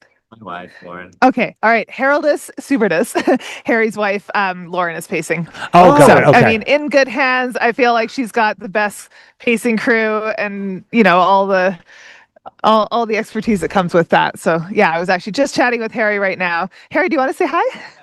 I can say hi. Hey! It's a wonderful race. Yeah, everybody's doing amazing. AJW and Chris Warden are both like, Harry, say hi. Hi, guys.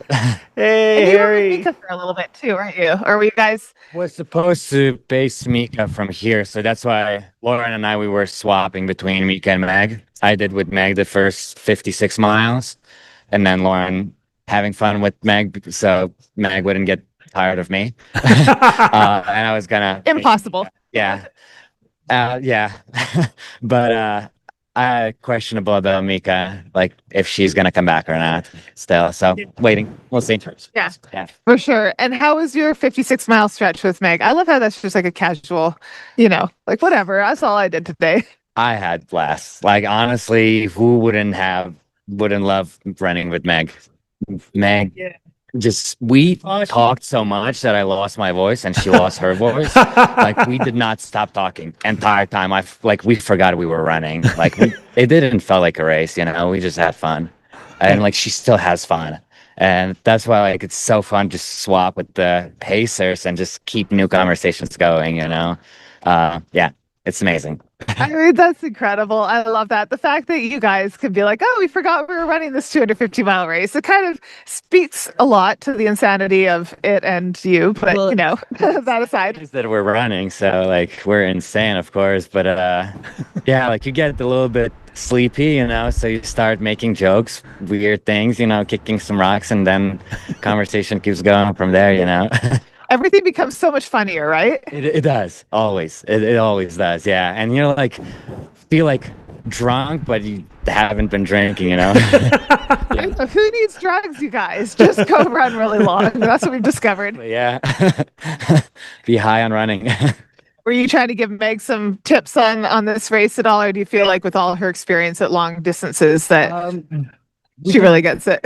Oh, she knows what to do and how to pace, but we've just been more thinking of strategy and stuff, just talking through that. And she's dialed. I've been learning from her. So I have a lot to learn from her. So yeah. The ladies are crushing. So they are crushing. Yeah, it's unbelievable. Yeah. Oh, that's awesome. Thanks, Harry. Good to see you. Have a good night. Yeah. Well, I feel like that's going to wrap up our time here pretty shortly. We do have Jakob still in the aid station, so we'll hang out for a little bit longer and see if we can catch him. He's with the Satisfy crew right now. His first 250-miler, Swedish guy. I know he came over here with not a lot of experience at all, / any with multi-day events. So unlike Meg, who at least has a lot of experience doing these long, crazy multi-day things, it is really fun to see the whole gamut. We'll try to tackle these races. So we'll try to catch him in the next little bit, but if not, I'll send it back to you guys for now. And it's really fun to see our F4 and F5 come through looking so strong, so dialed, and one after another. They are definitely battling right now, even though they know they have a long ways to go. And it's fun to see that play out. All right, Hillary, thank you so much. I really appreciated those interviews. Man, that Harry interview reminded me of the time we brought him into the studio 2 years ago.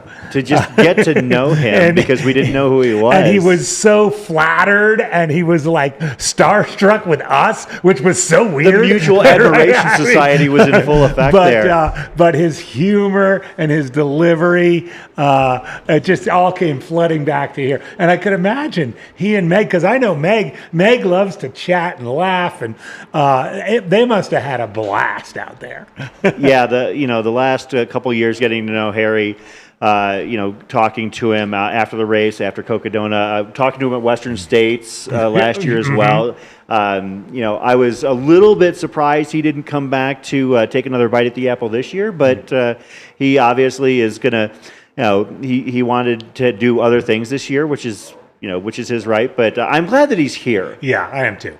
To have as many people who aren't necessarily running this race out on course and out to be a part of it is what's so awesome about, and what makes Cocodona special. You've got a former champion, Harry Schubertus, and a lot of other athletes who maybe are sponsored by some of our sponsors are showing up at aid stations. Others are. You get to see Scott Jurek pacing out here. This has become Chrissy a huge. Mail was Chrissy out Mail, here. yeah. Yep. And I do know for a fact that there are going to be some very big names at some of these later aid stations. Yeah, I think so. Huge names. You know a couple secrets? Oh, I know a couple of secrets. Let's just say if you go down a couple of these, some of our wonderful sponsors, and go to see who some of their athletes are, and start to connect the dots with perhaps where some of them make their home, you might see a few of them out there. Of course, this is the Cocodona 250 presented by Ultra. Chris Warden, Andy Jones-Wilkins, and Rory Moynihan, a.k.a. Trail Gangstas. The Trail Gangsta himself, hanging out with us here on Aravipa After Dark. 38 hours into the race. We just hit the top of the 7 o'clock hour. We're looking at Meg Eckert and her pacer making their way through Sedona. I recall this section just seeming like it took a real long time to, as I think people who've been to Sedona know, it's sort of a, sprawling's too big a word, but it's stretched out quite a bit, the town limits, and so there's a fair bit of sidewalk and city streets between the Sedona Posse grounds and the beginning of the Hangover Trail section. Of course, this is not the only event going on right now. We are actually, I think we're coming up on the final cutoff for the Bradshaw Brute here in a little bit. Mm-hmm. Was that a 38-hour cutoff that started an hour later? It started at 6. Okay. So it might be 8 p.m. Okay. I'm sure you could look it up. Yeah, I'll do that when I get a chance. Yeah, it might have been. Someone in the chat might know too. I know it was at least 36. So actually, I've got it right here in front of me. Tuesday, 8 p.m. Yeah. Okay. So another hour for the Bradshaw Brute. Further, the Mingus Traverse 80 began this morning at Watson Lake Park. Basically, where the Bradshaw Brute ends, the Mingus Traverse begins, and that is going to be going from Watson Lake Park to the Sedona Ranger Station, where we just spoke with Hillary, where they are coming from. And that'll be, the cutoff for that is 2:45 a.m. Thursday. So you can see a beautiful shot of Sedona at sunset. Truly one of the most beautiful places that we have to offer here in Arizona. And that's what's one of the great things about Cocodona is that, aside from the wonderful trails and everything underfoot that you get to experience, you get to see all of the towns, all of the people that are really embracing this event. Even those who didn't embrace it initially have grown to do so. And then you get to see, these backdrops like this. Well, and that's a big part of Jamil's vision. Speaking of Jamil, by the way, I did have some time during the day to go up to Mingus Mountain Aid Station, and where Kevin Goldberg has his Mingus Basketball Association sort of sideshow going on. And Jamil, the founder and basically inventor of Cocodona, I think it would be a good word to describe it, took part in the basketball shooting competition and according to Kevin, embarrassed himself. So for what it's worth, nobody has ever accused Jamil of being a basketball player. He wasn't even doing as well as the runners, the competitors. Who Are you a has the basketball highest player, mark so Rory? far? It's a tie between Michael McKnight and Bubba Kavanaugh. Michael McKnight and Bubba Kavanaugh. And we've just seen Meg Eckert on the women's side. Meg Eckert. I'm not a basketball guy. Not necessarily coordinated the dribbling. However, I grew up across the street in Fargo, North Dakota. My elementary school is across the street, basketball court, and I got really into just shooting free throws. So I'm pretty good at like pig and free throws, but if I'm playing like a, one-on-one game or with a group, probably not as well, but I have a good shot. If you could even do that, if you could hit a couple of free throws, that would put you in first place. You should go on up to Mingus, and I mean it's a low bar. I got 1 point. I got 1 point, and I'm leading the media division. Weren't there some kids hopping in there though, shooting too, or they're not? Probably 18 and over for this. I don't know. A lot of the runners have been doing it. I mean, they have a basketball that was signed by all the participants who are taking part, and I love that. And I did see, like for instance, I was shocked to see Rachel's name signed. Rachel shot. In fact, Kevin noted that most of the 250 runners wanted to shoot. Mm-hmm. It was the 80 runners who scoffed at it. Yeah. We are back following our current F5 Meg Eckert through the trails, having departed the Sedona aid station. All right, this is interesting. This journey through Sedona, the town, it's on sidewalk, it bops onto a trail, it bops back onto sidewalk, it bops back onto trail. Eventually it gets onto trail to stay. But it's really I don't know, it's let's just say it's difficult to get any sort of rhythm on it. I can see that. I would probably just I would have a hard time wanting to actually get into a running rhythm. I mean, maybe just developing a strong power hiking cadence. But then again, Meg Eckert's built different than I am. Yeah. I know. I remember when I was running this section, though, I was like, there's a road right over there. Can't we just take the road? But, of course, this is Cocodona. Somebody asking about specific players in the Mingus Basketball Association. I don't have those details. Kevin Goldberg will be in the studio at some point later this week. Oh, he's actually coming in. He'll be here starting 9 a.m. Thursday. He and I chatted today. I think most of the listeners may or may not know I'm going to have to head out a little bit early this year. My youngest son, Tully, is graduating from college up in Lewis and Clark College in Oregon. And Kevin's going to come in starting 9 a.m. And he promised a full top-to-bottom review of the stats and the results from the and he might also be on the chat. Wait, hold on. You're being replaced by Kevin Goldberg? That's right. Man. It's like Timu AJW. Really? I'm kidding, Kevin. I was going to say an upgrade. I'd say that's a big upgrade. I was saying upgrade. I love Kevin Goldberg. There's nothing but love for BGE here in the Cocodona studios. He told me he was exhausted and he hasn't nearly been able to be on the live stream as much as he usually is. That is true. We've seen less of him on the live stream chat than we normally do. He's busy refereeing basketball games. But it shows he's taking it seriously, which I appreciate. And there we go. There is the site of the NBA. I'll just give you a little. Let me just give you a little tour while we have a moment. So that the table on the lower left there with the ball that has a little white patch on it, that's the ball that every participant signs. Okay, and there's a ton of signatures on it already. Rachel Entrekin, everybody. That tent under there is sort of the headquarters tent. There's prizes. There's T-shirts. It's co-hosted by John G. So Scott Trayer's been out there for a long time. That's Kevin there with the orange pants. And then the four, and it's 100% inclusive. There's a men's basketball, the size of a men's basketball. There's a women's basketball. And then the cones mark the point values for shots. So the one closest there, right, for a layup is 1 point. The one on the wing is 5. The one basically on the foul line, Rory, you would probably love that one. That's 4. The top of the key is 7. And this corner jumper is 10. So what I understand Bubba did is Bubba took a free throw, missed it, went to the corner, and drained 2 in a row, and that's how he's got his 20. He strikes me as a basketball player. He does strike me as a basketball player. Absolutely. And I tell you what, it is fun and festive. The crew, I mean, it doesn't look like it right now, but crews kind of wander over and say, hey, what's going on over here? And it's just a heck of a lot of fun. Is he doing something with charity with the basketball that's signed signatures? That's a good question. We should find that out also when we talk to Kevin. So somebody is asking about Jake Kilgore, and Jake took a bit to warm up, but then sank a sick corner 3 for 10 points. That corner is 10. And I mean, if you're a good shooter, you might as well just go all corner threes and give it a shot. You only get 3 shots, and Kevin sort of doesn't really want you to practice. That seems fair. Yeah, he's sort of like, here's the ball, you get 3 shots. So right back to following Meg Eckert as she makes her way further and further out from Sedona Aid Station.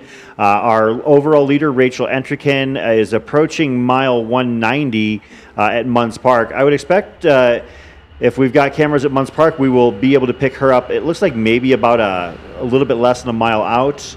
Yeah, well, we know we've got Luke J getting set up there. That's Luke right. has been doing incredible work these first 2 days. He's seemed going all the way back to mile 7 at Cottonwood, where he was doing the man on the street interviews. But yes, in Munns, if we can get a bike cam out there, Munns they can head out. The bike cam can head out at least on the paved section, a good probably 2.5 miles, and even if they wanted to get onto the dirt section, that's a 13.5 mile loop. It's no pacers. I think we've talked about this multiple times already. There's nesting pairs of Mexican spotted owls in there, so the permit prevents pacers there, as well as no pacers from Wildcat Canyon to the finish up and over Eldon. It is really runnable, as Rory said. It's basically a fire road, sometimes double track, most of the time single track. A few little remote rocky sections, but nothing really to worry about. It kind of tilts up for the first 6.5 miles and tilts down for the last 6.5 miles. So I know that Fireball would be a 3.5 hour, 13.5 miles for Rachel and Killian, which would put her there right around 8 o'clock. My guess is the way she's been tracking is might be a little bit before 8 o'clock. Of course, we are also keeping eyes out for Heather Jackson as she approaches Schnebley Hill. And with Rachel, we've got, as you mentioned, Luke J. So we have as much coverage as our arms and legs allow us to have out here in this next stretch of the Cocodona 250 presented by Ultra. Yeah, I also wanted to mention to you guys, I hit two other aid stations today. I hit the new aid station at Watson Lake, which is located at the start-finish area of a race I think all of us are familiar with, the Whiskey Basin 90K. And I hit the Schnebley aid station and drove a little bit out. It's the dirt road deteriorates after a little while, but I drove a little bit out because I'm good friends with Mike McTier, and he's one of our drone pilots, and I knew he was out there in this beautiful spot where the Foxborough Ranch aid station was last year. And right when I was out there visiting with Mike, along came Rachel and her pacer. So that was about a couple minutes before 4 o'clock, and she had about 2 miles into the aid station. Looked great, said hi, chatted, said, "Boy, this is beautiful." Just kind of classic Rachel. Rory, hold that thought. We're gonna go to. Did you say we have Luke J in the field? All right, Luke, what do you have for us? There we go. Hey guys, Luke here at Munns Park with Dom. We were getting a little chilly, so we just cuddled up to stay a little warm. Share the heat. Yeah. Yeah. Dom has the tall task of pacing Rachel from here. 21 miles to the next spot? Yeah, I'll take her to Kelly Canyon and then to Fort Tuthill. Right on. And she got probably some snow or sleet or whatever that was up there? Yeah, right when she left at around 4 o'clock at Schnebley Hill. Yep. Yeah, it was maybe like 5-10 minutes. We got back to the cars and we started to see like some like rain and sleet start to come. And then we came over here and it was a good like 30-40 minutes of rain and sleet. So hopefully she's okay. We're going to find out pretty soon if she's wet and cold or still fired up and ready to crush this. Are you nervous about facing her at all? You know, people ask me that a lot. People look at my Strava and they're like, Are you up to the task? She actually did that.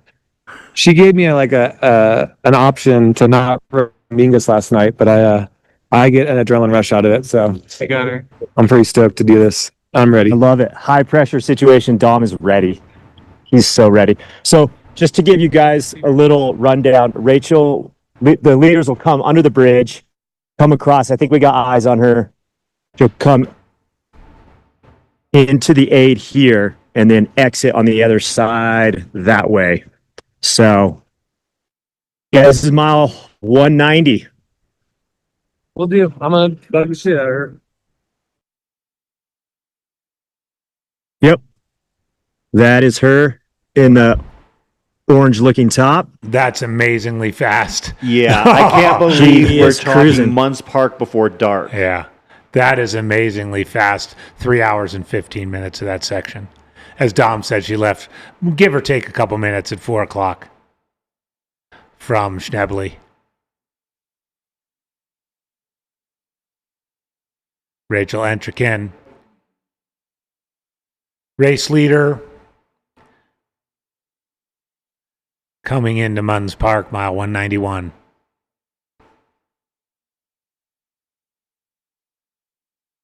It'll be interesting to see because she had that cold section, obviously hit some weather. AJW, I know you mentioned that section can get really muddy. So we'll see if she might take a couple minutes here. But we'll do an eye check, see how she's doing.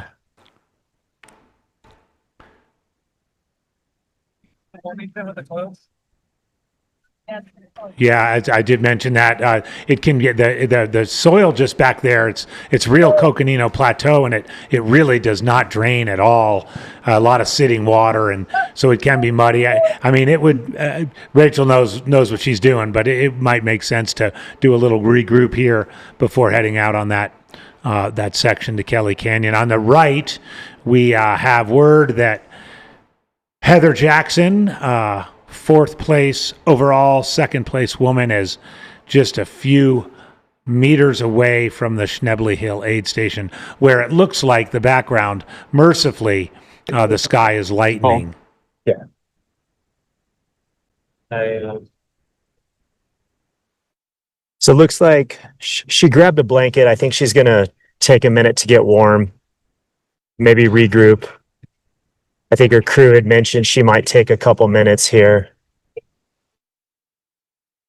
Oh, that's good. Good news. That's good news, and good for her to make that kind of immediate decision too, right? Don't you think, Luke? Like, don't dilly dally around saying should I or shouldn't I? Just grab the blanket and warm up. Yeah, she just got off a really challenging section with weather, cold, and no pacer. So, I would take a few minutes here. She'll probably put on some dry clothes, try to get something warm in, and she's got a great pacer in Dom. Now, I know I don't believe they have an indoor facility there like some of the other aid stations. Is she going to be able to go to a vehicle or something, you think? Yeah, I'm not sure. There's a couple tents, and then her crew might have had like a sleeping bag or something for her to warm up. Oh, okay.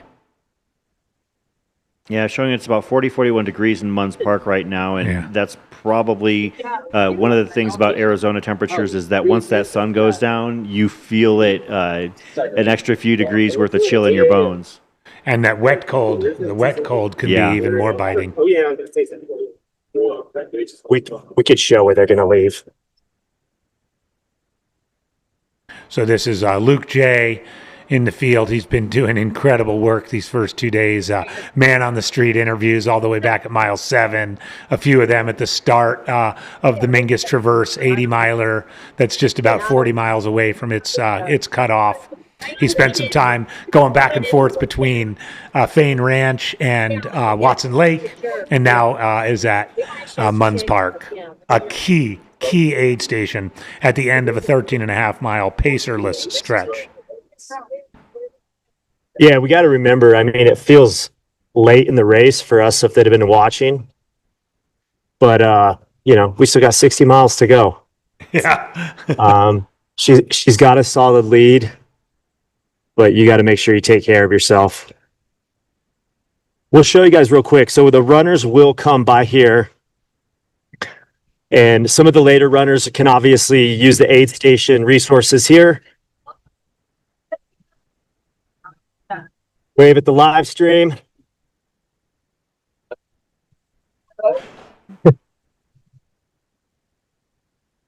And then, if you want, this aid station is sponsored by Never Second.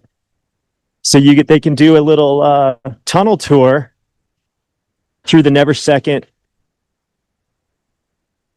tunnel into the other side. I think it's like a zombie or haunted house.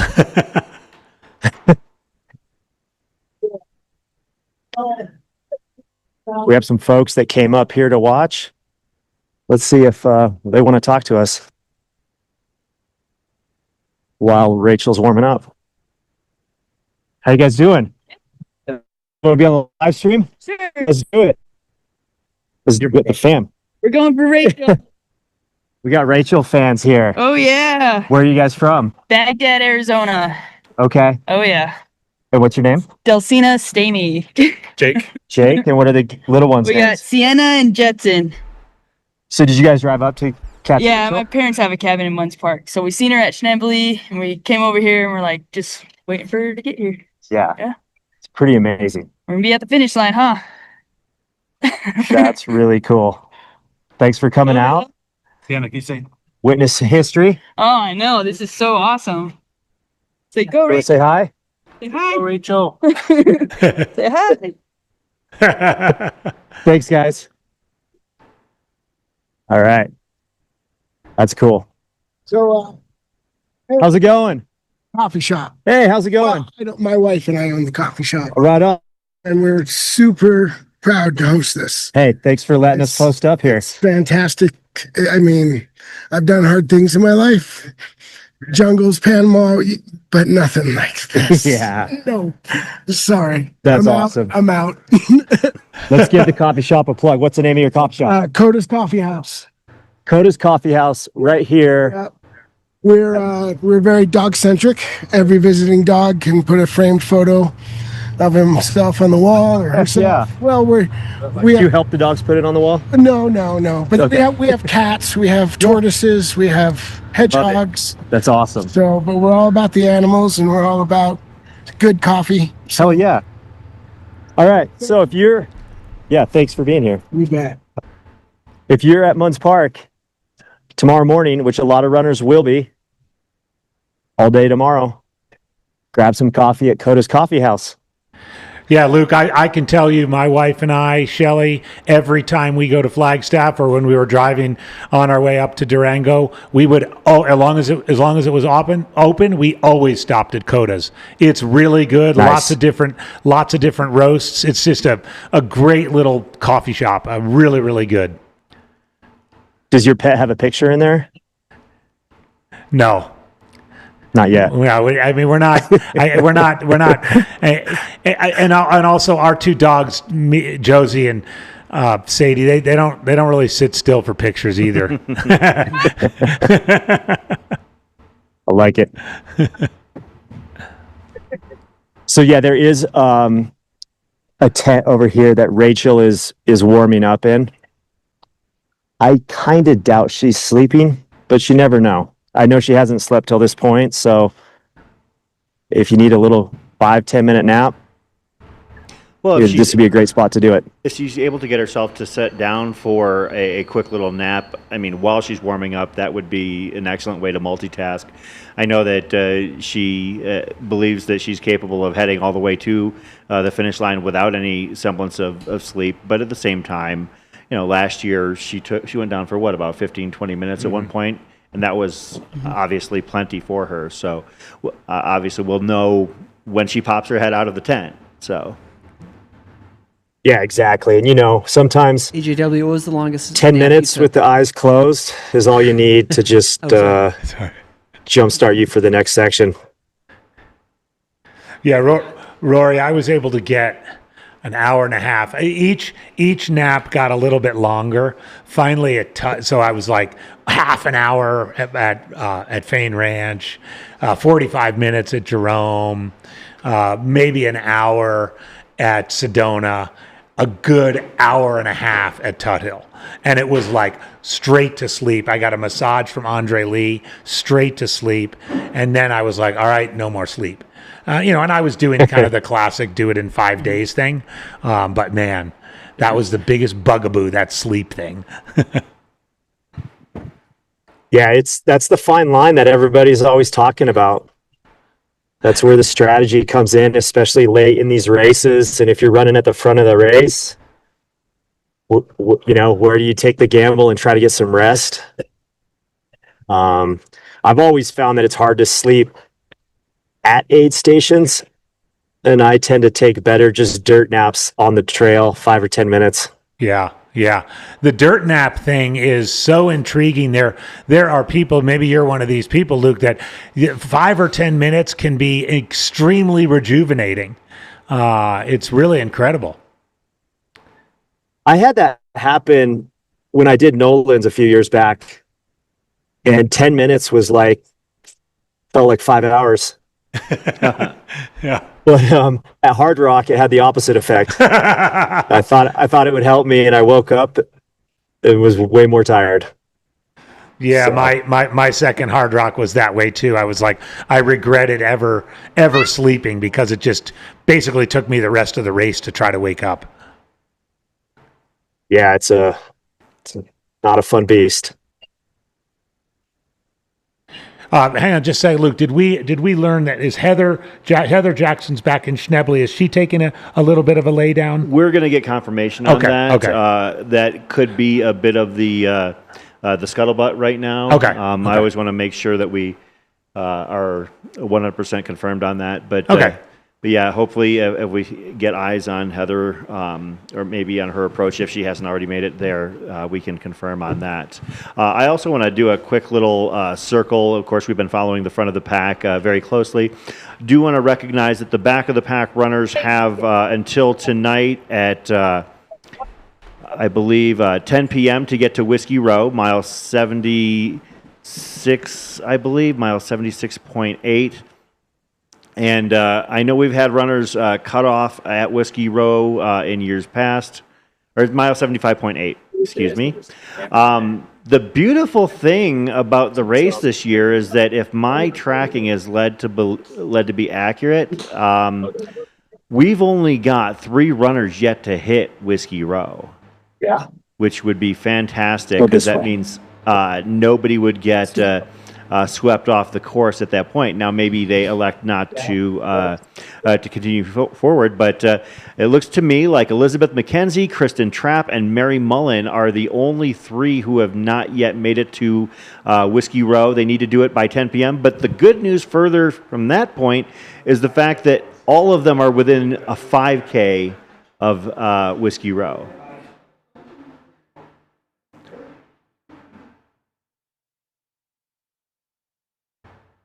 Looks like, is that a runner leaving Whiskey Row?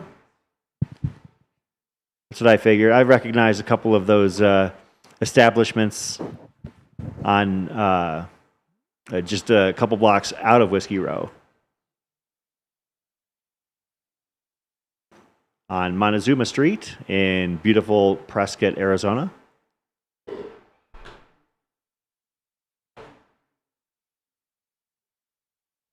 So we'll be keeping tabs on the back of the pack as well, making sure that we have information and details on those runners.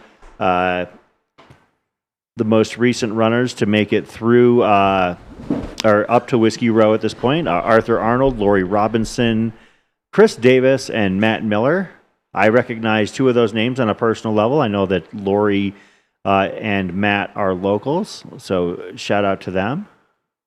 Shout out to everybody, and as a matter of fact. And sorry, Chris, the cutoff here at Whiskey Row is going to be 8?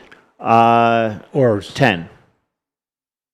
10 o'clock time of day. But that's the beautiful thing is There's that plenty of time. Everybody who hasn't made it there has less, has a 5K or less to get there. Oh, okay. Yeah. So it looks like they're pretty comfortable. They should be. Yeah. That's a nice feeling. Well, yeah, because remember too that 5K that they have remaining is predominantly downhill. Yeah, and I would say half of that actually is the city streets of Prescott. It's very gentle.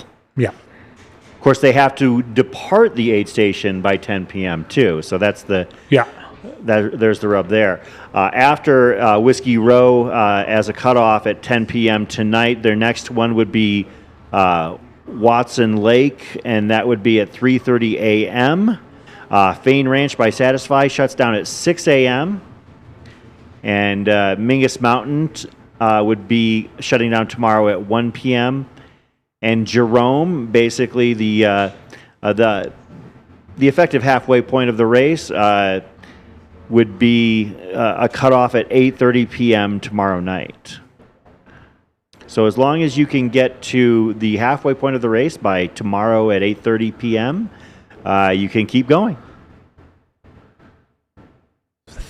25 hours. Bib number 392 right there. Thank you very much for the identification assistance. A couple little human interest stories. I know I'm sorry. That would be Chris Davis of Happy Valley, Oregon. Chris, thank you for filling out the runner survey. As a thank you, we are going to tell our audience about you here right now. Chris Davis is a retired USAF pilot. Thank you for your service, flying the C-130 and C-17 cargo aircrafts. Flew for Southwest Airlines, but has 2 grandchildren. Started running and had completed a 100-miler at Fat Ox, and this looks like a level up.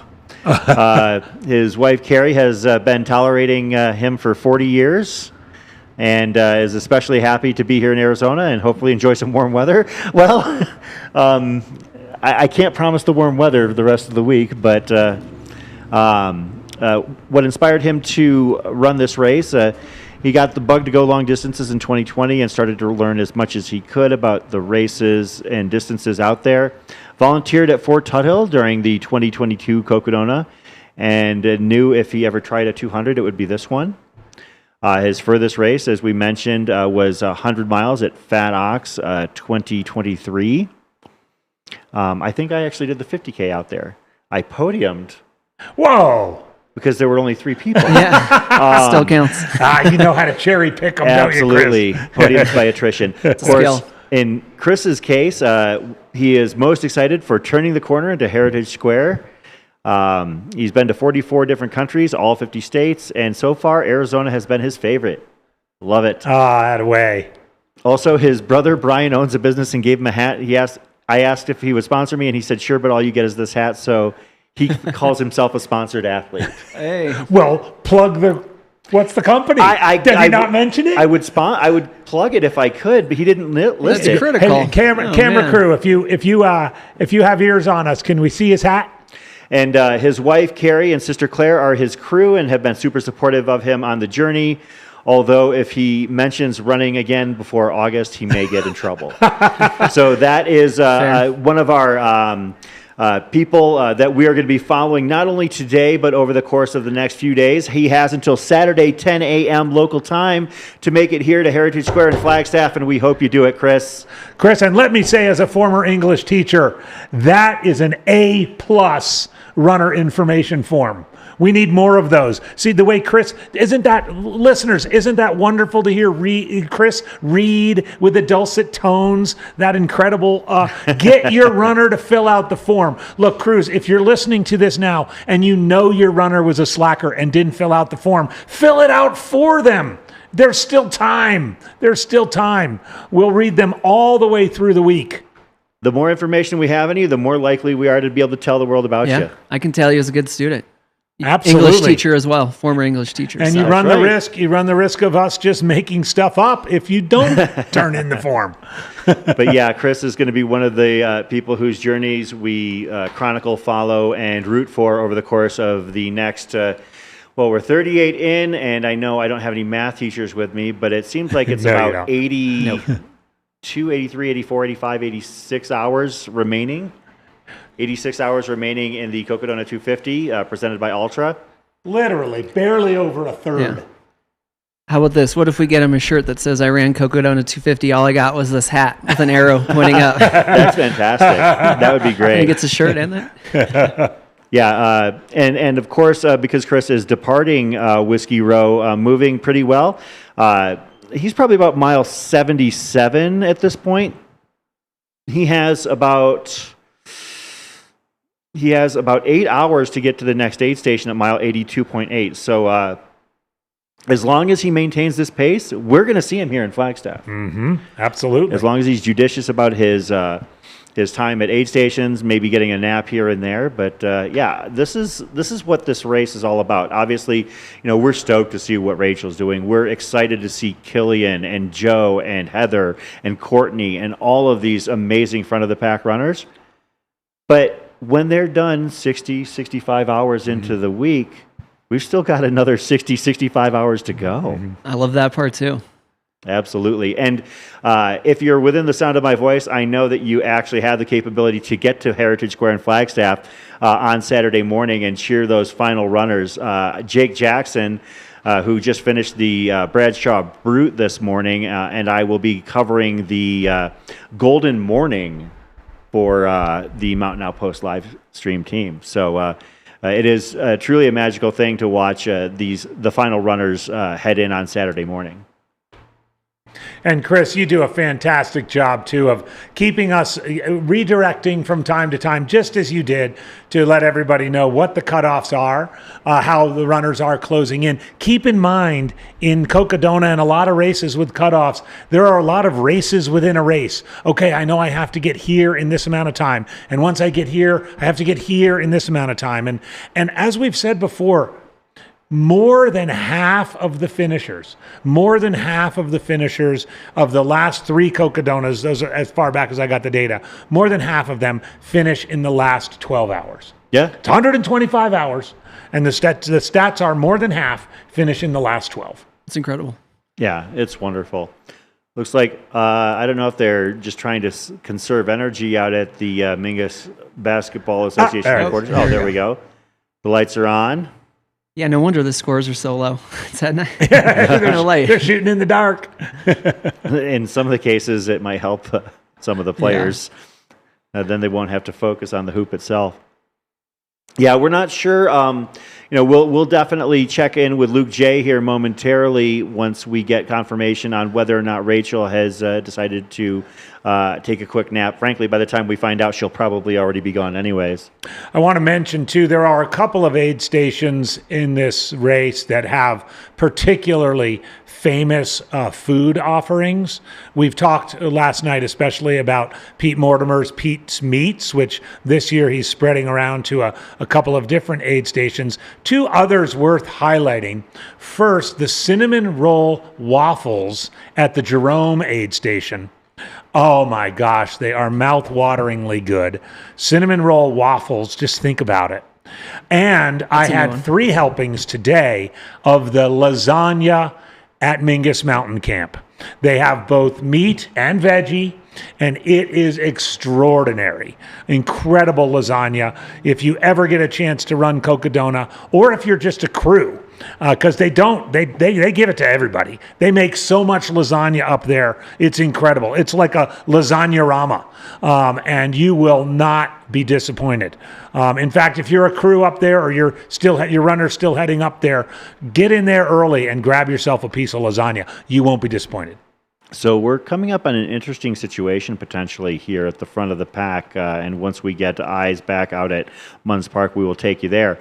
But Rachel Entrekin still pinging at Munns Park. We don't know if she is just warming up or taking a quick nap or something, but Killian Korth about half mile out. Is he a half mile out? Yeah. And that's all downhill. It's when you're I've done that many times. You hit this final little ridge, it transfers to pavement, and you drop down.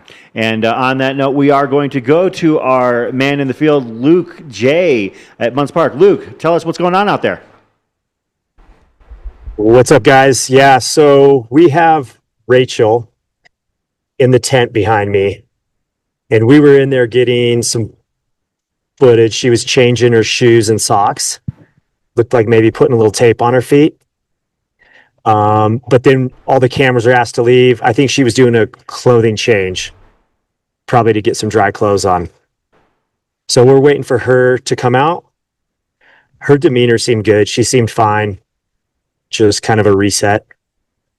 And then we have Killian's crew right here behind me, and Killian's stuff right here. And he's about a half mile out, maybe a little bit less. So we'll see Killian pretty soon. And just kind of depending on how quick Rachel gets out of here, we potentially could have a very close race depending on what Killian needs here too. I'm not sure, if he's going to do a shoe change or need dry clothes, because keep in mind, he's also without a pacer due to that last 13 miles, that has a pacerless section. So super interesting. It's exciting up here at Munns Park. And we know that Dom Grossman is primed and ready to accompany Rachel out. Does it look similar to? Does Killian have a crew ready, a pacer ready? Got it. So we just got word that Rachel left 2 minutes ago. Okay. Oh, sneaking out. So that was quick. She snuck out. Nice. Surprise interview with Tara Dower. That was a surprise for me too. Hey. Hey Tara, you get cool getting on the live stream? Yeah, yep. Well, I'm here now. What have you been up to today? What have I been up to today? Yeah, I haven't really slept much, but like, who has slept much? If you sleep a lot, then you're not doing it right? You're missing. Yeah, you're missing out. You're missing out on the action of a 250-mile race. Yeah. And you were pacing Jeff? Yeah, Jeff. I did 17 miles with him, and then I'll go back down to Sedona and do another stretch, but wanted to see Rachel. Yeah. And this race that's happening, that's so exciting. Epic. We got to pay AJW, but I'm going to say it. It's epic. Yeah. And so she left at 7:38. She was great. She looked awesome. And girl power. She is turning it on. Yeah. She's been turning it on since the start. And there's Killian. There we go. We got eyes on Killian. He looks great. He's moving. Yeah, he's moving. We'll get a check and see how he's doing. Yeah. And so you already paced, and then you're going to go back to Sedona and pace Jeff from Sedona here. No, Yep. Sorry, from here. No, Sedona here. I have to go down to Sedona. Got it. Yeah. We got eyes on Killian. Killian And Court, our men's leader. they both kind of look the same. They look like they ran 190 miles. Yeah. It'll be interesting to see, Luke. I mean, I the guess, two of them did keep share track some of time training whenever miles he together. leaves. See what kind of gap we got. Yep. Oh, he's really moving. Yeah, let's see. We'll Back up here. we'll then make sure Gus gets some footage here. We'll just kind of see if we can listen in, see how he's doing. All right, Killian Court coming into Munns Park, mile 191 in second place, first place male. Rachel Entrekin just left about 3-4 minutes ago. Somebody in the chat mentioned something that kind of piggybacked off of a thought that I immediately had, and we'll get to that in a moment here as Killian is throwing on some layers. He had a little 100-mile stare there for a second. It's pretty good for being at mile 190. Yeah. The stare is 90 miles behind. Yeah. He's heading somewhere warm.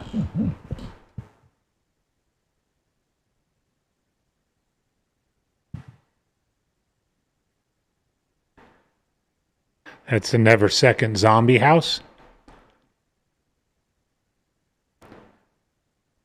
The zombie house has turned into the Never Second warming hut. Yeah.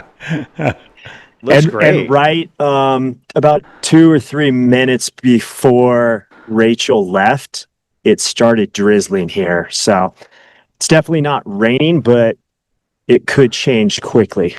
Looks like Killian might be getting some work done by his crew. I did my best. Great stuff. Great stuff, Gus. Yeah, so it looks like just working out those hips, probably getting tight hip flexors and working on the glutes.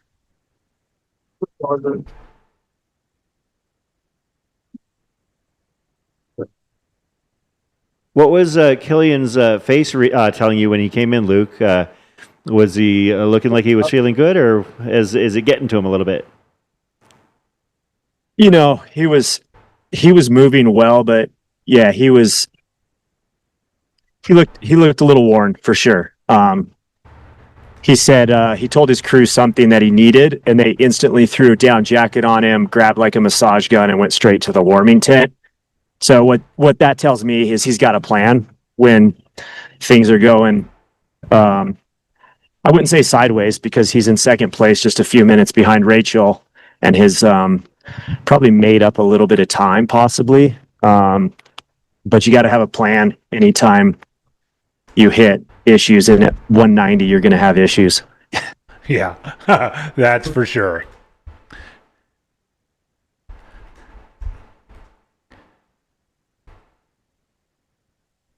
And what we saw last time too with Killian was when he came into Fane Ranch, he grabbed his toiletry bag, went straight to the bathroom. His crew grabbed his vest, knew exactly what to pack in his vest, all the fluids, nutrition needed. So as soon as he was put his vest on and left. So it seems like they got a good plan where one of his crew was working on his legs and his hips, and the other person looks like they're packing his bag. So, proper pit crew. Yeah. That's great. He's getting up already. Just did a downward dog there. Yeah. Yeah. Yeah, for those just tuning in, Rachel did leave the aid station before Killian got there.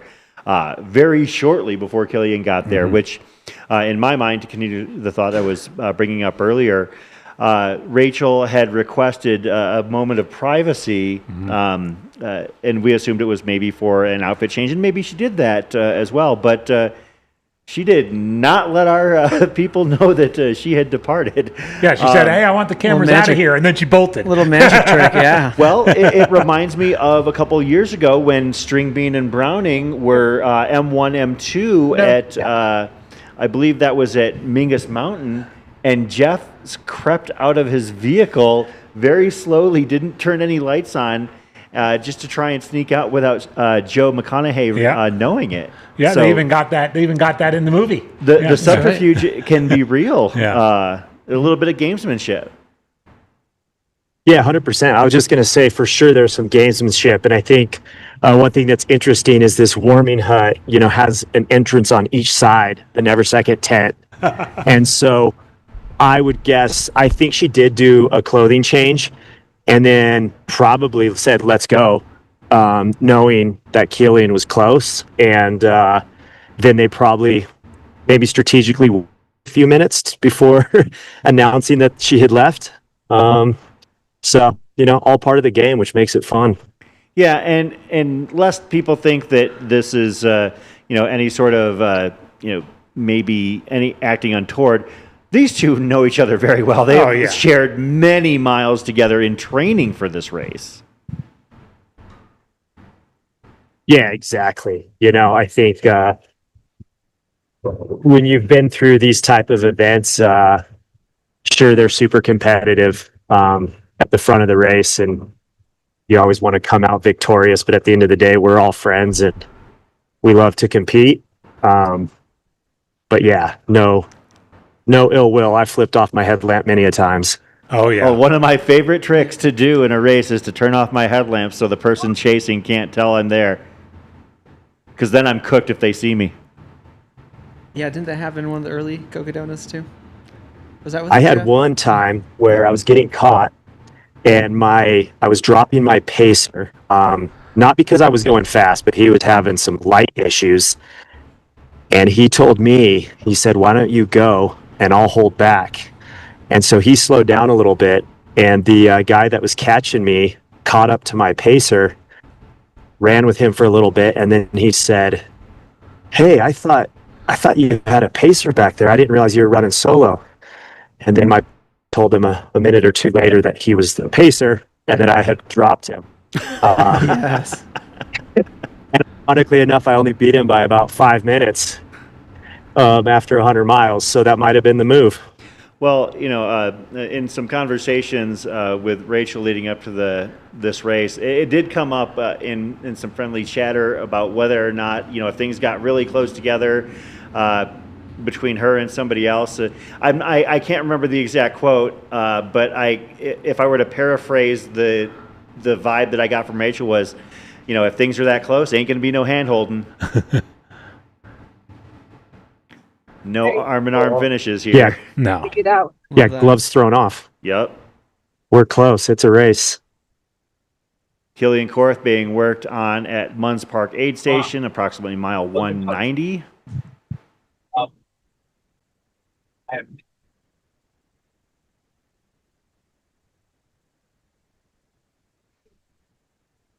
I would assume that. No, they're not cramping at all. Okay, they seem like my glutes not working, it's not firing. Yeah, and then it's like radiating pain down my leg because of that. Yeah, okay.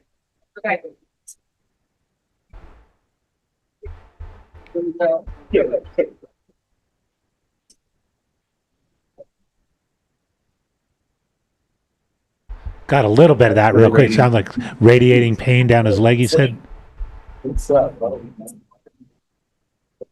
Yeah, I believe so. Just trying to get it to release. Of course, Killian is just coming off of a stretch where they don't allow pacers. We'll see if he picks one up at this point. Basically, for most of the running east of I-17, it's going to be very limited pacer access. Someone said that Joe might be pacing him again. What's cool is Rachel and Killian both have super experienced pacers with them. Killian has Joe Porciani. Yes, okay. Rachel has Dom Grossman. So, two very Podcasters experienced stepping up. folks. One interesting thing too is we can hear the rain is really picked up. And we can hear it inside the tent. Yeah. Want some of these lights out, or you're just gonna be? Hey, Joe.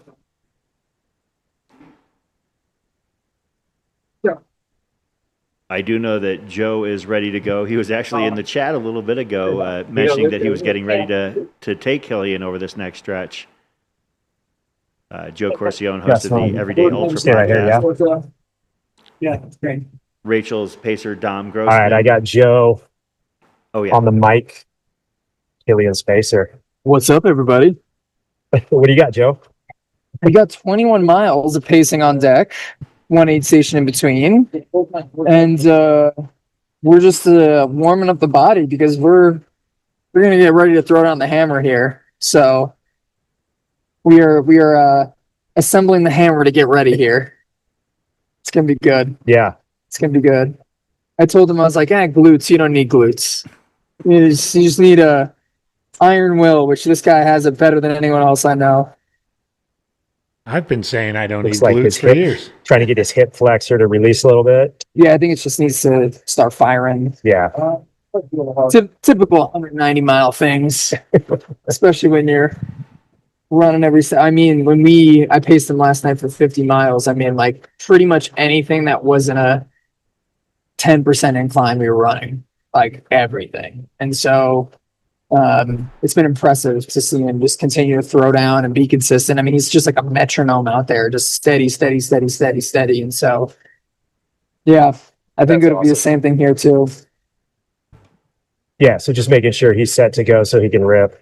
For sure. Yeah. For sure. Yeah, it's good to take care of this stuff, especially because, pretty much everything except for Eldon now is runnable. And so what I've just learned being in this race, coaching athletes, racing the race myself, even just seeing, the people at the top, it's like in this last section in Flagstaff, it really is a battle of who can run this the most efficiently, most consistently, and the strongest. And so it's good to take care of this now and get those running legs moving, and then we're gonna be clicking away. I am carved up. I'm capping.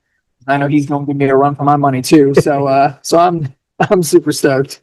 Yeah, let's not forget you have what, 70 miles in your leg, or you will have Got 70 50 right now. We'll have 70 after this. Yeah. Yeah, for sure. And then his brother is also pacing. He will have 70 as well too. So him and I, we split the pie right down to 70 and 70. So it's good. Nice. No arm wrestling for who gets to do extra. No, I think well, originally he was gonna do a little bit more, and we're like, you know what, let's make this equitable.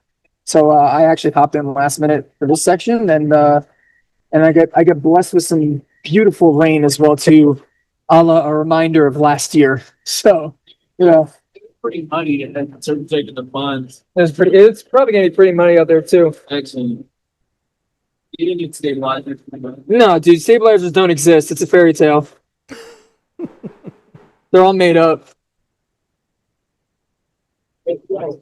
Right. So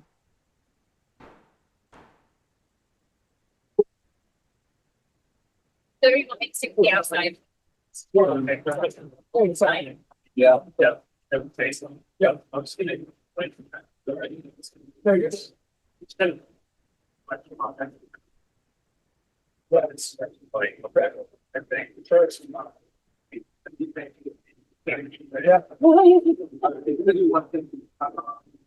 Yeah. Yeah, right here.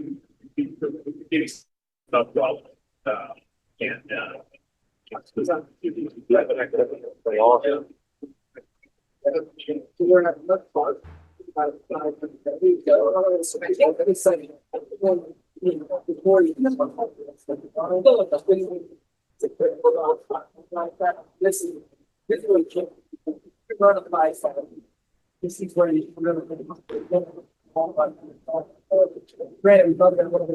what we need to take the burden of stuff.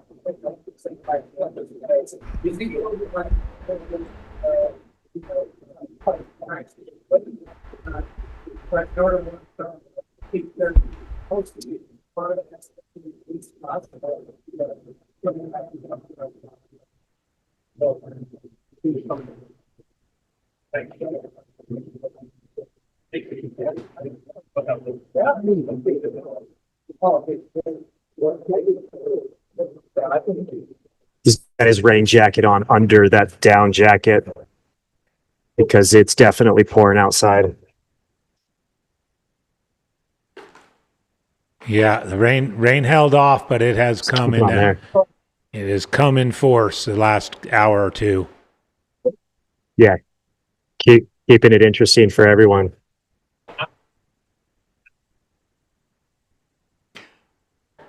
For those just tuning in, we are at the Munns Park aid station, about mile 190. We are watching and following men's leader Killian Court's second overall to Rachel Entrekin being worked on by crew.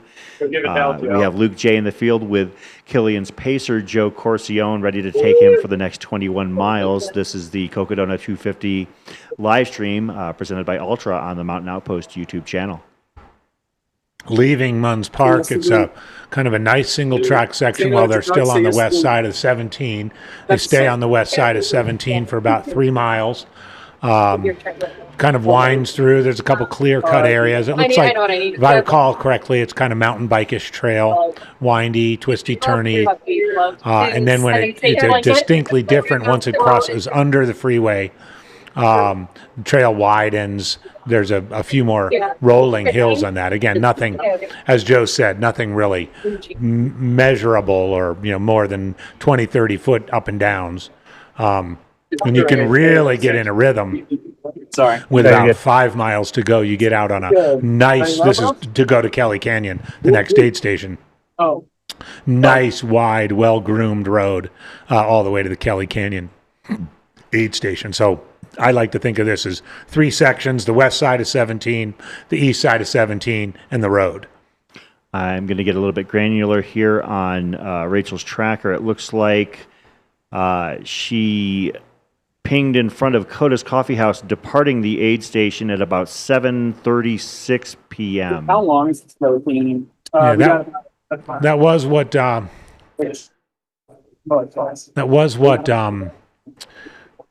Tara mentioned. I think Tara mentioned 37 or 36, something like that. So that seems about right. Then we go up for Adamant Park first, kind of climb. Yeah, it's a little bit neutral, but then might have about. It's like 900 feet.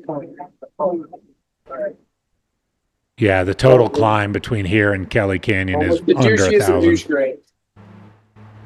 Maybe that's why they know they're going to push here and put the hammer down. Yeah. Good spot to do it. I do think he's taking a little bit more time than they may have planned, but that's just looks like he needed a little bit more work done. Exactly. And it could be with being sore, he needs to just get moving and keep moving. Yeah, so Rachel had built up I would say at the biggest point, maybe about a 36, 38 minute lead on Killian. And Killian closed the gap gradually to the point where coming into Munns Park, while Rachel was getting things taken care of, he was maybe about a half mile out at the closest point, and then I would say it was maybe a 5 to 6 minute gap at that point. And as Rachel has departed and been able to create some distance, Killian may be leaving here shortly and be able to and cut into the number again. But it's been as both of them took a fair amount of time here at Munns Park, I don't think it really changed too much from where we were maybe an hour ago. All right, looks like he's heading out. Okay, Jay. Let's see if Luke Gus follow him out a little bit.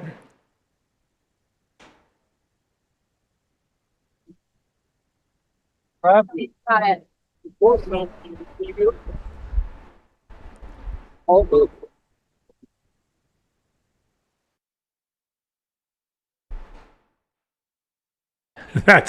That's just a classic live stream look. There's a coffee shop, a couple of lights and shadows in the dark. 32. And we're talking about it. 20.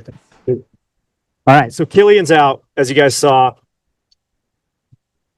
And I think we have 23 minutes. Yeah, that sounds about right, Luke. 23 minutes. So it's still less of a gap. It's still less of a gap that he had at Schnebly, which was 30. Yeah.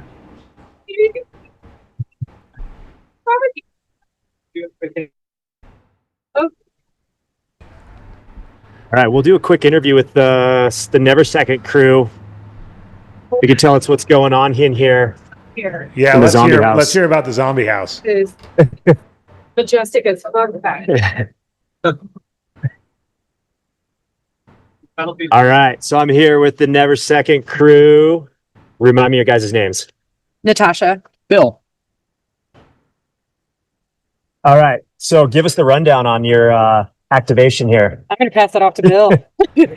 So when we knew we were going to be I think it was 193.5 here. So we knew everyone would be zombies. So we gave it some thought and came up with the Never Second House of Zombies. So we did a zombie themes tent. And it worked out perfectly. We didn't think that it would give such great shelter from the weather, but it's turned out to be an amazing benefit for the athletes tonight. So yeah, it's been awesome. So absolutely. I feel like this is going to get busier and busier.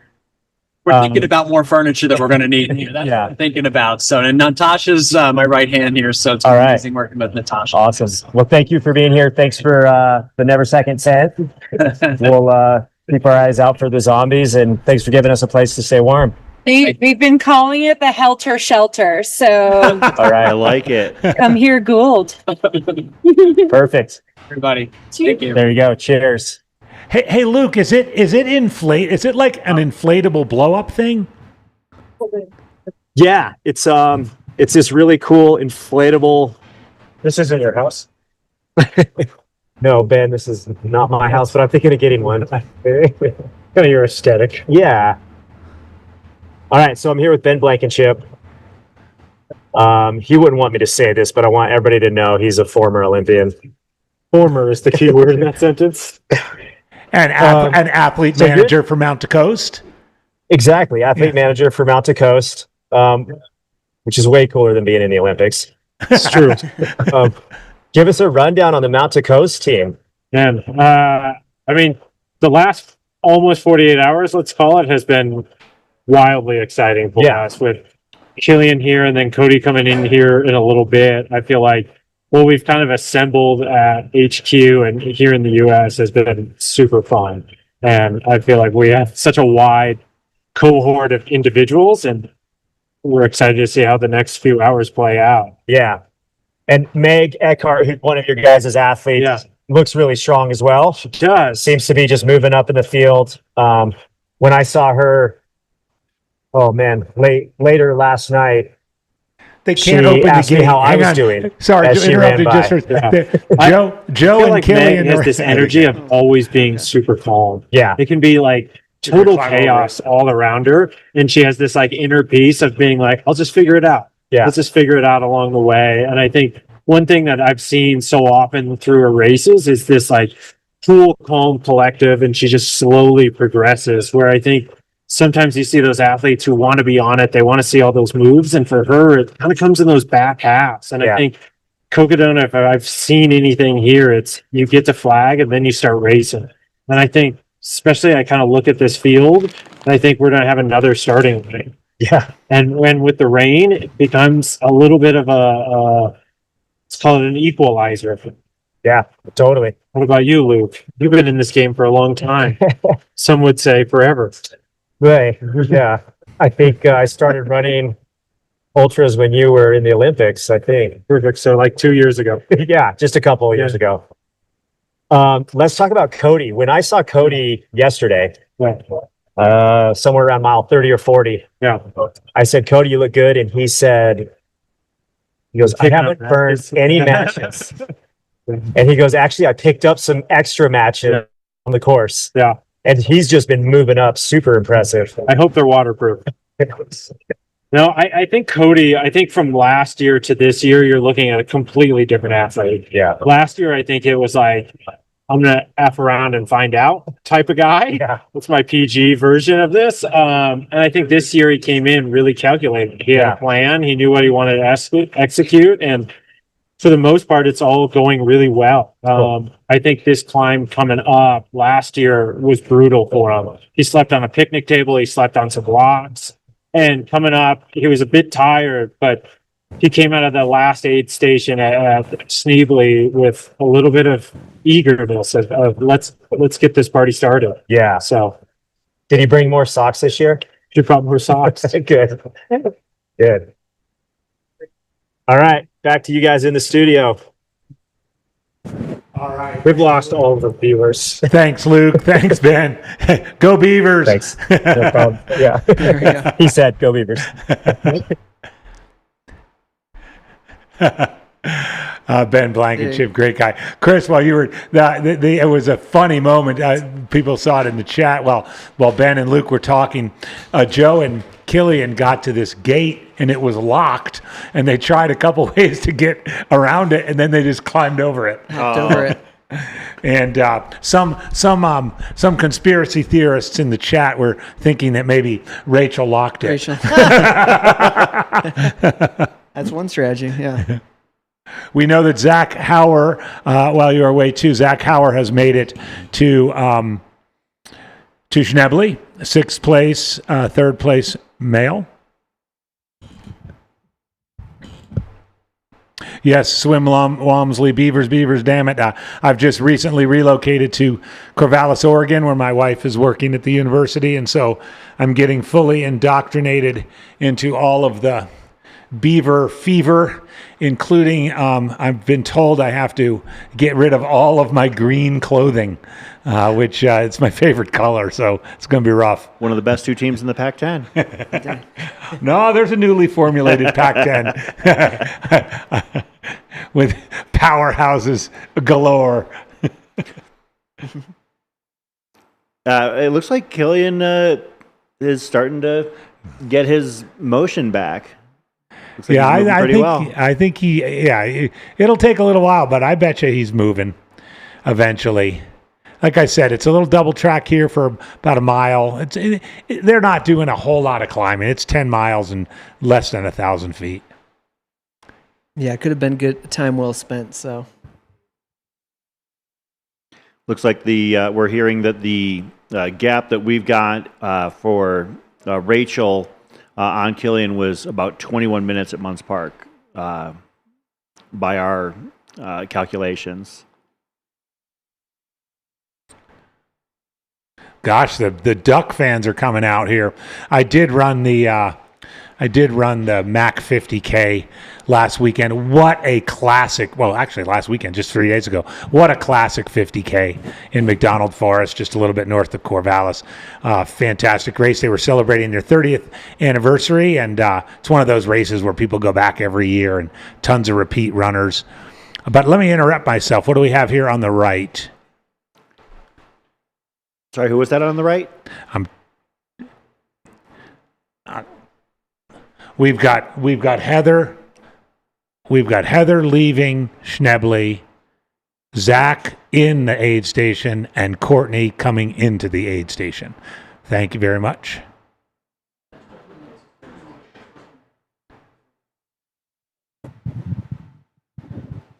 So in Ultra sign up, you changed your home location to Corvallis? Yeah. Or has it always been that? No, I just changed it. Oh, when you raced there. Okay. It was somewhat heartbreaking. Yeah, so much from Arizona. I know. I love it here. I did make a deal that I'm coming back 4 times a year. Okay. Cocodona, Javelina, Crown King, Black Canyon.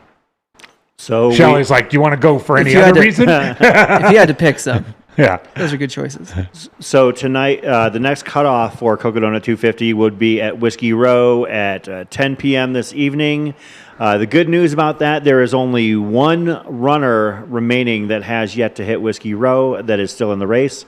The even better news is that they are less than half a mile out. So as long as they can get to Whiskey Row and out of Whiskey Row, which is also critical, in the next hour 45, their race will continue. We have Killian Korth on your left and Heather Jackson on your right. Did you notice how Chris got us back on track so quickly? He could start to feel the rails wobbling a little bit, Rory. He's good at that. Yeah. He quickly was like, and the next cutoff is... That's why you guys are the professionals, yeah. But hey, there could be an advantage, though, to, you know... It's Rachel on the right? Is that her? Oh, my apologies. I thought that was Heather Jackson. That is indeed Confirmed. Rachel. Nice side-by-side footage here.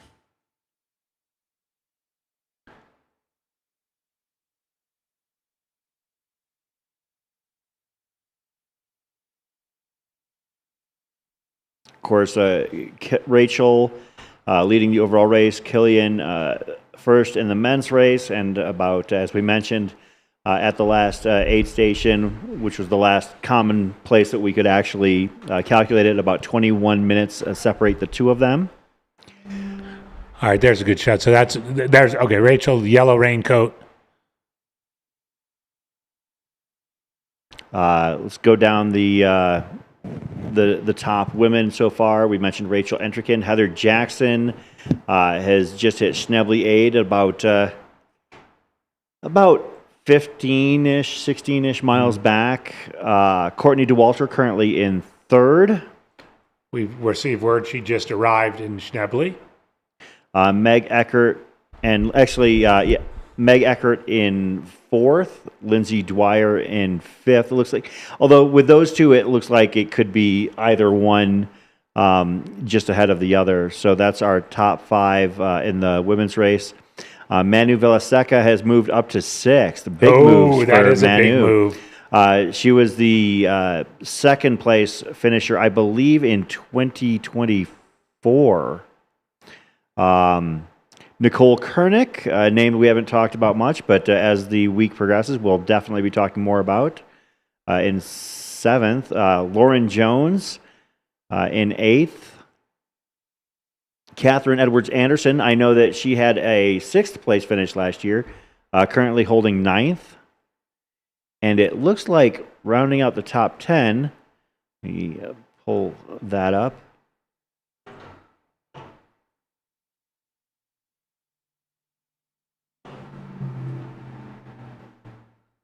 My apologies.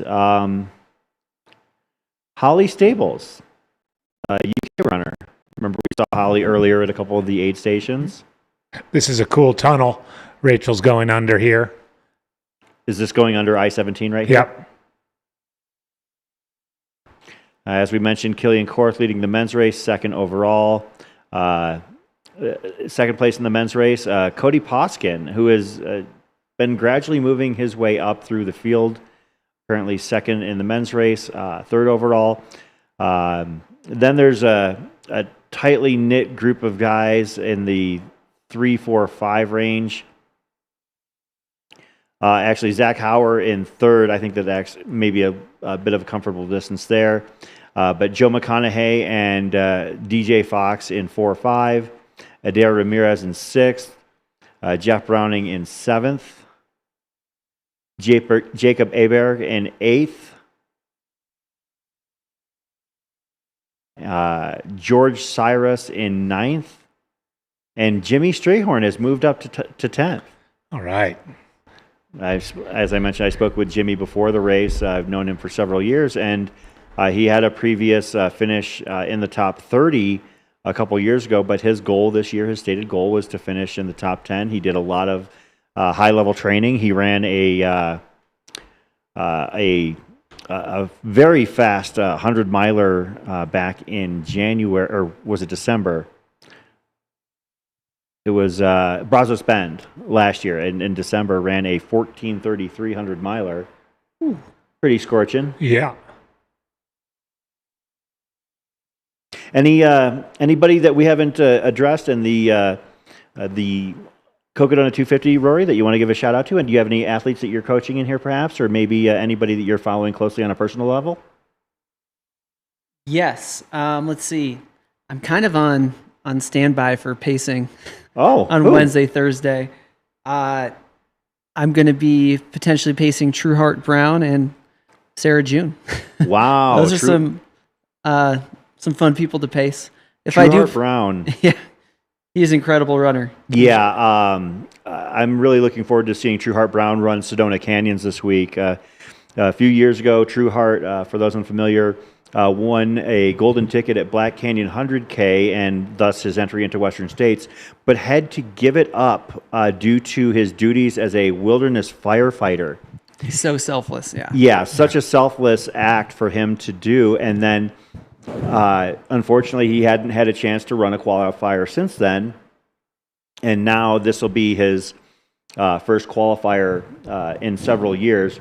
And still, even, a few years have gone by, he's in his mid-40s, but ran a course record at Stagecoach.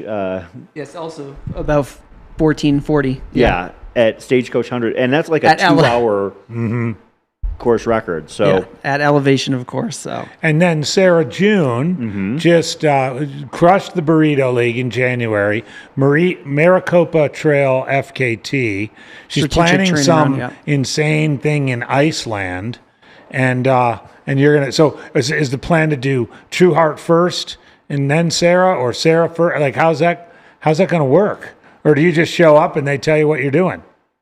Well, it looks like I'm going to do some shorter legs, probably about from the Flagstaff Athletic Center. So I think I could probably get True Heart first for about 14 miles, and then get Sarah. But I mean, she's a crusher. And then just like haul back and do that, kind of do the same section again, maybe. I might have overbooked myself. Well, I mean, I could see that maybe happening, but Sarah could have a really great day, or True Heart could be crap in the bed, and then you're like, "See ya, True Heart."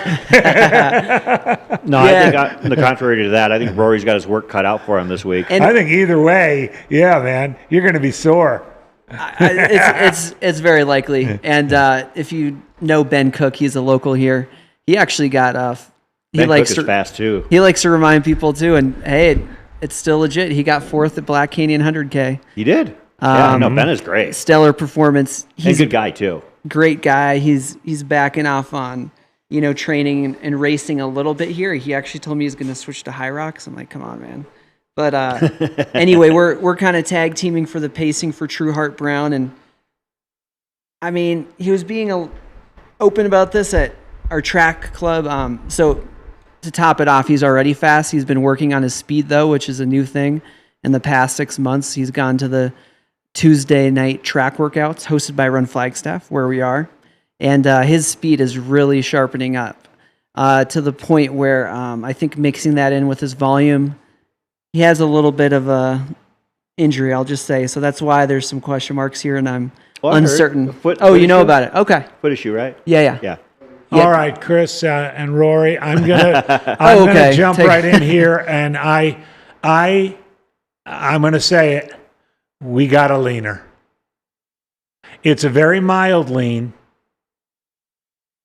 but I do think Killian is listing a bit to starboard. Ultra lean, ultra. Yeah, that's one of my most recent hits, besides the one I dropped before. Did you do a leaner wrap? I did an ultra lean wrap. Ultra lean wrap? Ooh, I might have to hear that one. I should have asked you for some footage from past races. I'm getting some lean. We got a leaner merch made for Crack a Brew with AJW's my podcast because I'm old. Yeah. And I had my first ever leaning experience at this race last year. So we're getting word that part of the reason he got the poles out was not just because he necessarily needed balance because he was leaning, but it sounds like it might be a little bit slick out there. Oh. Of course, as we mentioned, the rain had just started to come in about the time Rachel was working through a clothing change at the previous aid station, which meant it had a chance to build a little bit more. And Killian Korth, your men's leader on the left there, that is his pacer Joe Corcione on the right. Joe, no stranger to this race, having run it in the past. And I know that he has been doing a lot of running and training with Killian Korth in the months leading up to this event. And looking at Joe slop around, it does look at him. He's kind of Joe's fresh. You can tell there's a little bit of a gingerly step there. So, and as I mentioned to Luke about the previous section, this soil here, Rory would probably know this because he's a local. This soil, this Coconino Plateau soil, it doesn't get water very much. And when it does get it, it doesn't drain. So it just it's like Ian Torrance likes to say, like snot on a doorknob. And I've never heard that one before. That's a new one. You can definitely see it here. I mean, look at Killian. Oh boy. Yeah, that's one of the consequences of a dry winter. This is what happens. I sure hope our camera guy stays upright. Give us a thumbs up if you're doing all right, camera guy.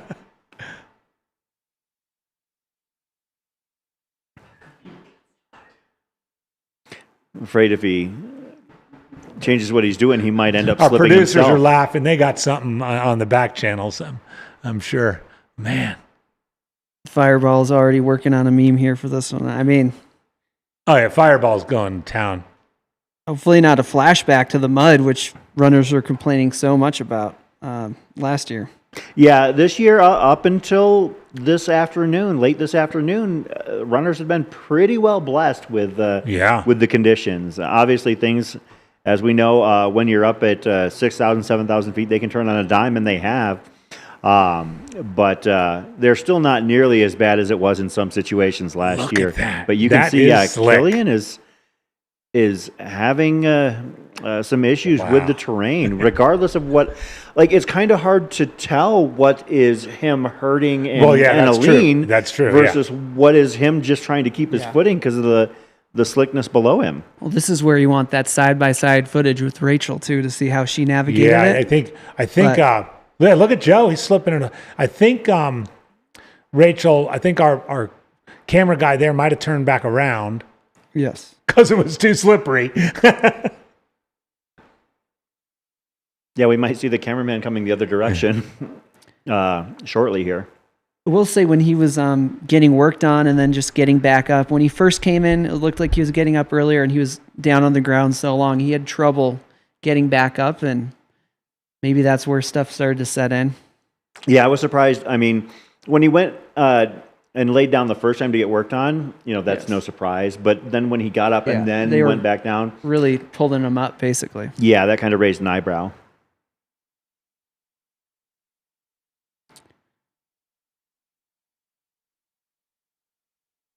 Did he have the H1s on? I Do we don't know? know. I don't know, but I do know the H1s are not good if it's slick. That's what. Yeah, that's the what T1s would be better in slick. some people are mentioning in the chat here. So Now it could be. It could be a little bit better on the other side of the tunnel where we saw Rachel go through that tunnel. I imagine Killian will hit it about 15, 20 minutes. You can start to see the darkness caking on the back of his shoes as well. Oh, yeah. And some people were noting the footprints, and being able to see those at all means you're looking at some pretty treacherous surface. What an interesting, really quick turn of events, too. Well, that's how it happens at the Cocodona 250. This is a race that really some years has it all, and it seems like we thought everything was going to be pretty smooth sailing for 250 miles, but now 192 miles in, Mother Nature seems to have had some other plans.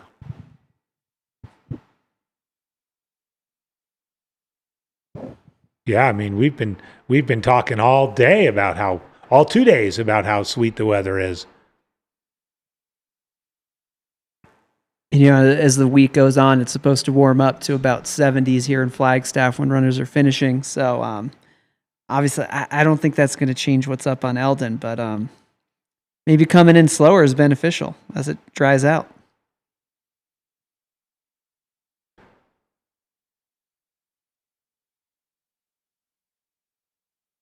This is Killian Korth having just left Munns Park 8 at mile 190 about 15 minutes ago, perhaps. Yeah, I think. Well, and yeah, I think that's about right. And in pursuit of our overall leader, Rachel Entrekin, who left 21 minutes ahead of him. Looks like our camera is falling back a little bit. May have to turn around at some point. We're grateful to our filmer here for hanging with Killian and Joe as long as they have. So, thank you for that. Yeah, thank you, Mike. Toughing it out here.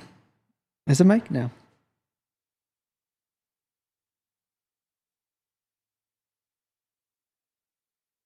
Of course, at night when the conditions are questionable, as well as the fact that we're not in any visible areas, we don't have the ability to do eyes in the sky.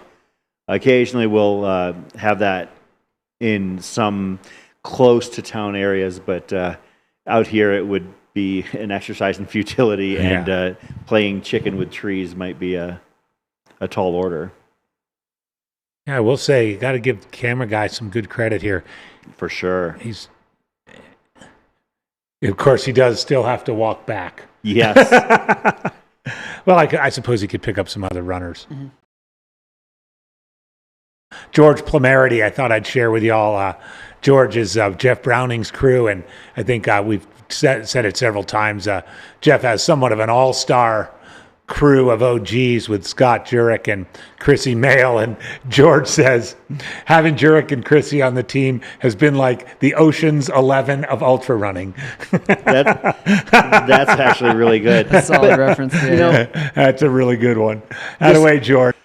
When you go to those major American events, whether it be Western States, Hard Rock, and I'm going to throw Javelina into the mix because you can, because it's a party.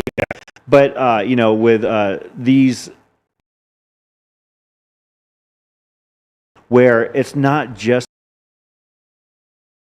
is there to support the field and be a part of the event. I mean, we've talked about the Murderers Row list of pacers and crew people that these front the pack athletes have supporting them. And we have all sorts of people. It looks like they're taking a pause here real quick. But even the people who are going to be working at aid stations and volunteering, like I said, if you're... maybe it stopped raining. This would be huge for them to be able to let Killian get his legs underneath him again.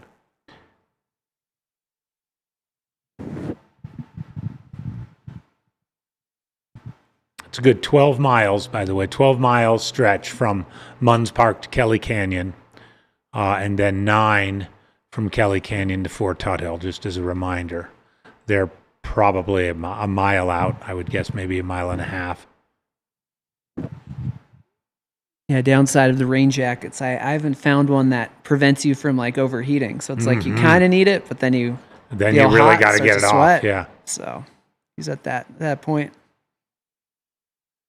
But maybe mercifully, if the rain stops, the mud might.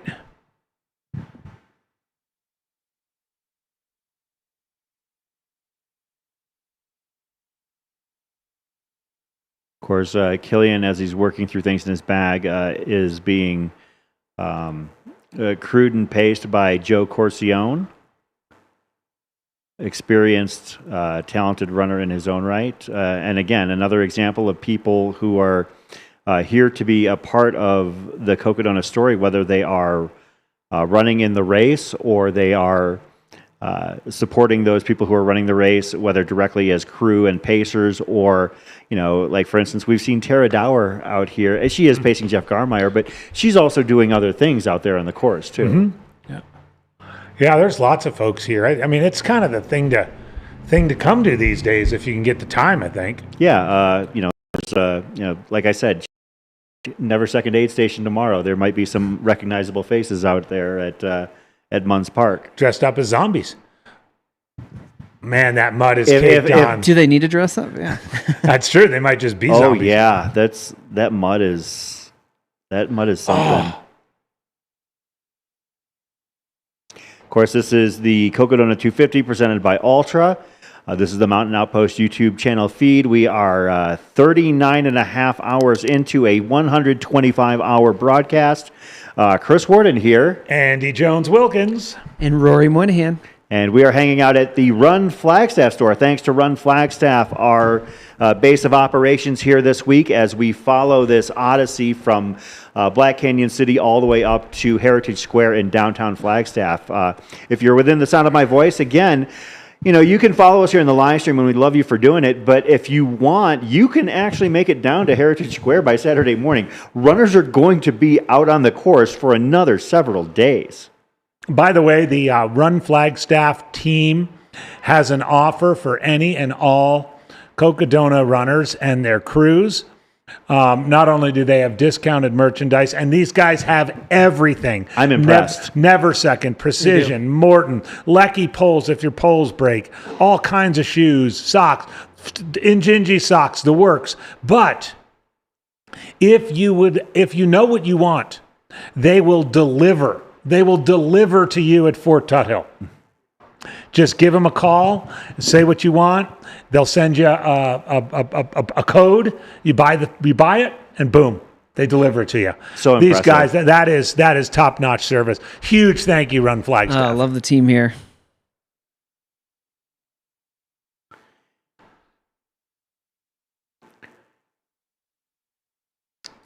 We're looking at Killian Korth, about a mile and a half outside of Munns Park aid station on his way to Kelly Canyon. Still on the west side of I-17. You'll get to a tunnel, colorfully painted, going under I-17. Tunnel number what? We're going to find out. That's right. You said you're going to have your. I have a couple guys, 2 guys and a woman who I did the training runs with back in April, and I challenged them to count the tunnels during the race. I don't know the answer. We'll find out together. I think there are a lot of them. I think you got to put it in your phone or write it down. You can't trust your mind to count, though. You're not going to believe that number. That's true too. Yeah.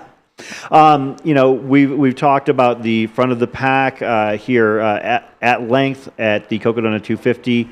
As we mentioned, also the back of the pack. All runners have actually made it to. All runners that are still on course have made it to the Whiskey Row aid station. So they just have to depart by 10 p.m. tonight. And there are 3 people: Matt Miller, Amanda Jamogrowitz, and Kristen Trapp that we need to see get up and go and depart from Whiskey Row 8 in order to continue their journey. They're doing fine. They've got almost 90 minutes until that aid station closes.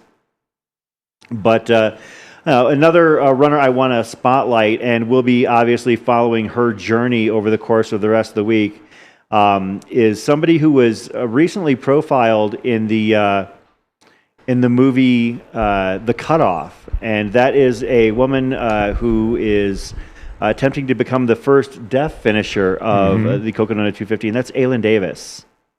Aylin is currently at working on 90 miles in.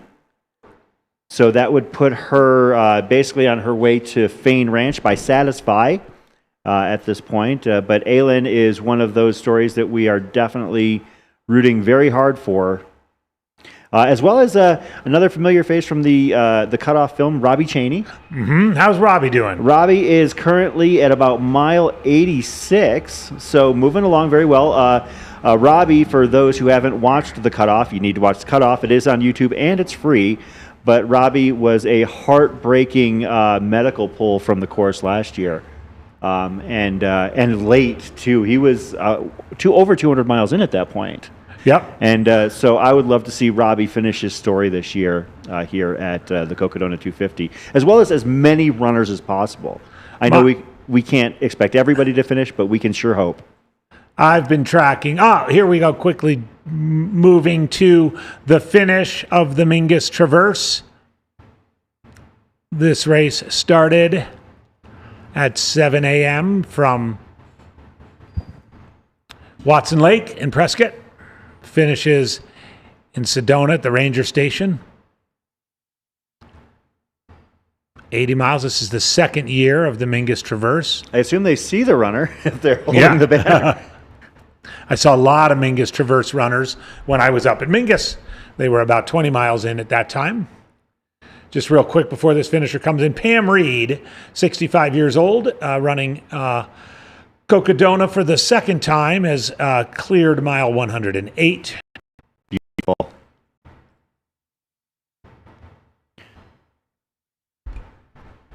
Pam has just run everything a few years ago.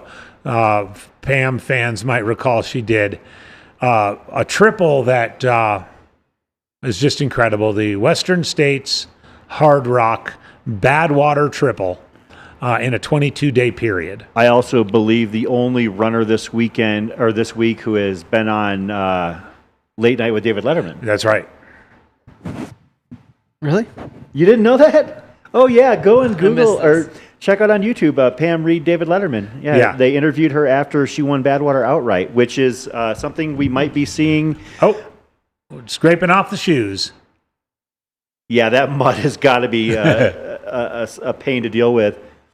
But yeah, mentioning Pam Reed being the first woman to win Badwater outright, perhaps we have another situation where, maybe if Rachel is to hold on and win this race outright, perhaps she has a... Maybe Letterman will come out of retirement. A little bit of a late night opportunity for Rachel if she is to hold this race. Now, I tell you what, Rachel's funny. I think she would be very funny on Letterman. Oh, they would have to tell her what she can and can't say, yes, though. She is quite quippy and witty. Here's the move. Colbert's show is going to be done for good, and he doesn't care anymore. So just get her on there. Maybe she can say whatever. Or put her on a cable-based show, that too. So we got someone in the chat, Jeff Schofield, mentioning that Carmen, who was in the Cutoff, is running again. Oh, thank you. Thank you very much for that heads up. Jeff. We want to recognize Carmen.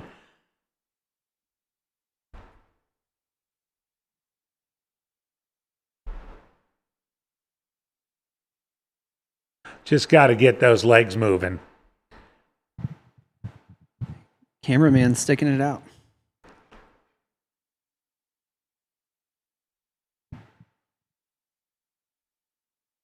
Is that Carmen Sendejas, perhaps? Do you know what bib number Carmen has? Let's see. There's a couple of Carmens. There's a couple of Carmens. Yeah. Bib 394. And Carmen Sendejas of Mission Viejo, California.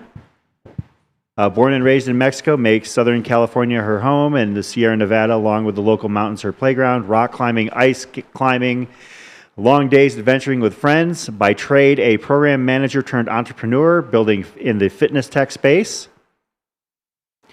Alongside her life partner, Ian, the brain power behind all those lines of code, and partner in crime and adventuring out on the trails.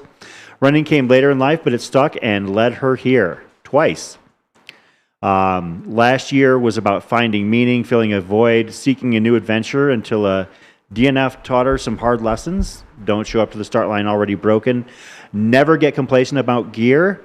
Untested rain gear in the granite dells and coming down into Jerome, she said, was a disaster.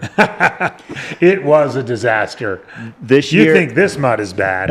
This year, she's coming back to finish what she started, to return to her roots of doing hard things, to honor those who are no longer here, to inspire others to push through whatever obstacles stand between them and that start line, and to make it to Flagstaff with the rest of the crazy misfits who refuse to quit.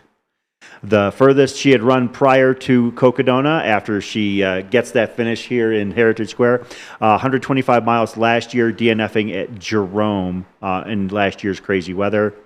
Looking forward to Sedona and Hangover Trail. Looking forward to seeing the landscapes transition from desert to pines and everything in between. That's one of my favorite things about going northbound in this state. Yep, sure is. She says she has a wildly active imagination, can pass a street sign or a small town and instantly be writing a fiction story in her head, cast of characters included. She also wanted to make a huge shout out to her wonderful life partner, Ian, who has been with her through highs and lows. Ian, you rock, babe. She said that too. Also, our families and friends for their unconditional support. That is Carmen Sendejas of Mission Viejo, California, one of our mid and back of the packers that we plan on featuring here as the week progresses. Another outstanding runner information form. And writer, yeah. And another A+ from the two English teachers. Well done, well done. And thank you, Jeff, for giving us that heads up as... now the terrain, here we go with our finisher at the Mingus Traverse. Here we go, the winner of the Mingus Traverse. We'll see if we can get a bib ID on this individual as quickly as possible. Getting started at 7, so 13 hours and just under 42 minutes to go 80 miles. It's a pretty good time. Somebody, boots on the ground, give us a bib number. I didn't quite see it crossing the finish line. And the Mingus Traverse runners don't have spot trackers the way that the runners in the Bradshaw, Brute, and Cocodona and Sedona Canyons do. I know that people do like the spot trackers, but first and foremost, they are a safety tool to make sure that runners are... it looks like Killian's reached the tunnel. We saw Rachel going through here about half an hour ago. I think this is the end of the road, mercifully for our runner Cam, who did yeoman's duty through the mud to get here. Absolutely. And so there, who knows if the east side of the 17 will be any nicer mud-wise. As you can see, our studio set up here at Run Flagstaff for the Cocodona 250 presented by Ultra. Check it out. There's Rory on the couch. Here's Chris. And AJW. Here I am. Great studio spot we have here. There's the basketball court out at Mingus Mountain Camp. I think, I'm going to call my shot on the winner of the... yeah, I was thinking I'm going to guess... Adam Gloyeski. Adam Gloyeski. Adam, we don't have 100% confirmation, but he did have a 90-minute lead at the last runner tracking ping. So, Adam, that would be our guess here. Bib number 1110. Adam Gloyeski of Oxford, Ohio, 37 years of age. And again, also filled out the runner survey. So as a champion of this event, we will tell you a little bit about him. I am sliding over to his race history. Ran a 15:47 at Rocky Raccoon 100 miler earlier this year. Did an 8:11 100K at Tunnel Hill last year. So we got some flatland speed for sure. Did a long haul 100 in 2024 with a 15:30. This is not his first time running in Arizona either. Won the McDowell Mountain Frenzy 50 miler in 2021. That's a gnarly little race. That climb up, yeah, up to the top. Thompson Peak, yeah. Yeah, I was going to say, wait, Rory, you've run that race, right? I might have done it that year. Wait, did you run it that year? No, wait. 2021? Yeah. Okay, so no, you didn't run it that year. No, because I won it the year I ran it. But ain't no thing. No, Anyway. yeah, but yeah, Adam won that race that year. Did beat a familiar name. Heads up, Finn Melanson. Ooh. So yeah, and Finn's a pretty darn good runner. So Adam Glojewski from Oxford, Ohio, where he has his own acupuncture personal training service. He's a father, husband, son, and ultra marathoner. His wife and he also have 2 Vizslas named River and Zen. They're his main training partners, and he's happy to be in Arizona. Well, Adam, we're happy to have you here. Always wanted to participate in Cocodona in some fashion, and the Mingus Traverse fit into his schedule. He represents Mount Coast Ultra Crew as well, so it's fun to meet some of the team and explore Arizona. He was excited for all of the course, honestly, is the way he put it. He said the one thing that most people wouldn't know about him is that he has a thing for watches. It's a problem. Well, not if you're a runner. You get to try out all the gear. If it's for running watches, yeah. I wonder if he means regular. Then again, it could be like Tag Heuers or Rolexes, and that could get a little bit pricey.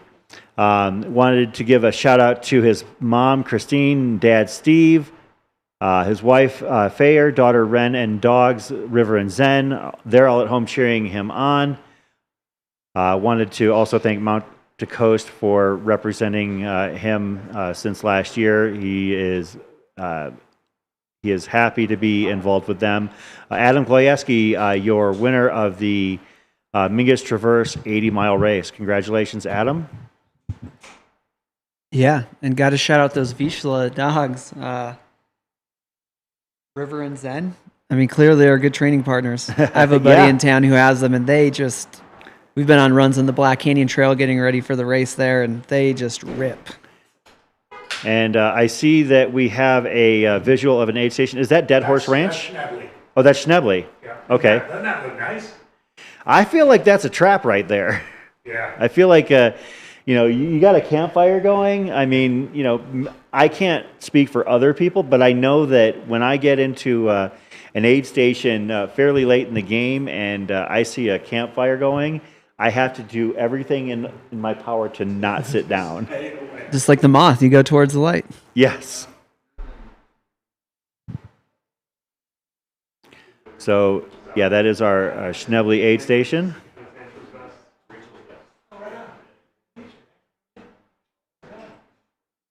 As we mentioned, all of our back-of-the-pack runners of the Cocodona 250 have made it to Whiskey Row. I want to check really quick and make sure that all of them who have made it to are indeed through Whiskey Row as well. I want to make sure that they have all departed so we can follow their journey even further in the days to come. But it looks like we have 2 runners who are still registering their trackers at Whiskey Row.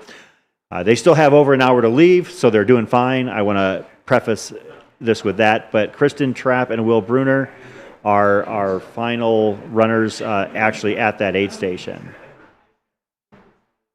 And as we know, not everybody's race goes according to plan, and we have had a handful of DNFs, and I want to list off the confirmed DNFs to congratulate those runners for towing the line, because it takes a lot of guts and a lot of effort to even get here to be a part of this. And that's Max Jolliffe, Kevin Tadonio, Ron Hammett, Josh Courtwright, Betsy Larder, Jason Drobeck, Elizabeth Flores, Claudia Cabanas, Stan Berry, Jeanette Brass, Michelle Brooks, James Willett, Cameron Hall, Nicholas Madera, Richard Elkins Jr., Fra Balby, John Quigley, Christian Glotfelty, Christopher Raup, Michael Lowe, Adam Ellenstein, Cameron Haynes, and Anthony Trujillo. Those are the people that whose journeys have drawn to a close. We know that there is another list on the tracker that says DNFing. We don't use that as confirmation. So as far as we're concerned, we don't list those as part of that just yet. So, right. I think what that means is that it's in process. Yeah. Whatever that means, and the race determines that, and that's not our problem. Yeah, absolutely. Yes, Chris, this is the Schnebly aid station. I was out there earlier today to see Rachel come through, and it's right off the interstate. It's a beautiful little spot. There's a bunch of campsites along the way. But yeah, that campfire could have an almost gravitational pull. I can see that. Yeah. Of course, Heather Jackson just recently left Schnebly and is making her way in the loop east of I-17, where she will head east and then north and then back west towards Munns Park. And a reminder on that is 13.5 miles with no pacer. The permitting agencies do not allow pacers in two sections because of the nesting pairs of Mexican spotted owls that have made their homes in there. The second area, unfortunately for the runners, is the end of the race from Walnut Canyon to the finish. We mentioned Heather Jackson has just left Schnebly. She is currently F2. Rachel does have a significant amount of space on her at this point, about 18, 19 miles by my estimations. This is the Cocodona 250 presented by Ultra. Rounding out the top five, let's give a quick update on that. We mentioned Rachel and Heather. Courtney Dauwalter, we believe, has potentially just left Schnebly.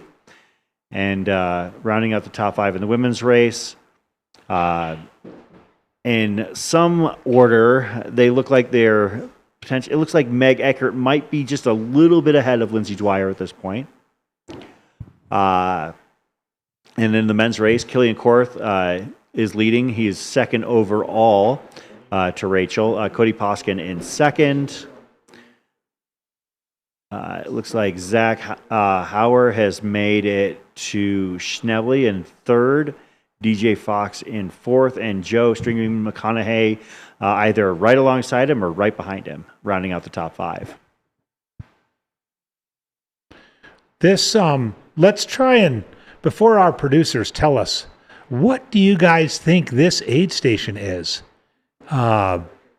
Birthday party theme?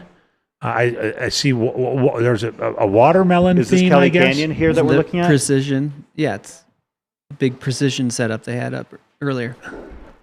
That's not Sedona, is it? Oh, because they're unveiling the watermelon chew at the race. So it's a watermelon theme. Yeah. But which aid station is it? Walnut? Or nobody's there yet? Oh, it is yeah, Sedona. Okay. From earlier. I got confused because everything kind of got moved inside to Sedona when it got a little bit chilly outside. Okay, yeah. So, yeah. So they just relocated it inside. Hey, I catch on quick after a long time.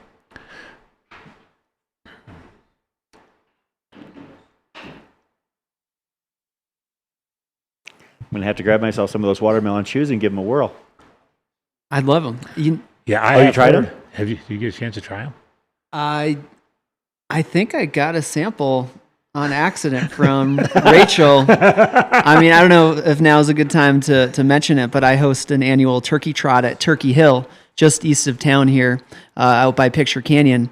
And I'd like to claim that there is a turkey trot bump that my athletes achieve. Usually I pick a celebrity runner. They wear a turkey outfit, of course, and they get a head start, and the goal is to beat them to the top of Turkey Hill. So Molly Seidel was the first one. Jeff Browning was a turkey. Then he had the following Cocodona. He had that big finish, second place. Then I had some road marathoners do it who had a really good season. And then Rachel Entrekin was most recently my turkey when she was here training. That's a heck of a turkey trot. I'm just saying. You are the turkey whisperer. Yeah. First of all, getting some heavy hitters to be your turkey, and second of all, seeing what they do after they serve as the turkey. Well, yeah, you know, NAZ Elite used to have it written into their contract where they have a bagel run that just starts down the road here from Run Flagstaff where we're at, and it sort of fell off, but I thought it was so cool. Even though it was written to their contract, you could tell the runners wanted to be there, the pro runners. So anyway, I just think if we're in this incredible community. I bet you Rachel slipped you like a really pre sample of a watermelon. She just chew. gave me a bag of goodies that she had. She's like, I bet you you got it. Whatever it was good. I had the chew. So. Nice. Well, Hillary Yang said she got her hands on a bag earlier today, and she loved them. So I'm gonna try. And I was looking all over for them. I went to 3 aid stations today, couldn't find them. So maybe I need to get out and go back to Sedona and sweep some up tomorrow morning. You might have just heard a loud whistle in the background of our studio. Yeah, I was so trying to if you're talk not through that. familiar with the physical layout of Flagstaff, there's a couple of train tracks that run right through the center of town, and Flagstaff is a beautiful city, except if you're in a hurry to try and get across town. I can just say that. Yeah. I'm glad we got on a little bit later than we had scheduled because I hit a train. Stuck behind the train. Yeah, you got north of the tracks and south of the tracks. South of the tracks is NAU campus, and yeah, I think there's a stat we get the most trains through, a city or a town in a given day. It's over 100. Several an hour, yeah. Yeah, I think it's close to 100 on average. And there's only one road north-south that doesn't get interrupted by those exactly. trains. And that's the one that I've been told by the locals, only the tourists use that road. Yeah. Fortunately, they tend to come at night, so for the most part, I mean, you get stopped during the day, but the majority of those 100 come at night. And it's funny, you can tell the location of a place will have cheaper rent if it's really close to the train track. Oh, well, I mean, Sure. I have stayed in, I'm a big fan of like Route 66 and the Americana. Sure. I've stayed at probably most of the quote 2-star type motels on Route 66. And, some of them, I mean, you can hear the trains in all of them, but some of them you can definitely hear it more than others. Some of them you feel the train. You feel it. Yeah. El Motel. As another one comes through. Yeah, I like to think of it as white noise, but if you're the room is shaking, that's a different thing. See, who do we have coming up to Schnebly? Anybody in the next few minutes? We could see String Bean, perhaps. Coming into Schnebly. Potentially, yeah. Yeah, I would love to get some more sightings while I'm on air here. Local in the chat mentioned the single track on the east side that the two leaders are on right now is a really nice kind of network of single track that not a lot of people run. I would agree. I don't know about the not a lot of people run part, but I would agree with it. It's really nice. I got over there last year and I felt like, oh man, where's this been the whole race? It's nice, and then you get a little road for about 3 miles before you hit Kelly Canyon proper. So hopefully the rain stopped and that peanut butter mud has gotten a little less peanut buttery.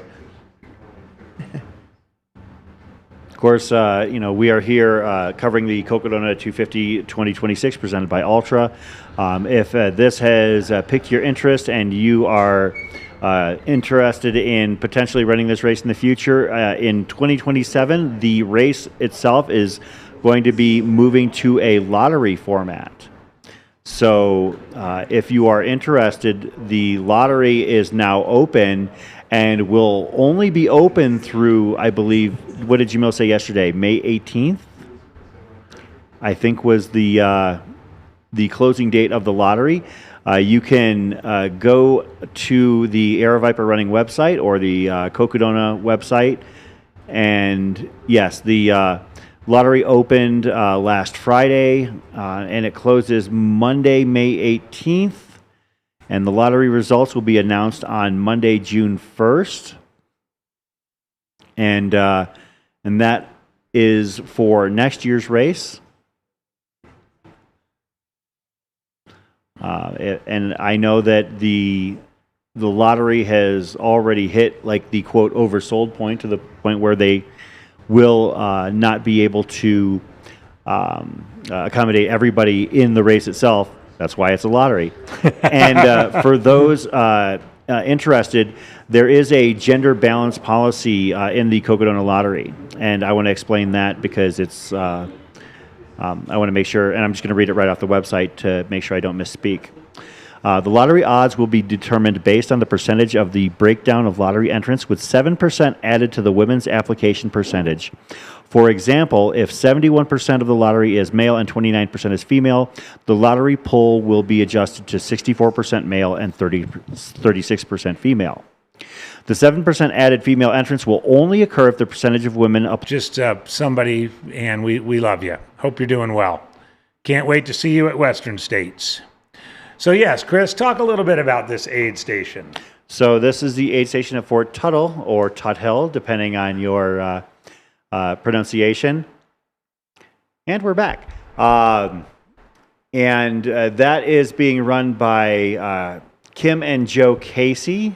They are in charge of everything. They have an assistant by the name of Chris Thornley, who we are very familiar with in this space. Chris Thornley, the man behind Squirrel's Nut Butter. Actually, I can see Kim behind the tables, and I believe that that's Chris and Joe talking in the background. And this is, to me, the last major aid station on the course. I know that Walnut Canyon is pretty big, and Flagstaff Athletic Club is, going to have a large number of people, but this is where the Flagstaff Crest race starts on Friday morning. All of the races that actually finish in Flagstaff come through here. And I feel like this is where, first of all, it's a huge building. Mm-hmm. It's Fort Tuthill is a military installment, but it's like a recreational installment. And they leverage a ton of... When you get ready to leave Fort Tuthill, it's the one place you have to have a mental check. In addition to, there's various checks when you leave aid stations where they check to make sure you have your winter kit or your rain jacket or everything. They have a mental kit. They have a couple of I'm not sure if they're psychologists or social workers or whatever, but they're standing by the door and they ask you, a series of questions like, what day it is and what are you doing, and and you have to pass. You have to pass the mental check or they don't let you out. Rightly so. Yeah. That never happened to me. I've been running ultra since 1992. That had never happened to me. Well, they weighed you at aid stations back in the day, right? They did weigh us. Yep, that was old school. Yeah. Of course, when I mentioned that, for those that are newer to the sport, they weighed runners to ensure you were taking in fluids. Is that correct? Yep, they wanted to make, they had a percentage rule. If you lost 3% at mile 30, if you lost 5% of your starting weight, 5% at mile 50, they would hold you in an aid station. The theory was, or the belief was, or even the science was back then, that losing too much weight meant you were going to be dehydrated or undernourished, or you're going to dry up and die out there. So would you sneak rocks into your there were people who did that. Competitors What you usually did though is you tried to, and this was I can't believe we did this. You tried to suck weight going into the race. Like a wrestler would do. Yeah. Mm-hmm. And then once you weighed yourself, you just ate a ton. We're talking like the day before the race. And then you inevitably lost. The other thing would be you'd know there's a way aid station coming up, and you just chug a ton of water. Or if you felt like you had to pee, you didn't pee until you got weighed. All kinds of tricks. That's wild to me, and that was not that long ago. No. They only did away with the scales a few years ago. Here's someone chiming in that they lost 17 pounds at Western States. Yeah, I had to have don't tell anybody this, but I had to have my crew put their foot under the scale to make sure, because I knew I was light. My starting weight was 175, and I was 159. Oh my goodness. I was like, I'm going to be screwed. And it was mile 93. I was not, there's no way I was going to stop. Geez. Yeah. Wow. Anyway, I digress. What a wild, wacky sport that we're involved in. Of course, we are here at the Cocodona 250 live stream. This is day 2. Thanks to everybody who's been tuning in so far. Our viewership has been absolutely through the roof in comparison with years past. Whether you came in to follow a friend, a family member, an influencer, or an athlete that interests you, welcome. And hopefully you are sticking around and spending time with us the rest of the week. We're perfectly content to be hanging out in the background of your work day and everything going on around in your life this week. Hi, Rob from A6 chiming in. Old Dirty Rob 13, a couple of time finisher of Javelina and a bunch of other things, and one of the grand poobahs of West Coast A6. Good to see you on the chat, Rob. I hope you're enjoying the live stream. Got to get you out here one of these days to run Cocodona. You have to get in the lottery, but we'd love to have you. And just while we were talking about Fort Tuthill, Tuthill, they actually host a race in June, the Flagstaff Extreme Big Pine Race. Yeah. And for those of you who are thinking, hey, maybe I want to do Cocodona in the future, you're having FOMO. First of all, I think people should celebrate the shorter distances a lot more often and race them. So you could get out here, do one of the distances they have. I think it goes up to 50 miles. And then while you're here, do a little summer training camp, check out the other parts of the course we've been discussing. And yeah, I know Chris has taken part in that race. And it's the first time Rory and I ever raced. Yeah. Let's elaborate on that, because you love, it's a June weekend. It's hot down in the valley. Oh, yeah, you love coming up here. Well, the night before, you have the blackout race, which is a 5K, 11K, or 30K. And then, of course, you've got Big Pine in the morning. So you can double down and do multiple races in a weekend in Flagstaff. And blackout running race. Yes. Blackout Just running race. Right. No, I'm kidding. And then, for some people. And then there's all sorts of festivities going in town. I believe that, they have had a beer festival on site. I know that some years it's there, some years it's not. They've changed the date a bit. Well, they have the Jazz Festival as well. I believe that's in town that same Correct. time. Plus, just come down to downtown Flagstaff and hang out. But, remembering back my first year running Big Pine, I know Rory was running I think we both ran the 5K or 6K that year. And Larry Klein, a friend of both of ours, comes up to me. He's like, hey, yeah? He goes, why don't you sprint out to the front and I'll take a picture of you ahead of Rory and you can keep it and never, ever have it taken away. I laughed and I said, no, I'd like to be able to run the rest of the race. And, I finished, significantly behind Rory, probably for a 5K, maybe about 15 minutes behind him. But I had a friend who dared me to get out to a sprint just so he could take a picture of me out ahead of Rory in a race. Jan Rice in the chat. Blackout and Big Pine, the best weekend of the summer. And it's up there. Exactly. It's up there. It's up there. Yeah, I should be around for it this year. I think, I've run the shorter distances, maybe 27K, 13K, 6K. Yeah. I had the 6K record for a while. Did somebody swipe it from you, or? I'd have to go check. We might have time, but... the Grimes is in Silverton. Thank you for weighing in. Love the Grimeses. Old school Silverton Hard Rock family. Thank you, Grimeses. We appreciate it. Love your support. Can't wait to see you in July. Yeah, we'll be up there. Yep. That's a short and quick 48-hour live stream. Well, when Rachel got to Sedona, she was over 48 hours ahead of the cutoff for Sedona. So I actually said, oh, she's a Hard Rock ahead of the cutoff. Oh, that's a good one.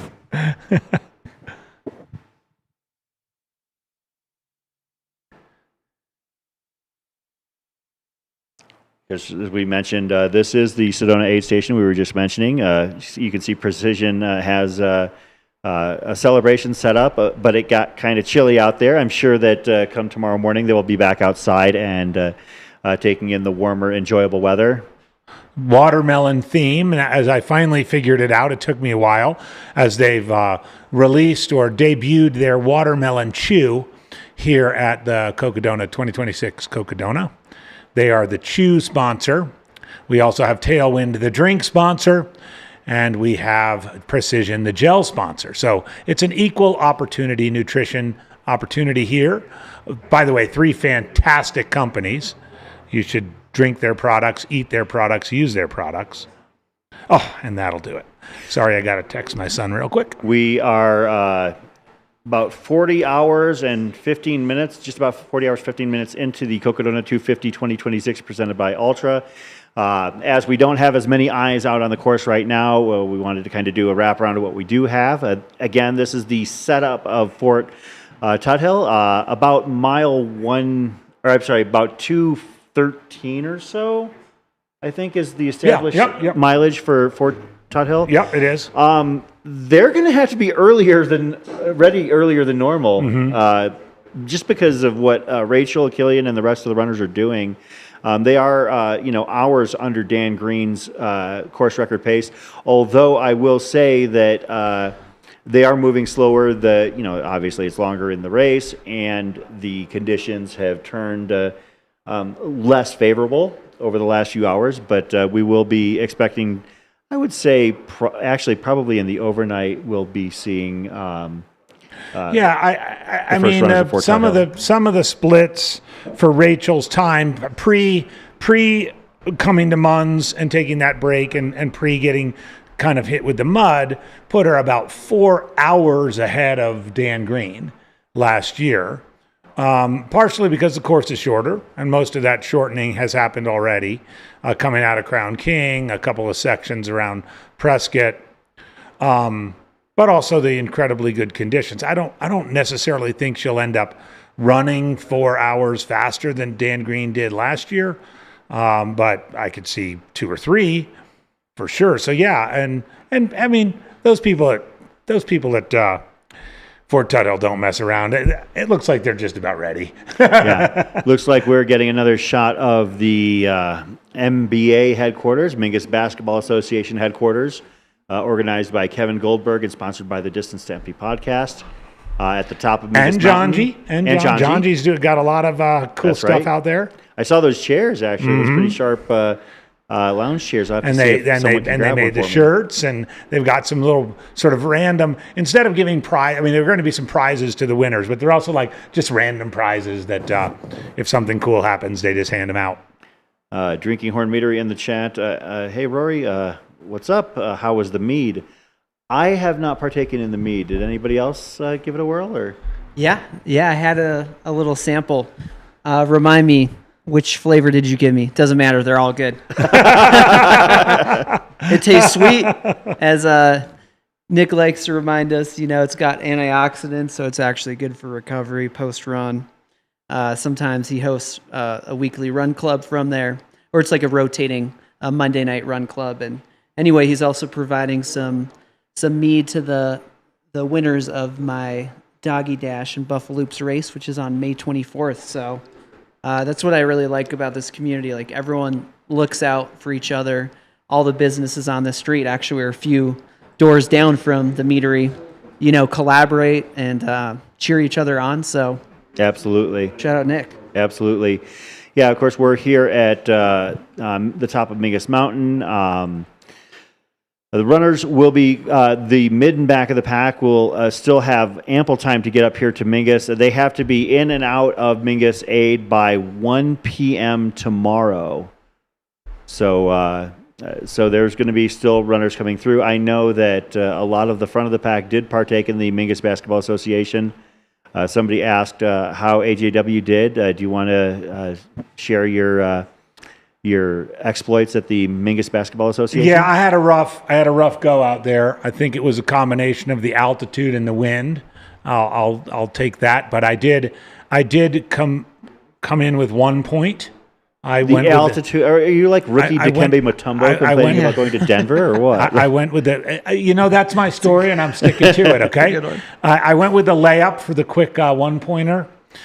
Went to the foul line and clanked it off the front of the rim, and then tried to go full send with the 10-point 3-pointer from the wing, and sent it way over the top. So At least I mean, hopefully Kevin had to go chase it. needless to say, it's been a long time since high school when I played a lot of basketball. I'm not sure about the Jada Hoffman. I'm not sure about the NBA standings as of now. But when I was up there, which was at about 1 p.m., 1:30 p.m., it was a tie for first place on the men's side between Michael McKnight and Bubba Kavanaugh with 20 points. 20 points is a lot, by the way. And first place woman was Meg Eckert with 6 points. What's funny is that I saw that Mike McKnight and Bubba Kavanaugh were very close to one another in the race, too. So, well, it looks like McKnight has gotten out a little bit ahead of him, but they're about 8 miles apart, 7 miles apart. But yeah, at the time they came into Mingus, they were both pretty close together. Mm-hmm. I think that's one situation. I mean, McKnight is obviously an amazing runner, and Bubba's a pretty stout one too. But I think that in Bubba's case, speaking of runners further back in the pack, Bubba Kavanaugh won Saddles 100 in 2024, finished second in 23. I believe finished 6th or 7th at high-low that same year. Just not that experience of the multiple sleeps type of races. That kind of distance and time on feet is just a bit foreign to him. Yeah, so Bubba does seem to be, and I guess I'm not altogether surprised at this, sliding back in the field a bit. Sure. But it's a learning experience for the kid. But he's really improved, in the past few years. So that's part of it. You just got to get out there and of course, this is again a shot of Fort Tuthill. We're trying to catch eyes. We're pretty limited in terms of our follow cams. We have no drones. We just are pretty much at the mercy of static aid station camps at this point. Of course, earlier today we had the Bradshaw Brute wrap up, and I want to give congratulations to the winners and podiums for that race. In the men's race, Ryan Rogers was the overall winner. The only one to go sub 24, finished in 23 hours and 18 seconds. Jake Jackson, who will be joining us on Mountain Outpost later this weekend to call in the final finishers of Cocodona. He and I will be with you Saturday morning. Jake Jackson finishing in second, and Ryan Bailey rounding out the men's podium. On the women's race, Kelly Halpin. I want to shout out Kelly, finishing in 27:01:13. Kelly actually was in third, but the two runners in front of her in the women's race had to withdraw, but Kelly kept grinding it out and ended up coming away with the win. Holly Hovius, an Arizona local, finishing in second, and rounding out the top three for the Bradshaw Brute 100 inaugural running, Aaron Clark, 36:16:24. Is that Aaron Clark of Ultra Running Magazine? I wonder. And again, shout out to all the runners that are out here, all the crews, all the pacers, all the families, all the friends, all of you. And we even have a winner who crossed the finish of Mingus Traverse. So we got the winner there. That's right. I want to shout out Adam Gloyowski, I believe. Yeah, way ahead of the field in that Mingus Traverse win. As we figured about, what was it? We said about 90 minutes ahead of the field at the final aid station, about 10 miles out from the finish. So.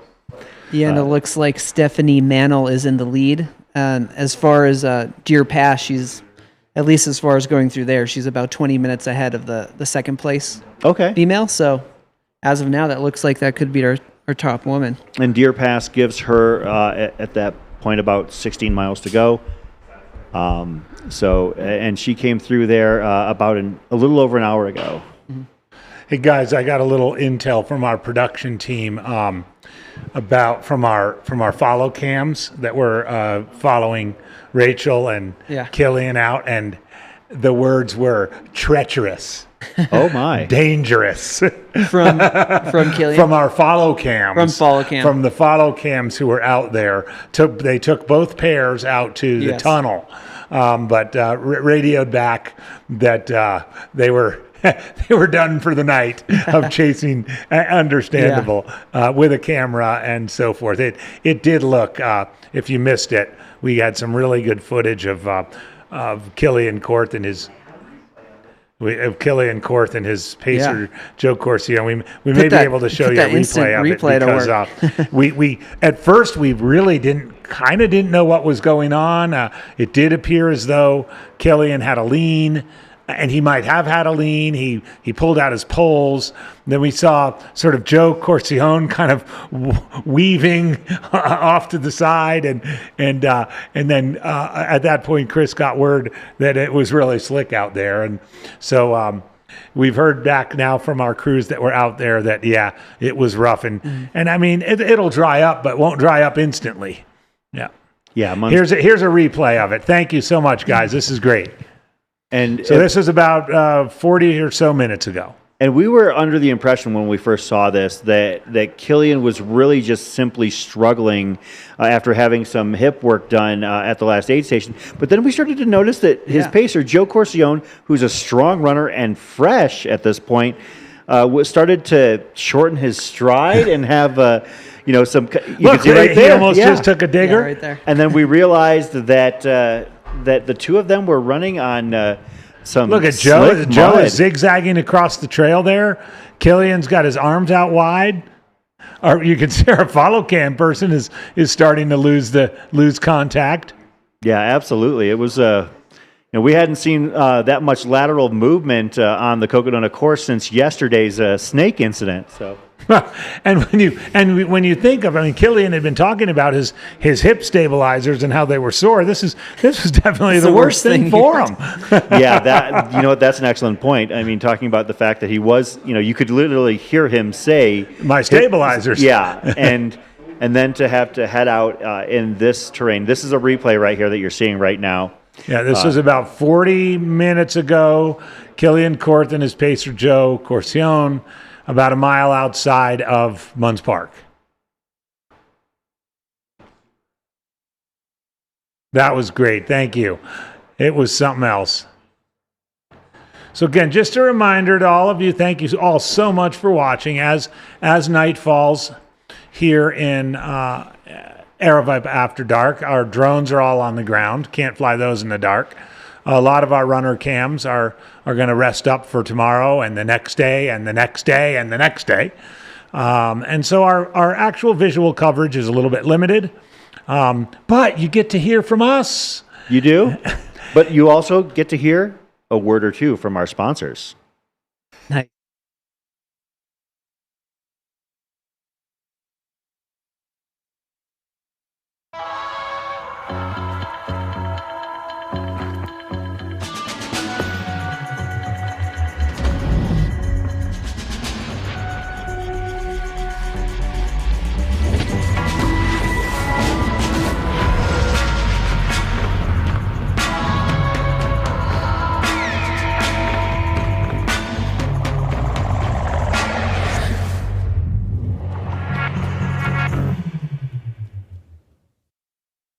Everybody has skin, and we have the skin salve for you.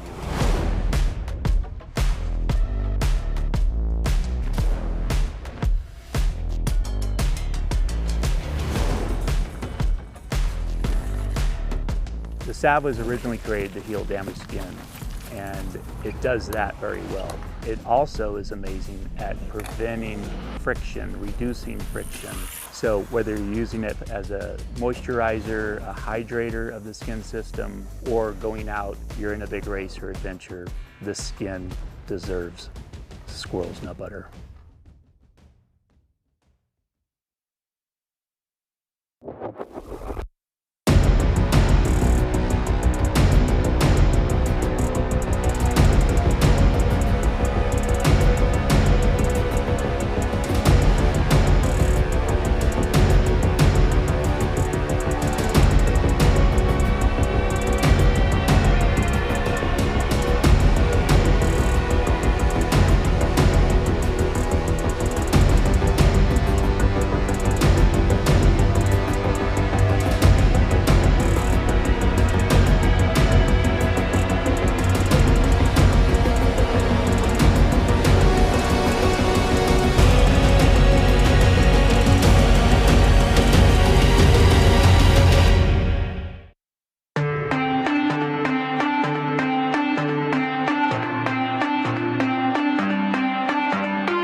runners are motivated to be involved in their local communities to protect cherished landscapes and expand access to nature.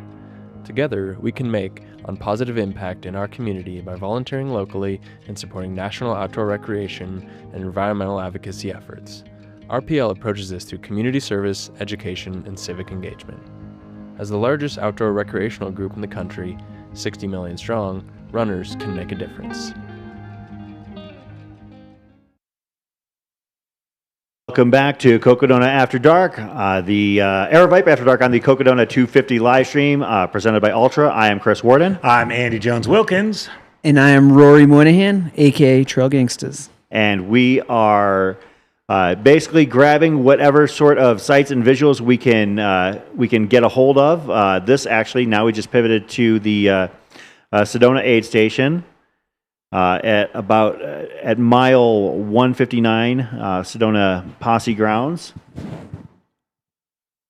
And the precision watermelon themed area looks really cool, actually. Again, we're still looking to get a hold of some of those chews so we can maybe do an on-air sampling. Rory told us earlier he got some contraband from Rachel Entrekin. Back at his turkey trot. But by the way, if anybody's swinging by Run Flagstaff and has a bag or two, Chris and I would love to give him a try. Of course, if you're the trail gangster, you have connections and you can get that contraband material. Yeah, lovely part about Flagstaff is all the big names are going to come through here at some point. Whether they're training, racing, or they decide to make the move. So road, trail, ultra, shorter distance. I mean, this is this is a running mecca. I got to give credit. The people here know, a lot of these trail ultra runners might not necessarily know the tracksters and road runners, but when we're here in town, you go to the coffee shop, you'll be like, "Oh my gosh, did you see? Sarah Hall? They were there with Ryan," and you get so excited. Yeah, I mean, it's not uncommon to see an Olympian at Buffalo Park. It happens. I mean, you just go do a loop at Buffalo Park. It's like, oh, there's an Olympian. Jakob Ingebretsson's here. You're not surprised as they whip by Grant you. Fisher spends a lot of time. I mean, you name them there. And heading into, LA 2028, this is going to be one of the major spots where they prepare for the game. So it's going to be even crazier. I can imagine. The fact that it is a domestic Olympic Games would add a different level to that, because you're not only going to get the American runners, but maybe some of the foreign ones trying to limit their travel schedules. Not a bad time to have an Airbnb in Flagstaff. Hey, yeah, that's true. Yeah, you got a room to rent. I got a futon right now. We'll work out a price. Just don't want it to be right next to the train. You cool with the tracks? On the train. This is the Sedona aid station. I see with a couple of runners hanging outside. Good to see. Look like that might have been maybe Jimmy Strayhorn or George Cyrus taking in a bit of the fire there. No, that's not Jimmy. Jimmy has much less hair than that. Much less hair than that. And so does George, actually. They have a nice in the past they've had a nice burger bar at the Sedona Posse Grounds. Hot dogs and burgers and all the Looks like all the that's fixings. Garmeyer. Oh, that's Garmeyer. It's got to be Garmeyer. If he's blowing kisses to us, then it's probably Jeff Garmeyer. No? The hair. Well, it's a little bit shorter, but it's the same kind of like waviness to it. They're in the chat. They're going to tell us. Sometimes. Yeah, he wears glasses. Yeah. Let's see. Yeah. It's not George. It's not Jimmy. Those are the two that most recently pinged out of Sedona.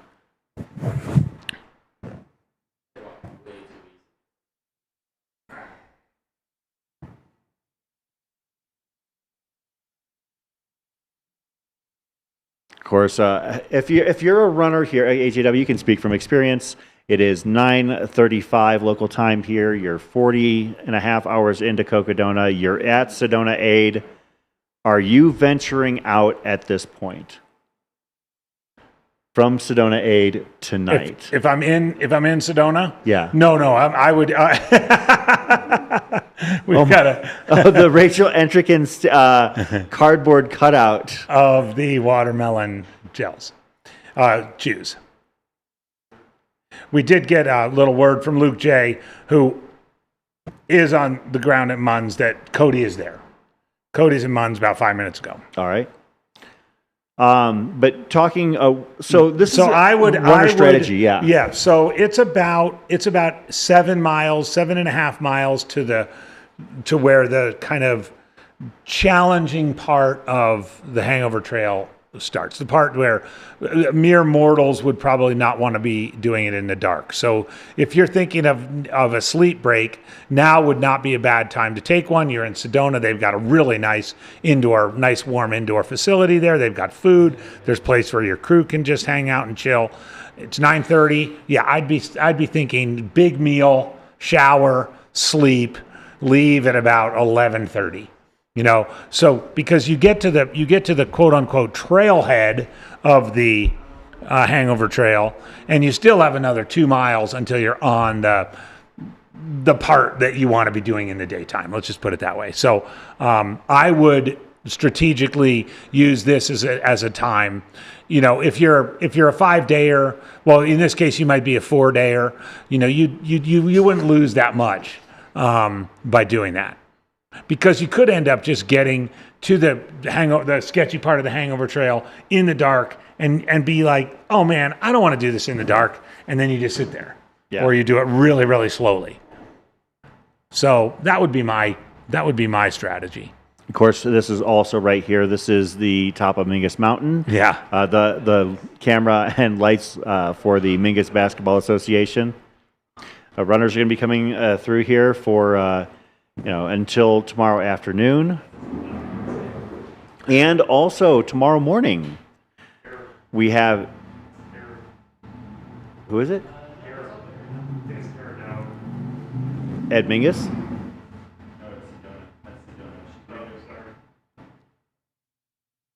She's everywhere.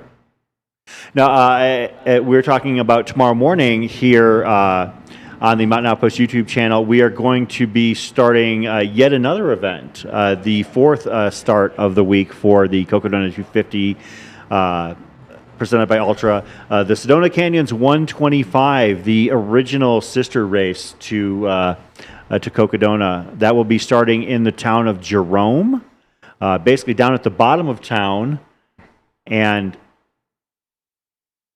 going to be giving runners 72 hours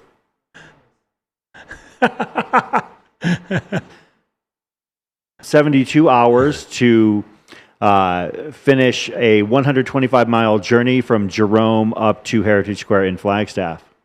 Yeah, a little bit of derivation on the course there. They've got a short shuttle ride to skip the Schnebly de Munn section, the Mexican spotted owl section, as well as they do not do the climb up and over Eldon for the same reason. They do a little stick down in the town trails and pop around. And yes, Trail Gangsters, there is a Burrito League pop up. They opened it at 12:45 today, 0.2 mile segment at Fort Tuthill. I'm going to go do a couple of segments on it tomorrow morning before I go on the air, but just a couple. Just a couple. I mean, well, he's going on the air at like a couple 30, 5 a.m. Yeah, I better get out there early. I was up at Mingus Mountain Camp today, as I mentioned already. It's a wonderful site, by the way, and great. I mean, it's a little bit of a chore to get there, but for the crews, great parking, nice kind of porch to sit out on. There's comfortable chairs, there's picnic tables. So there's an outdoor space looking out over this lawn. There's an indoor space. If it's time for a sleep break, there's a really, really nice sleep area for the runner. So like if you're crewing your runner and they need to sleep, it's a really nice place to sort of be, wait. So many crews have to, wait around so much that it's a nice place to wait around. I'm going to give a quick update on the overall top 10 here at the Cocodona 250 presented by Ultra.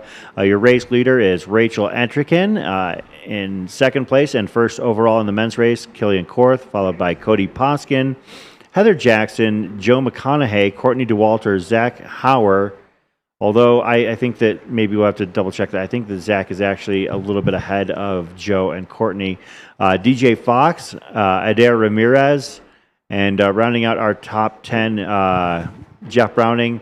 A little bit further back, Meg Eckert, Lindsay Dwyer, Jacob Aberg, George Cyrus, and Jimmy Strayhorn.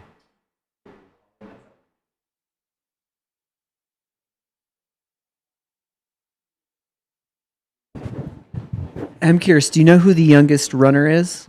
I do. They're some high schoolers, right? There's a 16-year-old and an 18-year-old running Cocodona this year. And they're brothers. Sure.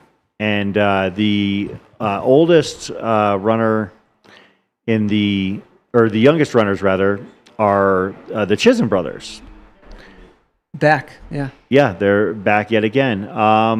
That would be Asher Chisholm at age 16 and Elliot Chisholm at age 18. Now grizzled veterans. Yeah, I brought that up. I just want to shout out one other runner actually towing the line. I know you'll be talking about Sedona Canyons as that starts tomorrow morning. I have an athlete I coach. He's still in high school. He's a freshman at Cocodona High School, Eli Straub. He was the youngest person to do Eldon Crest, or it used to be Flagstaff Crest last year, I believe. So, yeah, he's just moving up in distance. And, he is the son of Corinne Brown, who is a 2022 finisher. Yeah, I know Corinne. So, yeah, be cheering him on. And he's got, I believe, someone who's finished that distance. Andrew, I need to get his last name, will be accompanying him. So, okay. And of course, our youngest woman in the Cocodona field is somebody that you actually interviewed. Lila Goudreau. Yeah. Lila. Yeah. From the East Coast. 23 years young, out of Vermont. Let's see how Lila's doing. I haven't checked in on I her give in her a bit. Little shout out in my She's at preview mile wrap. 125, so she's right around in Jerome. A little bit out of Jerome now. Looking good, Lila. Well on track for a sub 100 time. Was definitely a dark horse. You can see actually Lila around some other recognizable names. I know Tandy Sherlock is a Prescott local, somewhere right around her. Sally McRae, a little bit ahead of them. Jose Sosa in that range of runners as well, a 5-time Cocodona finisher.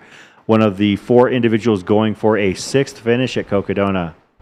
Those 4 individuals going for finish number 6 are Jose Sosa, Aaron Flesher, Jeff Garmeyer, and some guy named Glaze. Yeah.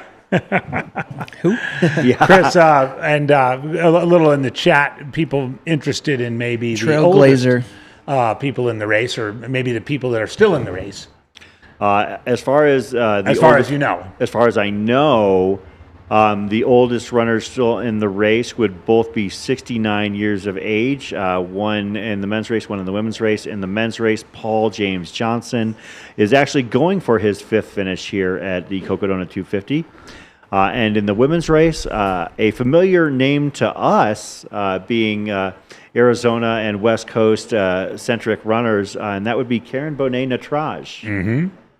Karen, been around the scene a long time, part of the Bonet running family, and going for her first Cocodona finish. I know them well. Oh yeah, I think all of us we know both them pretty well. I think everybody knows. Don't we stay at their Bonets, place? The Bonet dynasty. Yeah, I mean, whether it's Western States or I met him CIM first through out James. there, I met yes. James when he was coaching somebody I was dating at the time, and then I met Paul a couple years later because he overheard me talking about having a kid running, and he had a little bit of experience with that with his son James.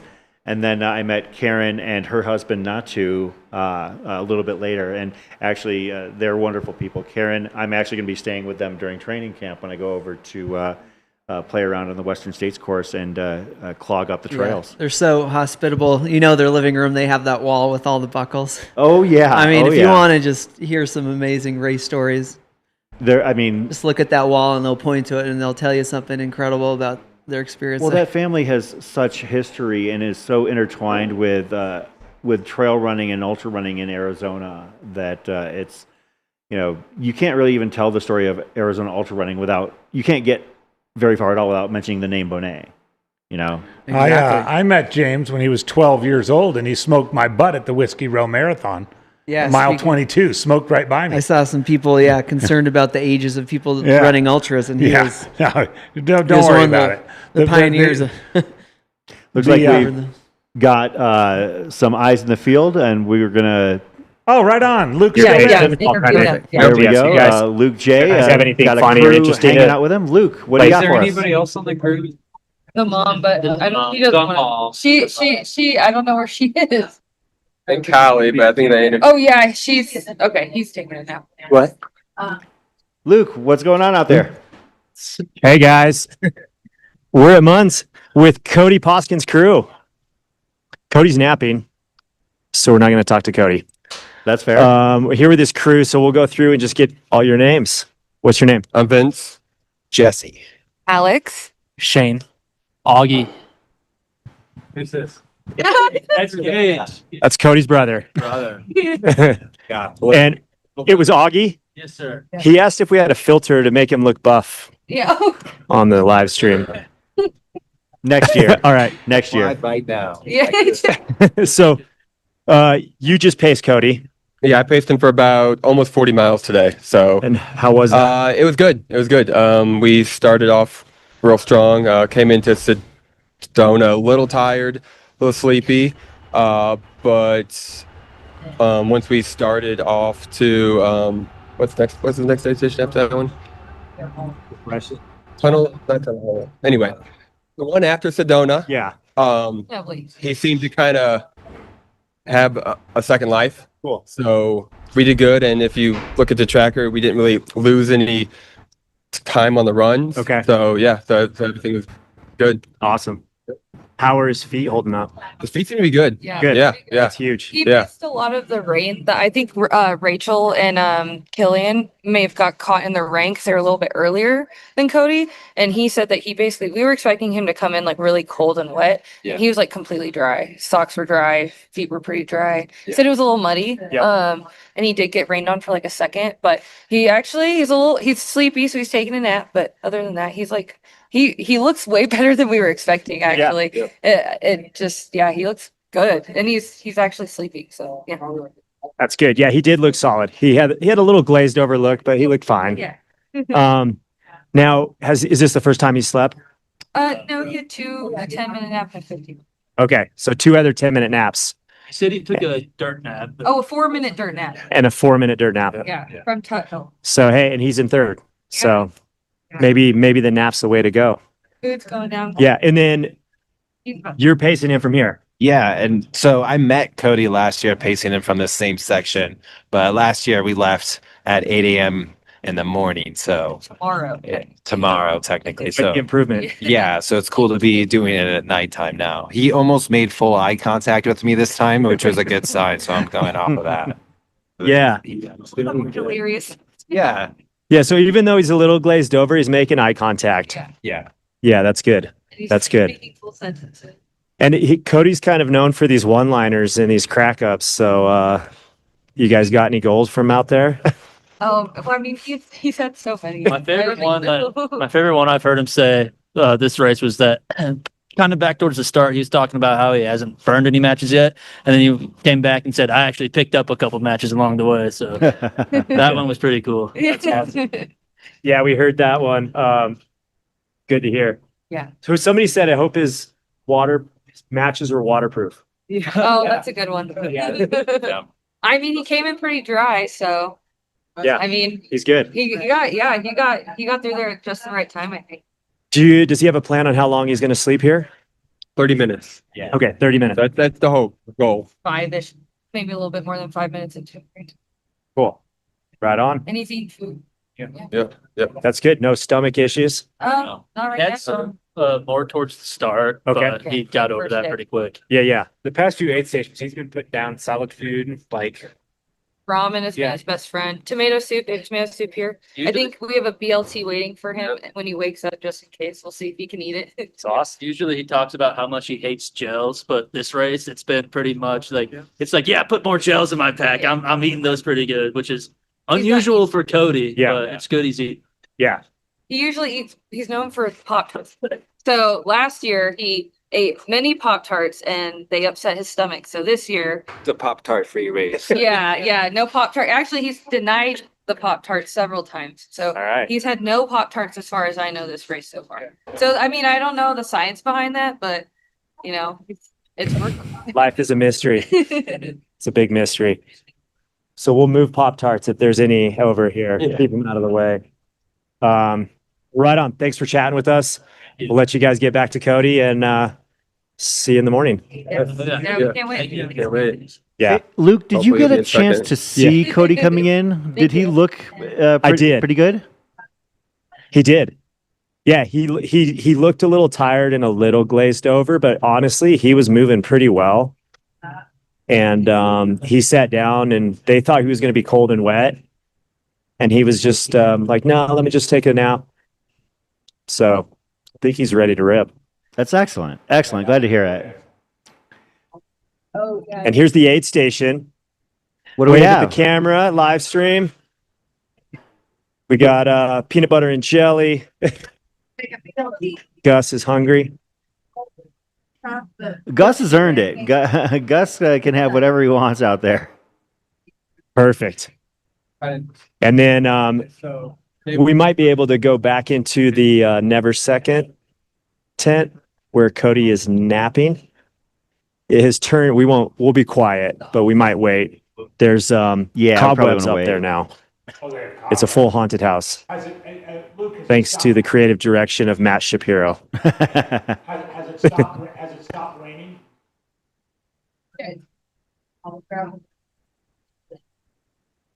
Luke, has it stopped raining?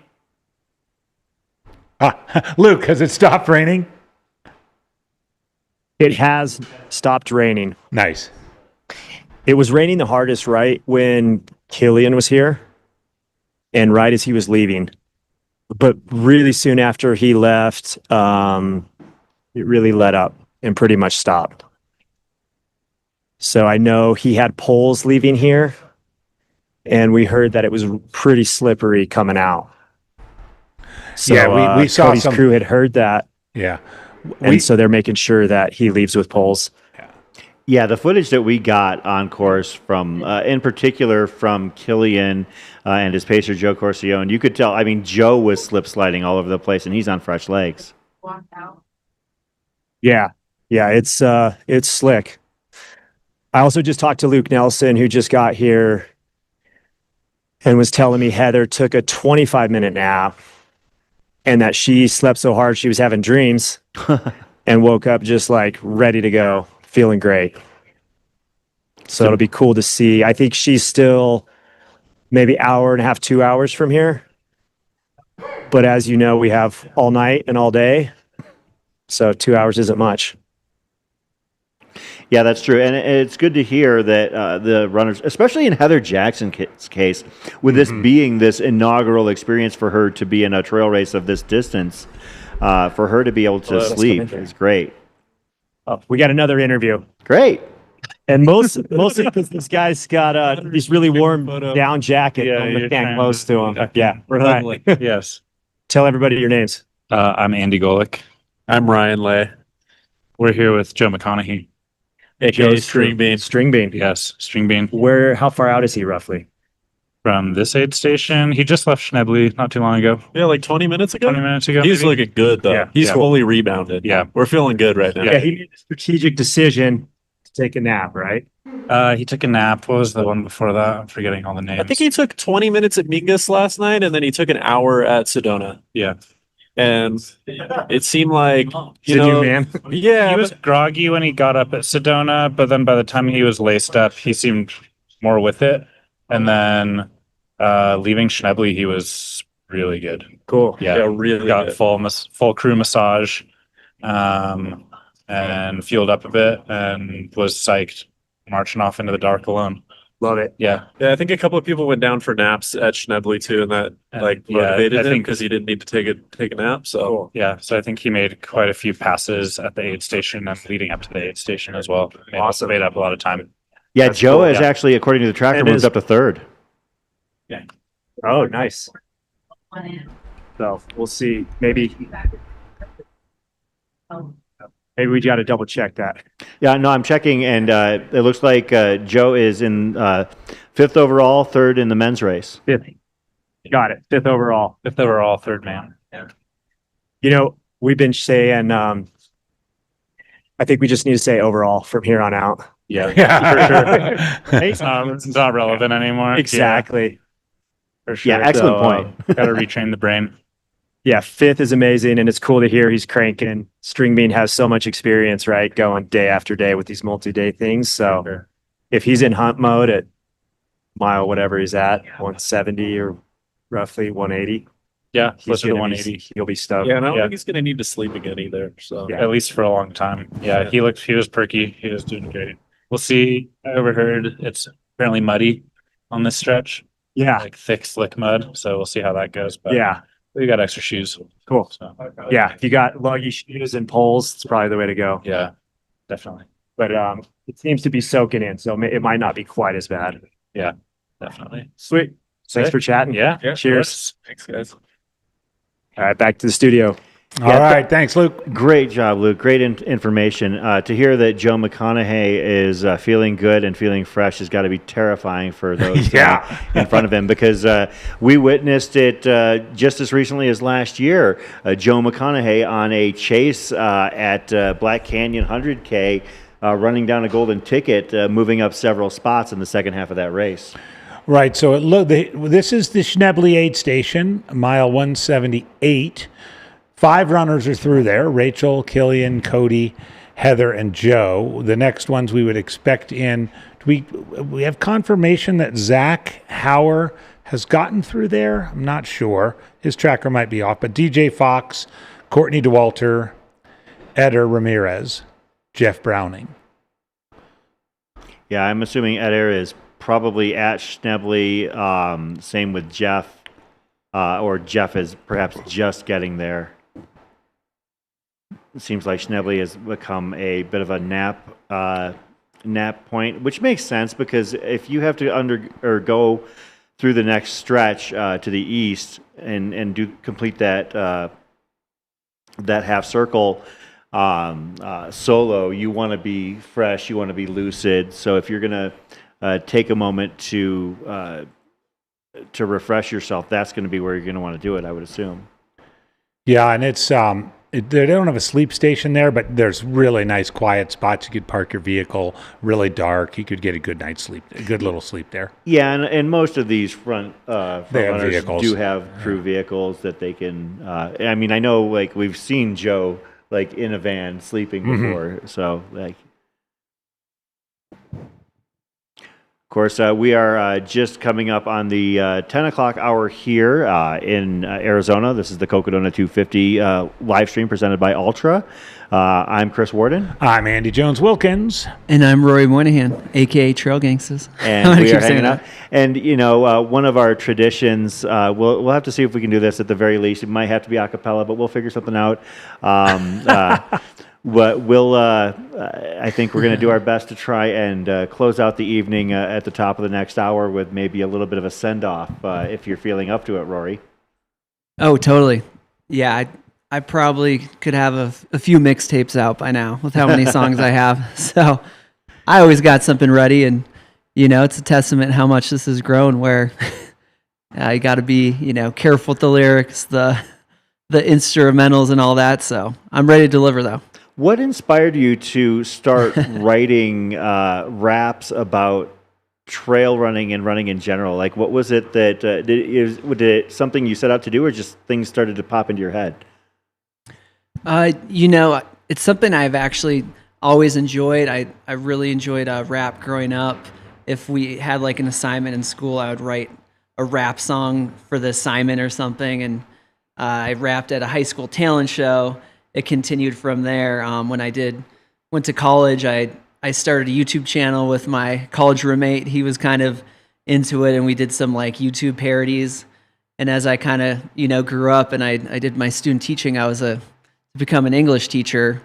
Like, my students found the raps, and I had to kind of That's actually really interesting. I mean, if you've got a hobby, you know, creating raps on a YouTube channel, and you're a high school teacher, and all of a sudden your students find your portfolio.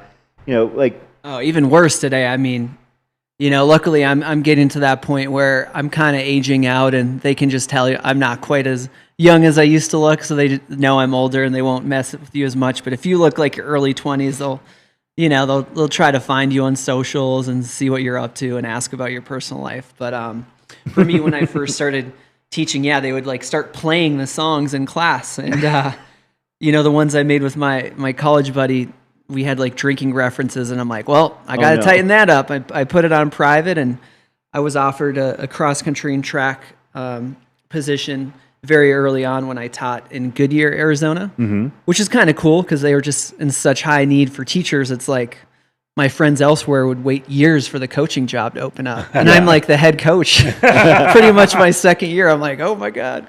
And, and I did hide the videos that were inappropriate. I'm like, I got to redo my channel, and I would rap for my students, and I found it entertaining. And that's when I was like, what can I rap about that's going to, be more positive and kind of different? So, was this at Desert Edge? This is at Desert Edge in Goodyear. The hashtag DEXC? Was DEXC. That right? I remember that stuff. That's funny. Yeah. We're going way back. In fact, I brought a little photo, just like the late night shows. Since we're talking about it, I knew this might come up. Take a look at this. Do you want to take a break? You want to say that? No. Let's see if we can get the... Can you hold it up here? Get the camera back on the studio. I remember that here. moment. Since we're reminiscing, I just want you to, first of all, if you can guesstimate the date here. Give me a date of what? Rory, take your hat off a second. Oh yeah. So and this is so if you can come and on if you want to see how much hair I've lost. Yeah, so come on in so we can see. Hey, you don't have to see how my hairline has changed. That's why I got my hat now. But yeah, besides the obvious differences, if you could tell me, what do you remember? What's your guess on the date here? I'm thinking. Oh, I ask him. I know when it was. I got to give it a look here. It's a photo of me trying on a shoe with Rory standing over me, and I'll explain the context unless you want to do it after. No, you can. I'm gonna go with 2018. I think it was a year or so before that. Oh, yeah. I was close. Yeah, 2017. Of course, what this is footage from a video that Rory did. I believe it was one of the first, if not the first, Trail Gangsters video. And I played the part of a patsy who walked into a shoe store with nothing but no talent but a big wallet. And so, I basically grabbed a stack of shoes and acted like I was just going to take them all and it was going to make me a runner. It's funny how prophetic that ended up being. It really happened. Yeah. That's wonderful, Rory. Of course, that brings back a lot of great memories. You could also date it too with the ultras there, their early iteration. Yeah, when they had the foot on the bottom of it. Yeah, this is I Run too. It's now Soul Sport, so this is when it was still called right. I Right there Run. at 48th Street in Indian School. And then I think this is a request by James Bonet. He wanted his surfboard in there when he won Born to Run in an early year. He really he used to work there, and he's like, make sure that's in the background there. So for me, it reminds me of the early years of Air Vipa, and it's incredible to see how far it's come, and just kind of that smaller feel. The changes. Overall, I think for the better, but there's also something to be said for just early years when something's small and really intimate. And I Run was kind of that store, and when I first moved to Phoenix, like I said, the running store is the heartbeat of the community. I walked in there, I met James, I was like, who should I link up with here? Yeah. Who do I train with? I want to get faster, I want to get better, and he put me in contact with, pretty much everyone I'm still connected with, so. That's cool. Yeah, great times, great story, and you can actually check that out if you want to check on YouTube. Just look for the phrase "That's So Trail." That's So Trail. Yes. No. Our production team, they're good. I didn't say you had to play it publicly. I just say you can go and check to see it. Well, like any artist, I like to think my newest stuff is my best. So, and when you go back and watch stuff from that time period, it just doesn't hold up the same. There was a lot of silly stuff there, but it was fun. Yeah, it was fun for its I time. keep it up though. I'm not. And it was 10 years ago. It's 10 years ago. Exactly. It But- tells a story, so that's why. Somebody was asking when you were at Desert Edge. Yeah, I was at Desert Edge from 2013 to 2018. Okay. Part of my stint with Teach for America, if you know what that is. So. Mm-hmm. Yeah, they put you in a higher needs school, and I was there for 2 years, and I liked where I was at so much I stayed an extra 3 years, but Flagstaff was calling, and interestingly, that whole area, Goodyear, has gotten really, I'd say, gentrified, and like they stopped sending teachers there because it wasn't a high needs, lower income school anymore. So, Well, the growth of the valley, I can it's totally yeah. see that. I mean, everything in every direction has gotten so big out there. Yeah, I wonder. And then it's weird. It's like, is that you got former students in the chat or something? I don't know. Maybe it's someone I coached. Yeah, I had a few athletes who went on to run at the collegiate level, which is incredible too. It was hard to get, as you know, get people, kids, teenagers. You have a son who, is now really, taking off with his running and Yeah. doing the ultras. But to convince someone to run in peak heat in like August in Phoenix, like, why would I do that? They're signing up for other sports. So Yeah. the team was very small to start. And But I do remember, like I said, I like, for some reason, DEXC never left Wow. my brain, and I do think you probably did something with them, or like a video or two. yeah, we had the DEXC anthem. So Yeah, I That's remember how- that. that was actually the precursor to Trail Geeks. So that's Okay. really the first one. And then I hopped over and created the new account. So thanks for being part of that. And I think your most recent appearance was the one about the Western Lottery. Yes. A little parody of Still Fly What- by Big Timers, Bling Era Rap. Western States Hard Rock 2. Yeah. Yeah, I remember. But I'll still apply. Something like that. Yeah. Snuck you in at the end.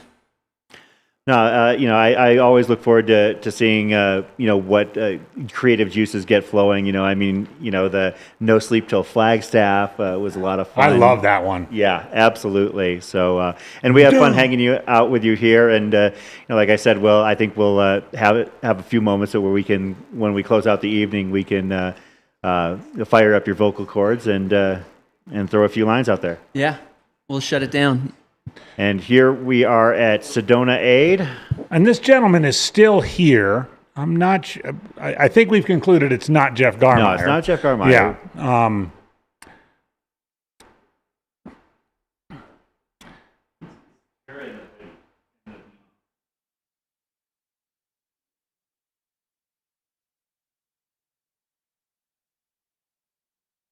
Sedona Aid Station about mile 160.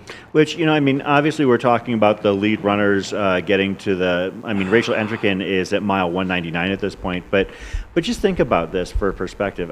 These runners that are getting to Sedona are 160 miles in 41 hours. That's a lot of ground covered. Mm-hmm. And we've got, 400 or almost 400 still runners out there. We don't have many DNFs at all to this point, really, and that's a great feeling. We've got some, and they're inevitable. Everybody, did you do a make the cutoff list at Crown King? No. No. So, but everybody who was en route to Whiskey Row made it through. Yeah, with plenty of time to spare. They did. Right. They did. That's very encouraging, and it shows that these runners, have taken this whole experience seriously. And so their next one, major cutoff, is going to be up at Mingus. That's the next major one. They've got a couple between now and then. They might have one at Fane. Let's see. The next cutoff is at Watson Lake. They have till 3:30 in the morning to get to mile 82.8, so mile 83 basically. And even for the very back of the pack, that is 6 miles to go in about 5 hours and 20 minutes. Okay. So as long as you're moving. Yeah. At all. Fane Ranch by Satisfy is mile 96.5. They have to be there by 6 a.m. That's a bit of a tighter cut. Like, I would say that that Watson Lake, I wouldn't think that anybody would necessarily be in danger of getting cut there.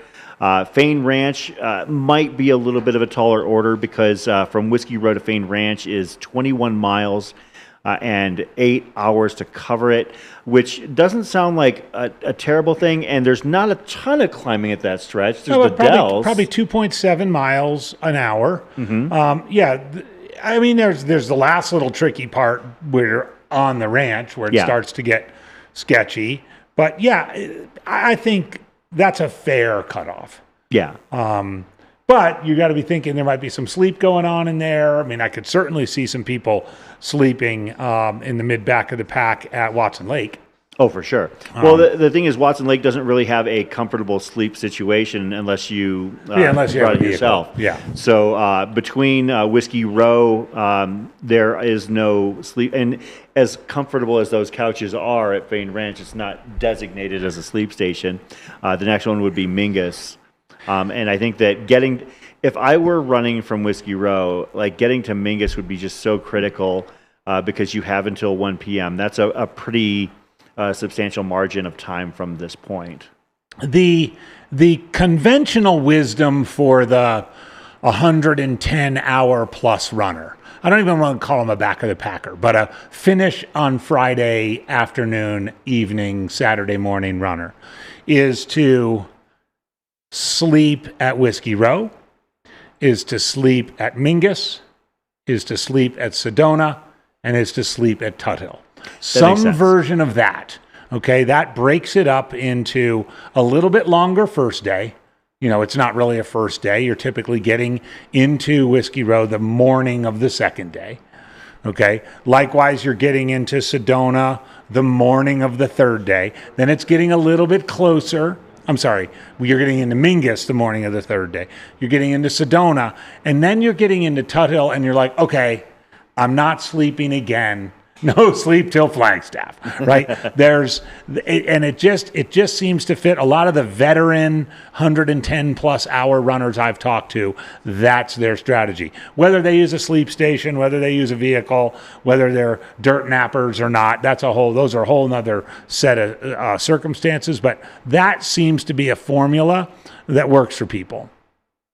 Somebody was asking, where is this? Oh, Cody Poskin at I should have known by the cobwebs. Here we are. We're in the never second group. Cody might be getting up from his nap.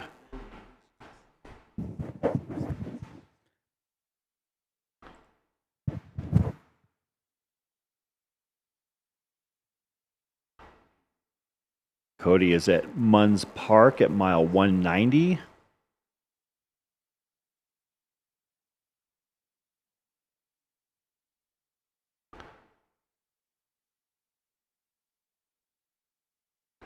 Oh, that's a sweet snuggly.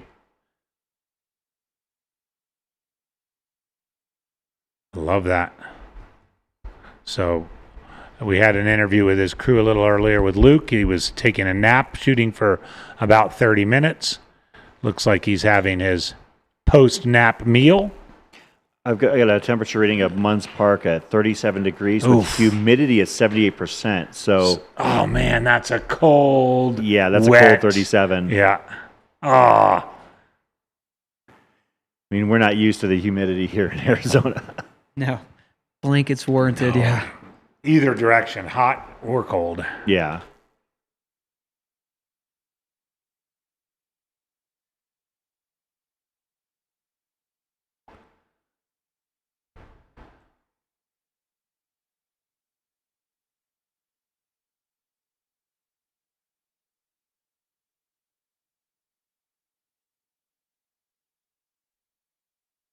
Rachel, just about to the mile 200 mark, about mile 199.8 at this point. Let's see, do some quick public math.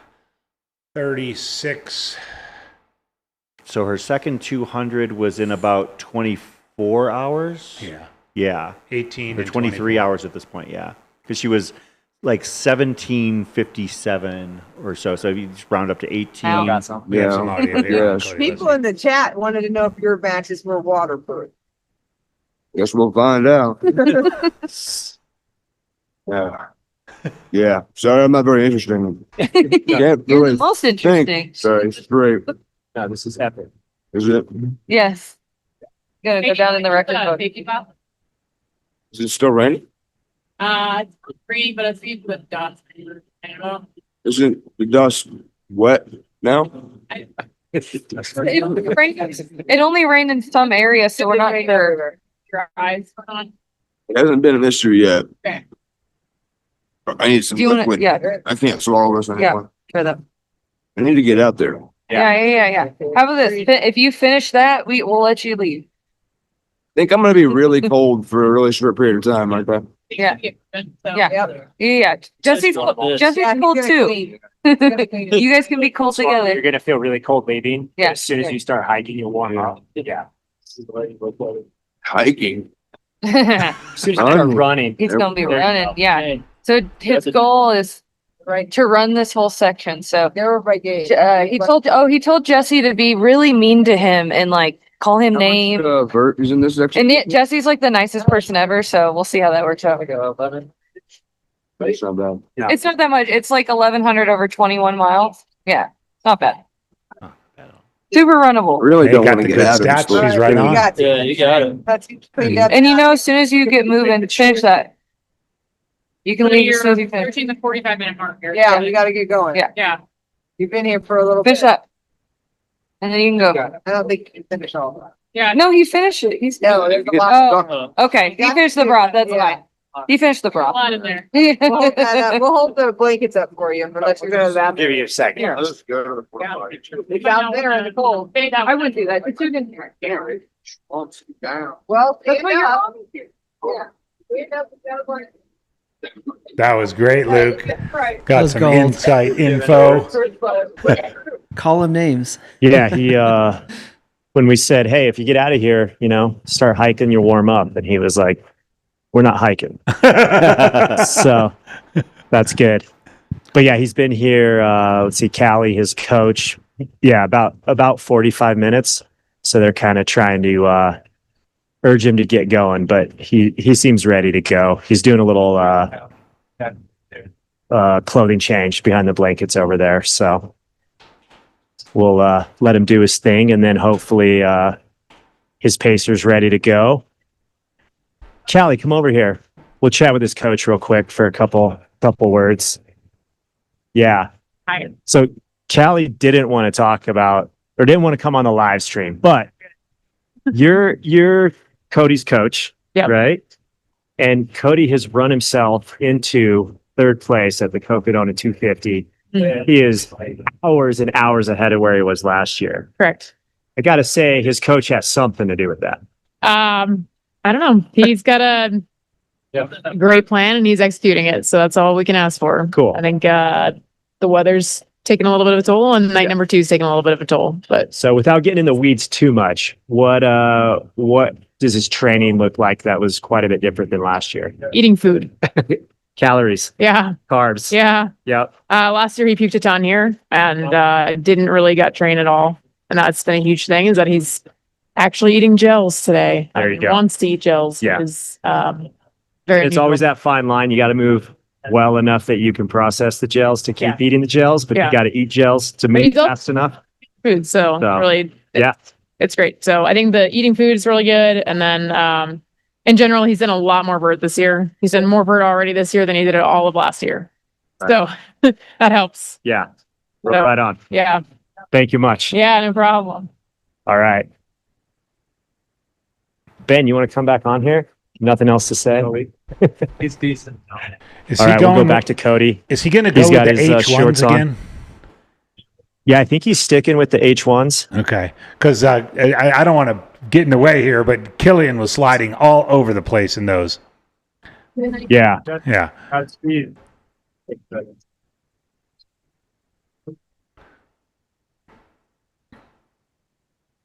From awake. Keep him moving, keep each other like sure. Yeah.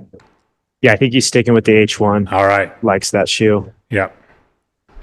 I know he told me before the race he wanted to run it, And once you go run into the whole some of race that in those runnable shoes. surface-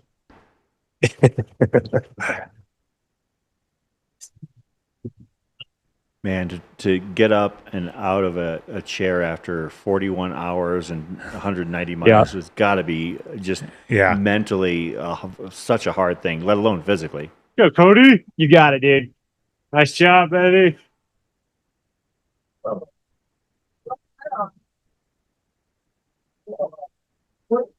Really doesn't untie him. He's a anti-tying kind of guy. Likes to slide him on. Yeah. Oh, he should just get a pair of Skechers. Yeah. With like the fold down heel. There you go. Yeah. I think my dad has a pair of those.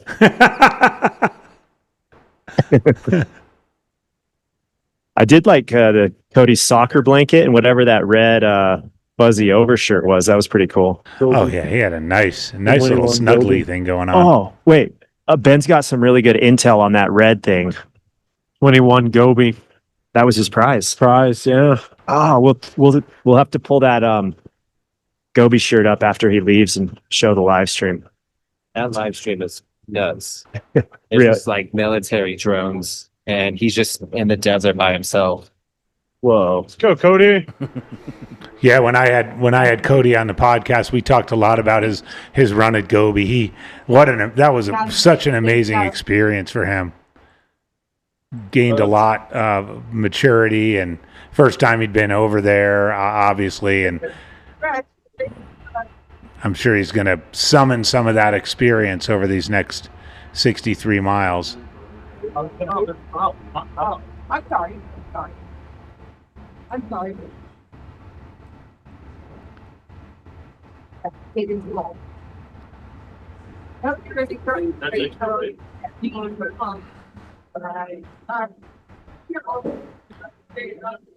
This is when the small things seem like a big thing. Yeah. You can't be bothered to put on your gloves because it just seems like too much work to take off your wrist straps. Back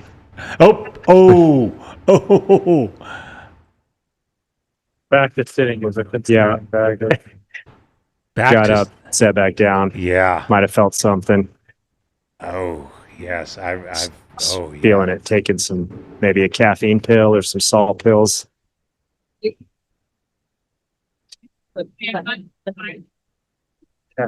Caffeine pills. The sit back down thing is always tricky. Yeah. It's not unlike when we saw Killian coming through and had to. Oh, he laid down. Had some additional work back done. Yeah, laying down. I don't know. You're not. I know. I will bring it. Because it makes me have one water, 2 look out.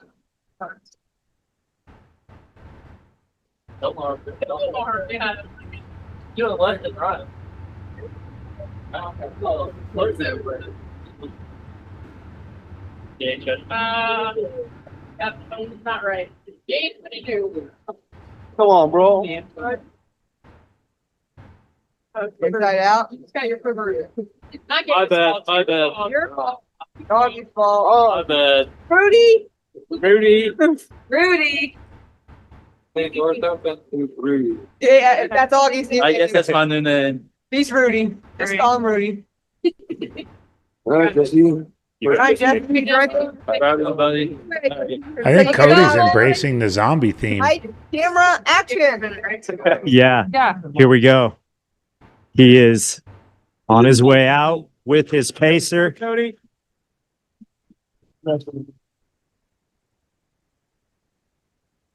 Go get it, boys. Go. Let's go. Have fun, Jeff. You got this, Tony? And Cody Poskin is out of Munns.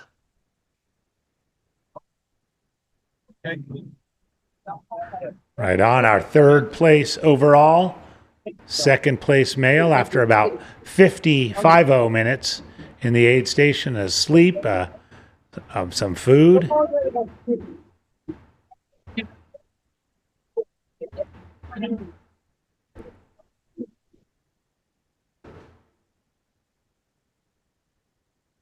I think our follow cams have called it a night.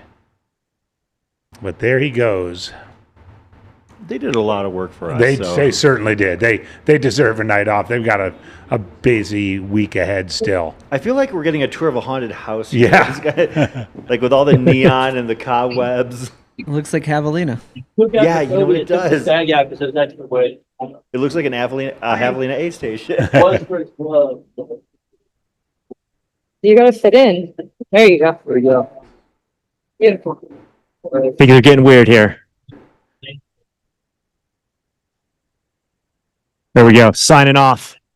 All right. From Munds Park. This is Luke and Gus. We'll see you guys early in the morning. Luke. Thank you, Gus. Great job, guys. Thank you for everything you've shared with us this evening.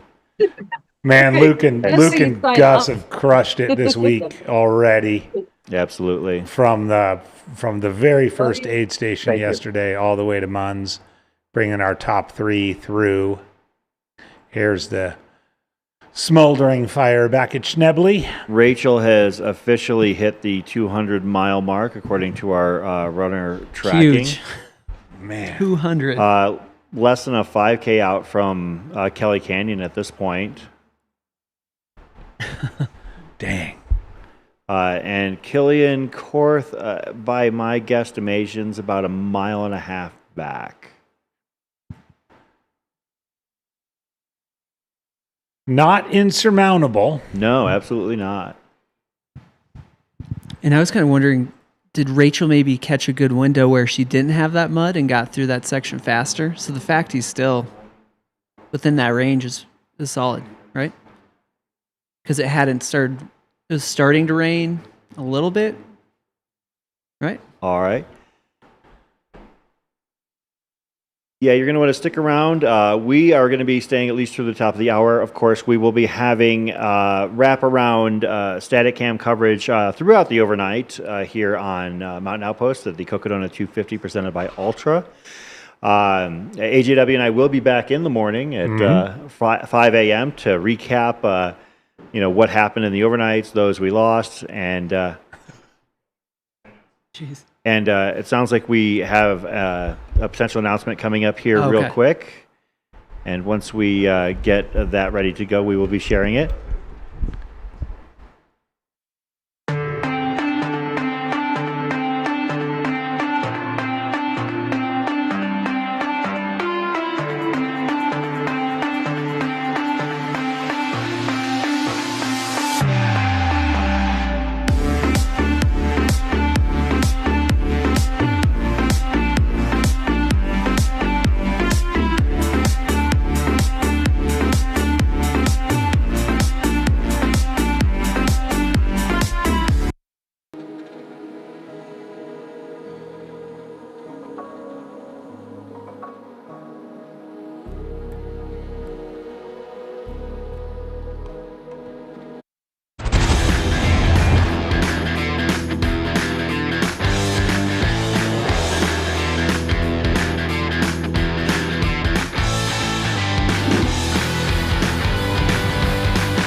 runners are motivated to be involved in their local communities to protect cherished landscapes and expand access to nature.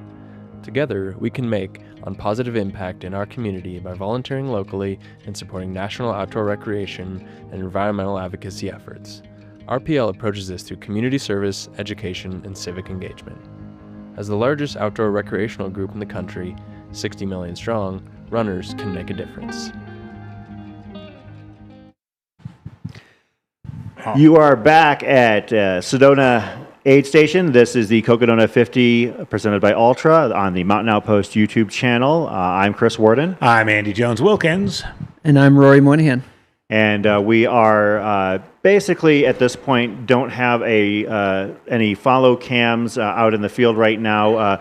Our on-course reporter Luke J. Shout out to Luke and Gus who have been all over the course to share details, information, and conversations with crews, with pacers, have definitely enriched our experience here. We are grateful at Mountain Outpost for the people that we have on our team, and we're grateful for the audience. Thank you. I mean, a few years ago, 3,352 people was our high point in the race when the winners were crossing the finish line. Y'all are hanging out with us through the, leading up to the midnight hour or beyond midnight on the East Coast, and still sticking with us. Sometimes we're at a bit of a loss for words. Sometimes we're, kind of tongue-tied over ourselves as the day gets longer in the tooth, and you're still here. And thank you very much for that. We do have an announcement coming up, and we're going to cut to that here as soon as we have our connections established. We've got an exciting day tomorrow. As has been our plan all along, we're going to go dark for 5 or 6 hours this evening, be back on the air at 5. I know there's been a lot of talk about prognosticating about when the winner might finish and what time frame that might be. It will likely be sometime tomorrow between, let's just throw a couple numbers out there, say 9:30 and 1:30. I mean, there's still a lot that can happen. 1 p.m. would be, 11 a.m. would be 60 hours. Last year's course record was under 60 hours. I would suspect something similar. We never know. It's gotten muddy out there. Lots can happen in this last 50-mile stretch or 44-mile stretch, especially the up and over the top of Eldon that awaits the runners, and most particularly the descent off of Eldon. So lots of excitement to happen tomorrow. And then please keep in mind, as Chris and Rory have mentioned throughout the broadcast, we are here all the way through the golden morning on Saturday, closing up shop at 10 a.m.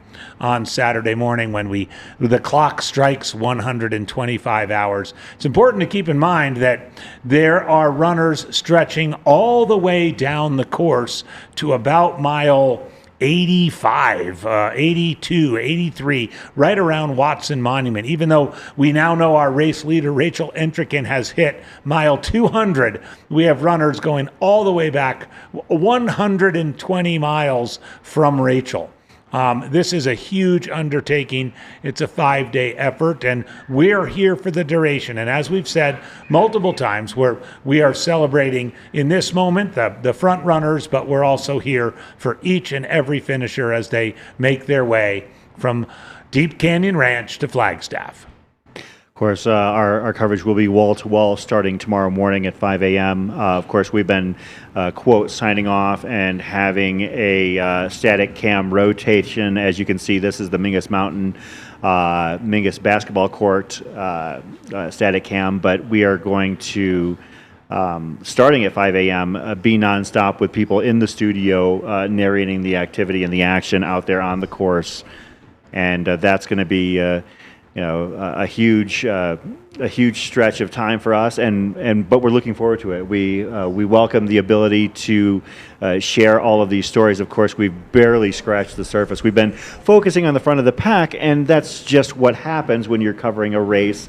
You tend to see, okay, well, who's going to win it? Who is it? And when we're talking about Rachel or Killian or String Bean, or Heather Jackson, Courtney Dauwalter. We've been talking about all of these runners, giving them their props. Well, after those runners have completed their journey, whether it be 60 hours in, 56 hours in, 70 hours in, we are going to turn our attention to the middle and the back of the pack runners, those who are going to take, 3.5, 4.5, 5 days or longer than 5 days to complete their odyssey across the state of Arizona to Heritage Square in Flagstaff. And we also, we do also tend to, over the last couple of years, have had a lot of fun bringing in guests during the Thursday and Friday and Saturday, whether they are sponsors of the race or other historical figures from the event, maybe runners who finished earlier in the day.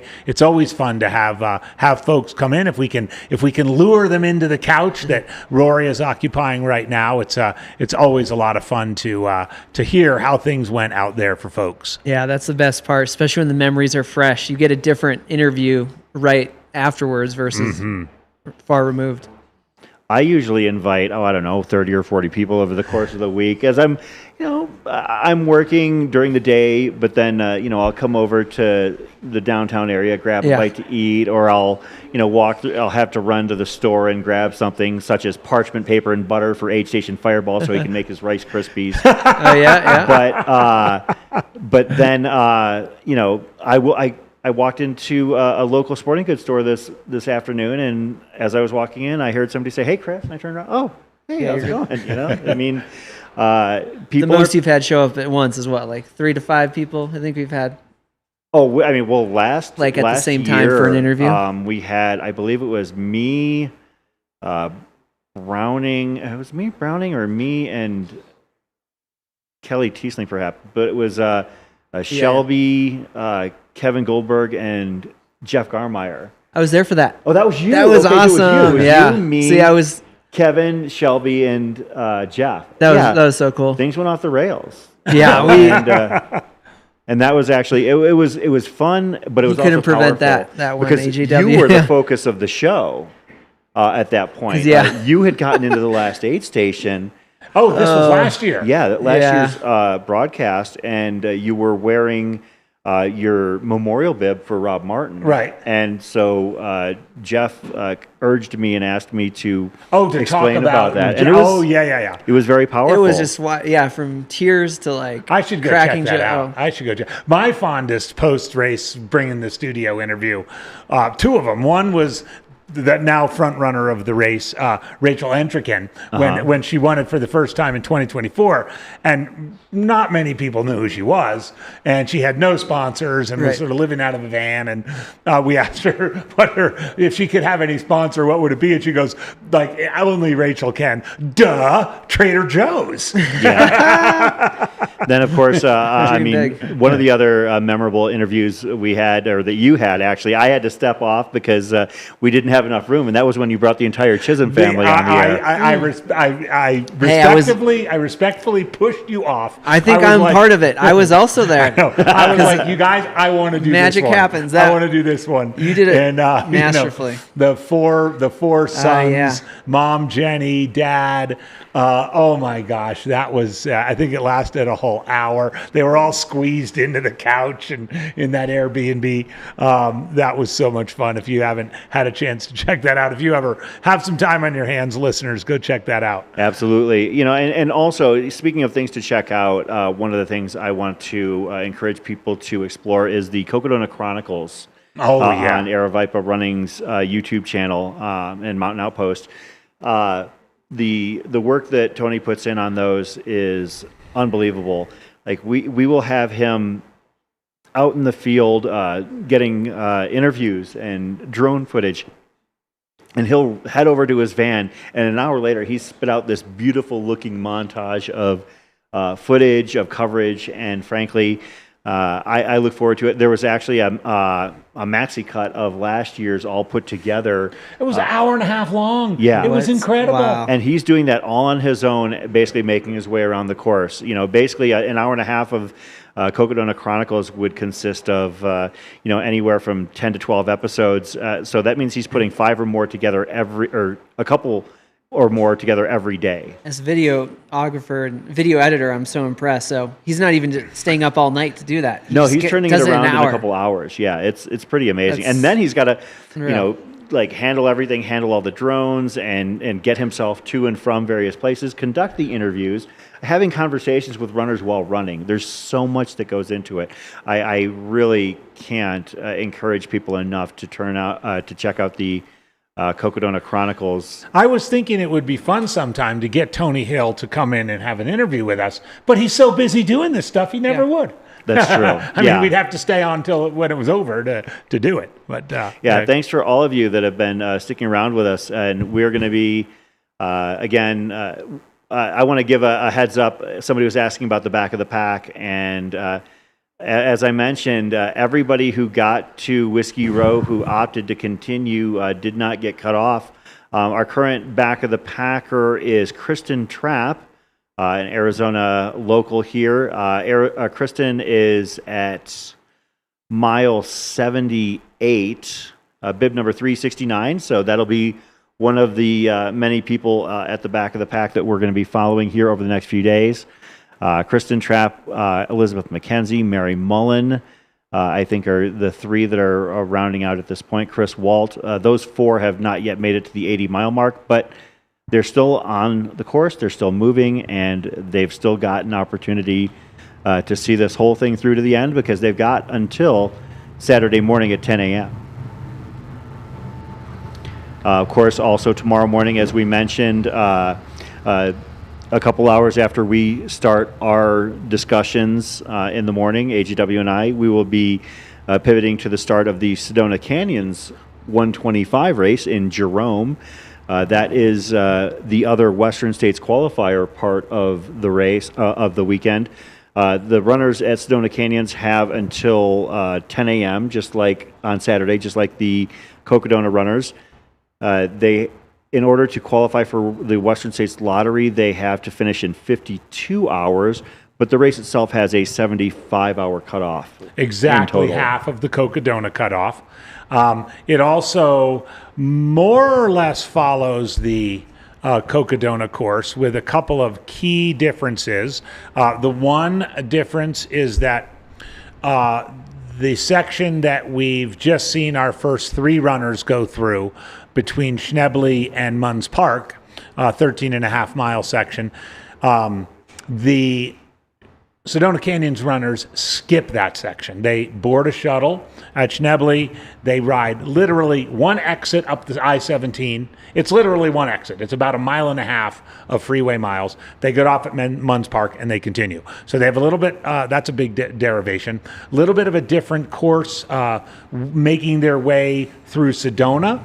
And then the most significant difference comes at the very, very end when they do not go up and over Eldon. They do a little bit more on the south side of the highway, and then they go under the highway and skip Eldon, making their way into town, which, if you ask me, I think all the races should do that. But I know Cocodona loves their Eldon, so we just got to do it. So that will come tomorrow, and that, of course, is the exciting conclusion. It's kind of, if you were to imagine, a Tour de France stage that finishes with an uphill finish, even though it doesn't end on the top of the Eldon. I think many people wished it would. It does have that sort of Euro-style finish to Cocodona 250.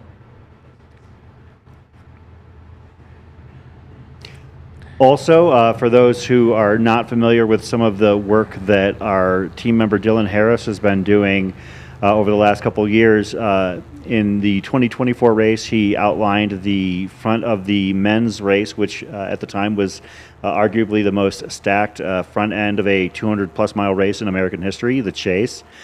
A wonderful film, a full-length feature film. And then to follow that up, this year, Dylan chronicled the 2025 back of the pack with a story called The Cutoff, which has been just recently released on YouTube. I'm loving the fact that film if you look at the comments, has hundreds of people who see the cutoff and are able to identify with it. They say, these are the people I understand. You know, when they see an Elizabeth Russ or a Andre Lee, you know, when they see people like that, Aylin Davis, who is actually out here on the course here, you know, going for a finish here as attempting to be the first deaf runner to complete Cocodona. To see these people share their stories, you know, I mean, don't get me wrong, I love watching stories about really fast people doing amazing things I could never comprehend. But in order to really try and create something to connect with the audience, Dylan had a different project in mind, a complete shifting of gears. Brilliant switch up. Yeah. Yeah. Loved And for those who were asking why, you know, they didn't cover the women's race the year they did the chase, or didn't cover the women's race as a follow-up, well, I can tell you right now, Dylan is out there on the course doing a lot of filming, has made a lot of travel, a lot of interviews, and I think that the 2027 springtime is going to be one where this race is going to be chronicled in a truly epic fashion. That would be wonderful. Actually, we do have a trailer of the cutoff that we could share, so you can see it for yourself. The cutoff in a race, I guess it's like, can be heartbreaking. You put so much into it and you just don't make it. Keep going, okay? Yeah, cutoffs can be stressful and they can be motivating.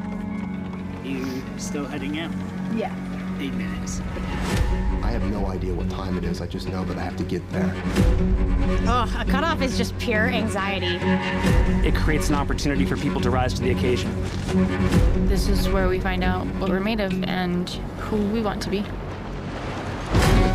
These are people with jobs, these are people with kids, and they're doing it anyways, and they're doing it for twice as long. I'm sad that she's chasing cutoffs, because I know that's high stress, but she moves better when she's chasing a cutoff. We need to go fast.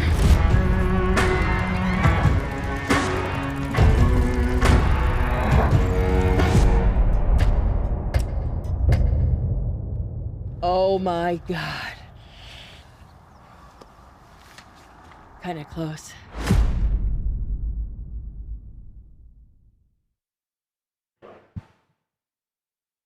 And now we're going to pivot to our announcement from the person in charge of Air Viper running, Jamil Curry. Oh, we're not ready yet? Sorry. Okay.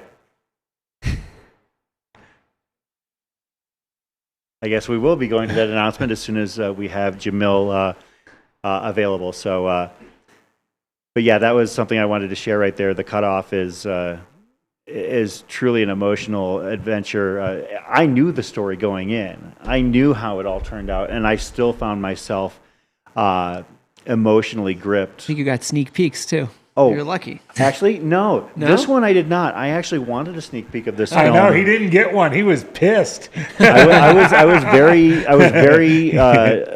you know, a little bit shocked that I actually told, because the premiere was during the same weekend we were doing another Mountain Outpost broadcast, so I couldn't make it to the live in-person premiere. And so I told Dylan that, and I didn't say it outright, but I said, hey, you know, I wish I could see the film. And Dylan was like, yeah, that's too bad, isn't it? He didn't say it like that. No, he was.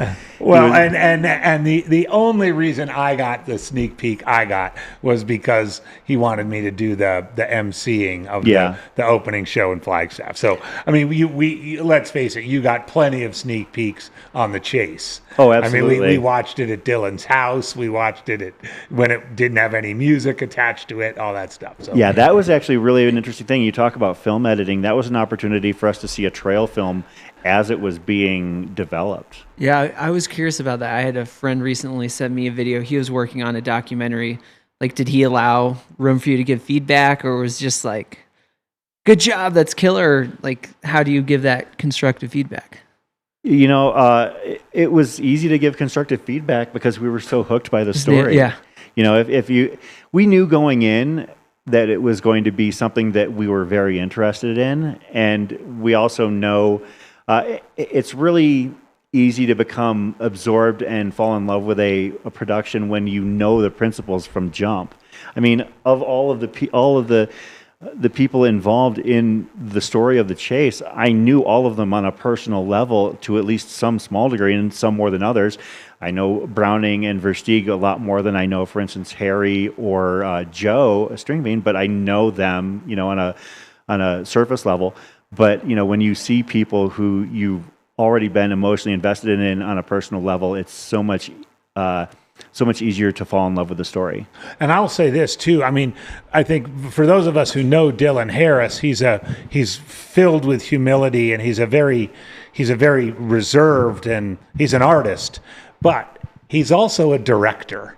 And I think he had, and I mean that word really, like director. He had a vision for the film. He had ideas he wanted to convey.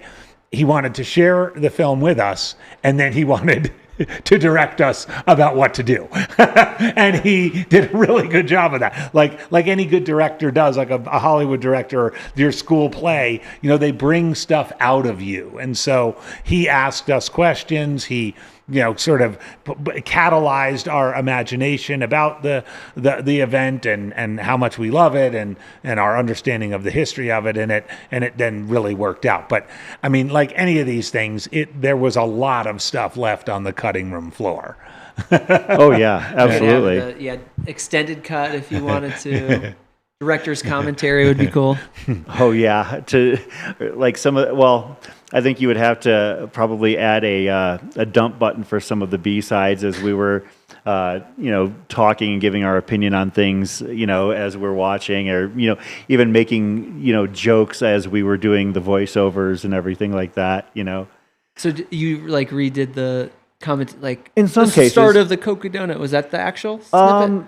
Well, in some cases it was pulled right from. Yeah, in some cases it was pulled from the actual, and in some places it was recreated. Yeah, we kind of cleaned up. Maybe we said something that would have worked, but we were fumbling over our words and wanted to just give it a little bit more of a clean cut. So at least that's the way that I fascinating insight. I did not know that part. Yeah, no, I mean it was a great experience, and frankly, I told Dylan I would be happy to be involved with it. I said all I want is an opportunity to get some merch, and also get an IMDb credit. So after I am dead and buried, and many years from now, do we have those? We have IMDb credits. Yeah, do we? Yeah, absolutely. Is there something cool about that? Well, it just means that I'm immortalized, I guess. But what's funny, actually, you want to talk forever, yeah. Well, what's funny is that when you're doing an IMDb, as we did for the chase, I was entering the names, and you go through, and it says if this person already has an account, like for instance, Dylan already had an entry. I believe Jamil already had an entry. And as I was going through, Mike Versteeg had an entry, and it was for an event, or it was for a film. And I actually went to him at an event later on. And I said, "Hey, Michael, I went to enter the film for IMDb entry, and your name was already in the database." And he looked at me. He's like, "What, for White Spar?" And I said, "Yeah." He just knew. and he said, and so apparently White Spar was a short film. Like a 12-minute long film that he did with a friend of his from down in the valley. It was just a two-person, a single camera setup from my understanding. But what's really interesting is that he's like, "Oh yeah, it's somewhere out there." I couldn't find it anywhere. But it actually has an introduction, or a description on the IMDb page where it talks about it. It says, two men rob a bank and it goes terribly wrong as they're, going through the woods in a campground. And of course, the name of the film is White Spar. In name of the White Spar Campground in Prescott. That fits his. Oh man, and I am trying so hard to find this film. I've looked in multiple places. So meme fodder. They rob a bank, it all goes wrong, and a lot of whatever happens unfolds at the White Spar campground. Yeah, exactly. He's proud of it though. It's something he's like, yeah, look at. I don't know. We got to interview him about this now. Well, I would love to get more information about it. Yeah. Of course, this right here is still the Sedona aid station. We are getting ready to draw our day to a close. We do have something that we need to share before we do sign off for the evening. But thanks to everybody who has been sticking around with us here at Mountain Outpost on the on YouTube. This is the Cocodona 250 presented by Ultra. 2 days in, we have had quite the race. Overall leader Rachel Entrekin has hit the 200-mile mark, as has second place runner Killian Korth. Third place runner is the only other runner through Munns Park, mile 213. From Munns Park, it's about an 11.2 mile section to Kelly Canyon aid station, and then another 9 miles, 10 miles actually, to Fort Tuthill. There's no crew allowed at Kelly Canyon aid station. It's just an aid station. I think they allow drop bags, but no crew allowed up at Kelly Canyon. Of course, there is crew at Tuthill, sleep station, presided over by Chris Thornley and the team over there. Kim and Joe Casey. Shout out to Kim and Joe Casey, who are very appreciated members of our trail and ultra running community here in Arizona. They have been putting Chris Thornley to work every year. Oh yeah. Of course, we'll actually get to the point where we're going to be stopping by there, and there is going to be some action in motion here coming up. So, of course, we did have a camera over there. But it'll be overnight that you'll see that those of you who stay up, or if you're abroad and it's morning already and you want to see some action, you'll have that static cam that we saw earlier in the aid station.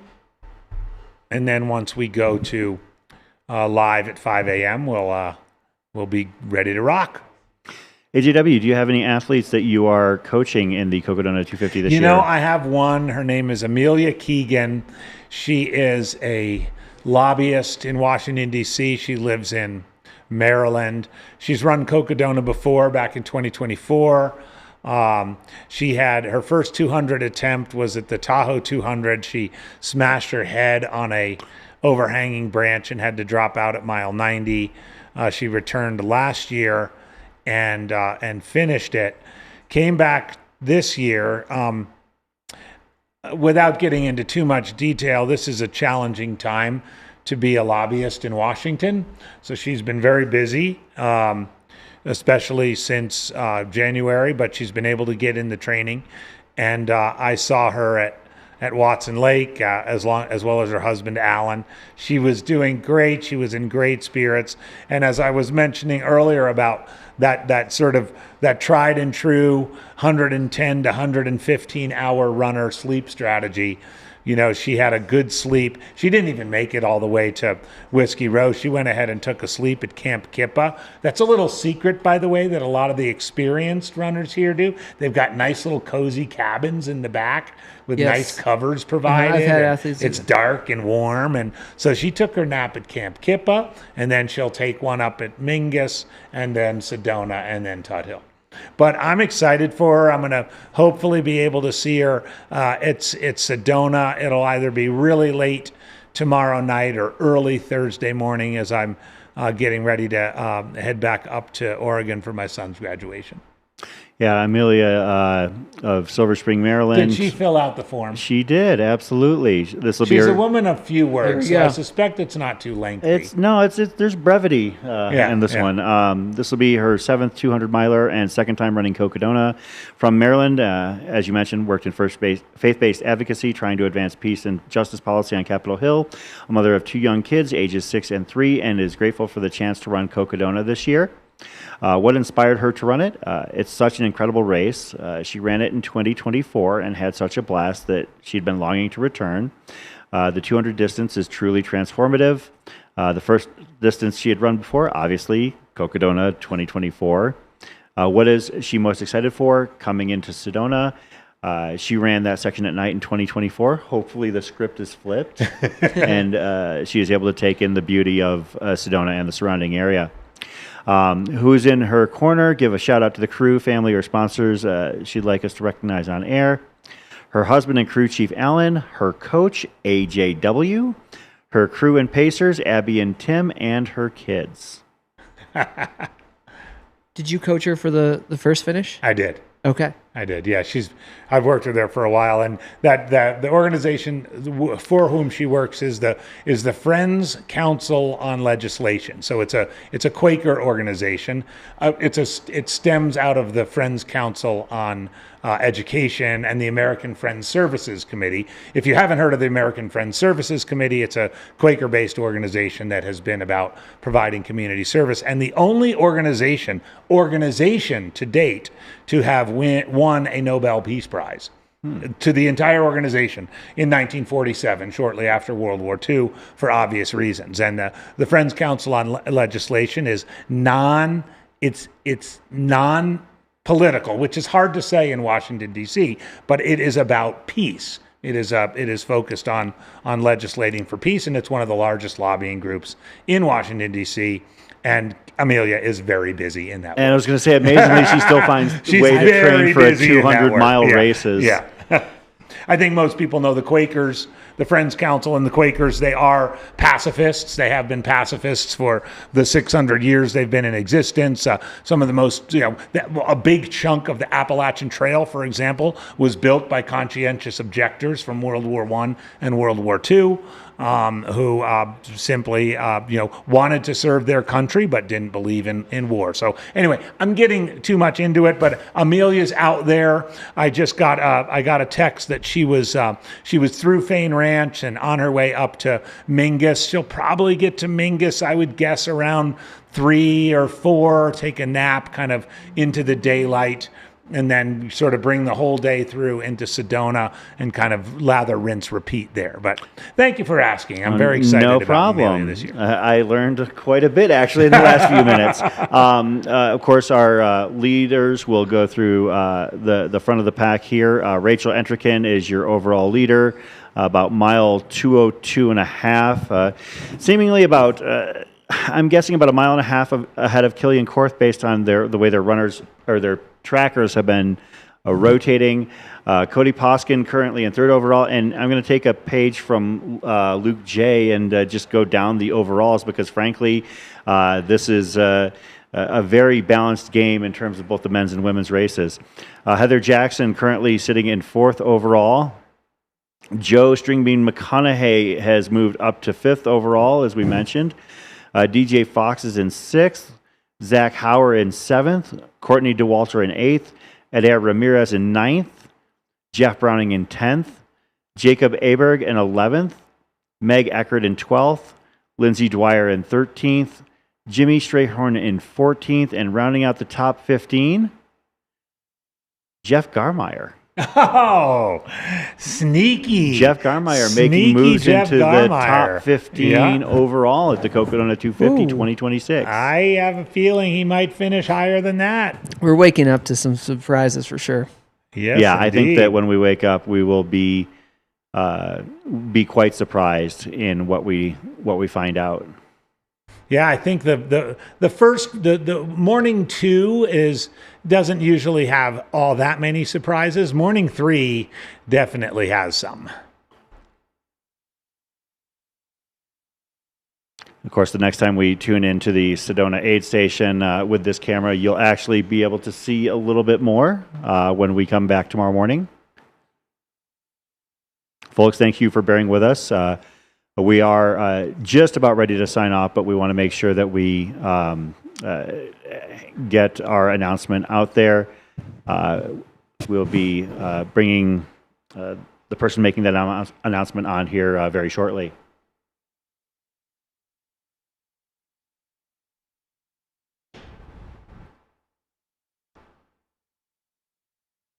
As we mentioned, one of the things we're looking forward to tomorrow morning is the start of the Sedona Canyons 125. you know, some people kind of look at it as Cocodona Light, but at the same time, it's a race that has already forged its own story. And one of the stories of the Sedona Canyons 125 that I'm really looking forward to is the return of True Heart Brown. Yes. True Heart Brown, for those who are not familiar, he is my pick to win the Sedona Canyons 125. Not only that, he's going to set a course record, and he's going to blow your mind with how he does it. True Heart Brown is an absolutely amazing human being. He is a Flagstaff local who has been a wilderness firefighter, had some success a few years ago in golden ticket races, winning a golden ticket at Black Canyon, I believe in 2021, if I'm not mistaken. But what happened was... It kind of came from nowhere, right? It really did, because we knew True Heart locally as a solid runner. I mean, he had won, I believe, Big Pine or something like that the year before. Yeah. And big names win Big Pine. Stephen Kirsch has won Big Pine. You know, I mean, you talk, I think Ryan Raff might have won Big Pine. Tommy Rivs has done it one year. Yeah. Yeah. There are big names that have won Big Pine, and True Heart Brown... he just took the lead yeah. at the gate. Yeah. And well, when he ran Black Canyon, yeah, he ran out from the front, from jump. And that would... All right. And, of course... he ended up beating Scott Traer head-to-head. It was 2022, my mistake. And he was not able to participate in Western States due to his job as a wilderness firefighter. He had to give up his spot, and he hasn't run a qualifier since. Well, this is going to be his qualifier. And he is 46 years of age, but don't sleep on him, because he just ran a 1440 100-miler at Stagecoach at elevation last year. So True Heart Brown going to be my name to watch in tomorrow's Sedona Canyons. Yeah. And with that, I think are we ready to roll with our announcement? All right, folks, thank you for bearing with us. Right now, we would like to go to the President and CEO of Air Viper Running, Jamil Curry.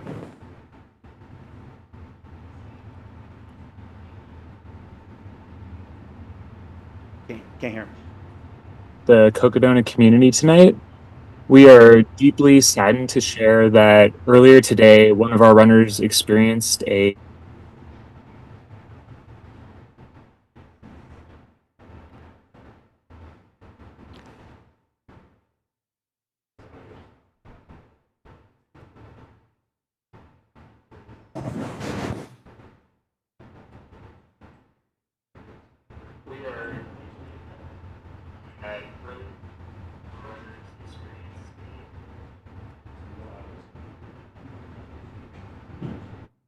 Audio.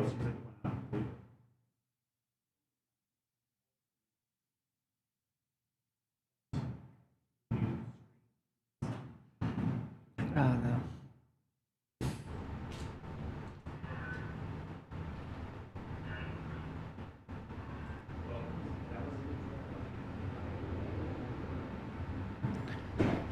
Apologies, folks. We've got a lot of ambient noise in the background. We have a literal train going by behind us.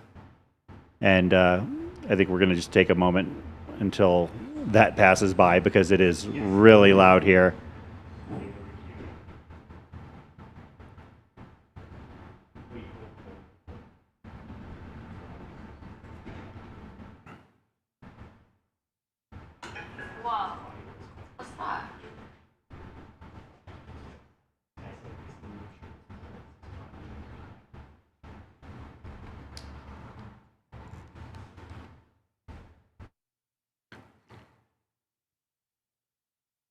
Is our mic on? You can bring us back.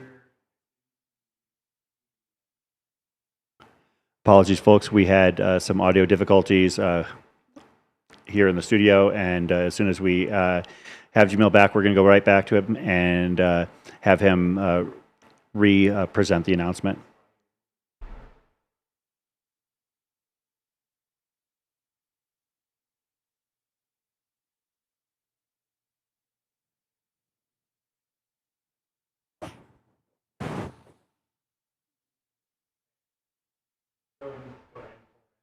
Ladies and gentlemen, Jamil Curry.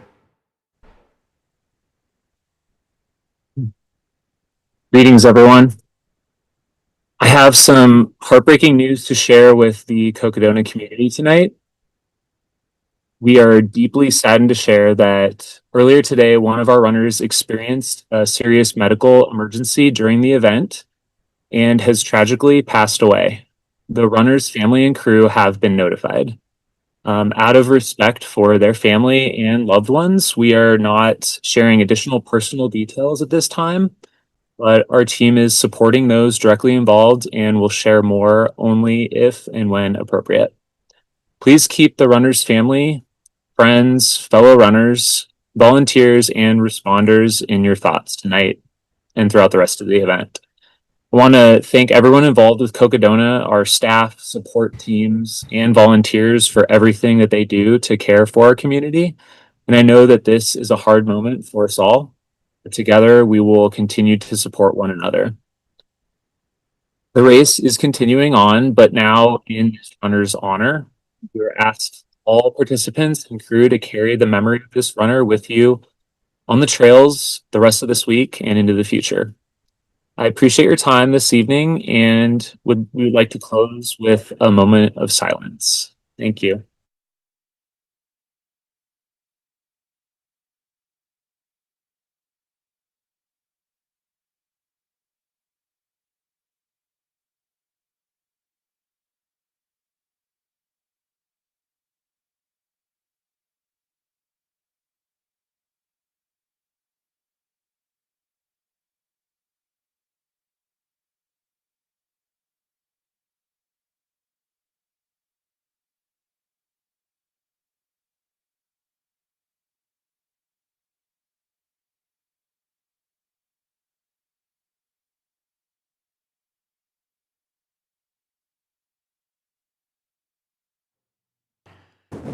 Ladies and gentlemen, audience, those of you out there, I'm at a loss for words. Thank you for tuning in. We will be resuming our anchored coverage Wednesday morning at 5 a.m. and we'll be broadcasting through the end of the race. All I want to say is thank you for being here and take care of your people, hug your people, and be well. Have a good night.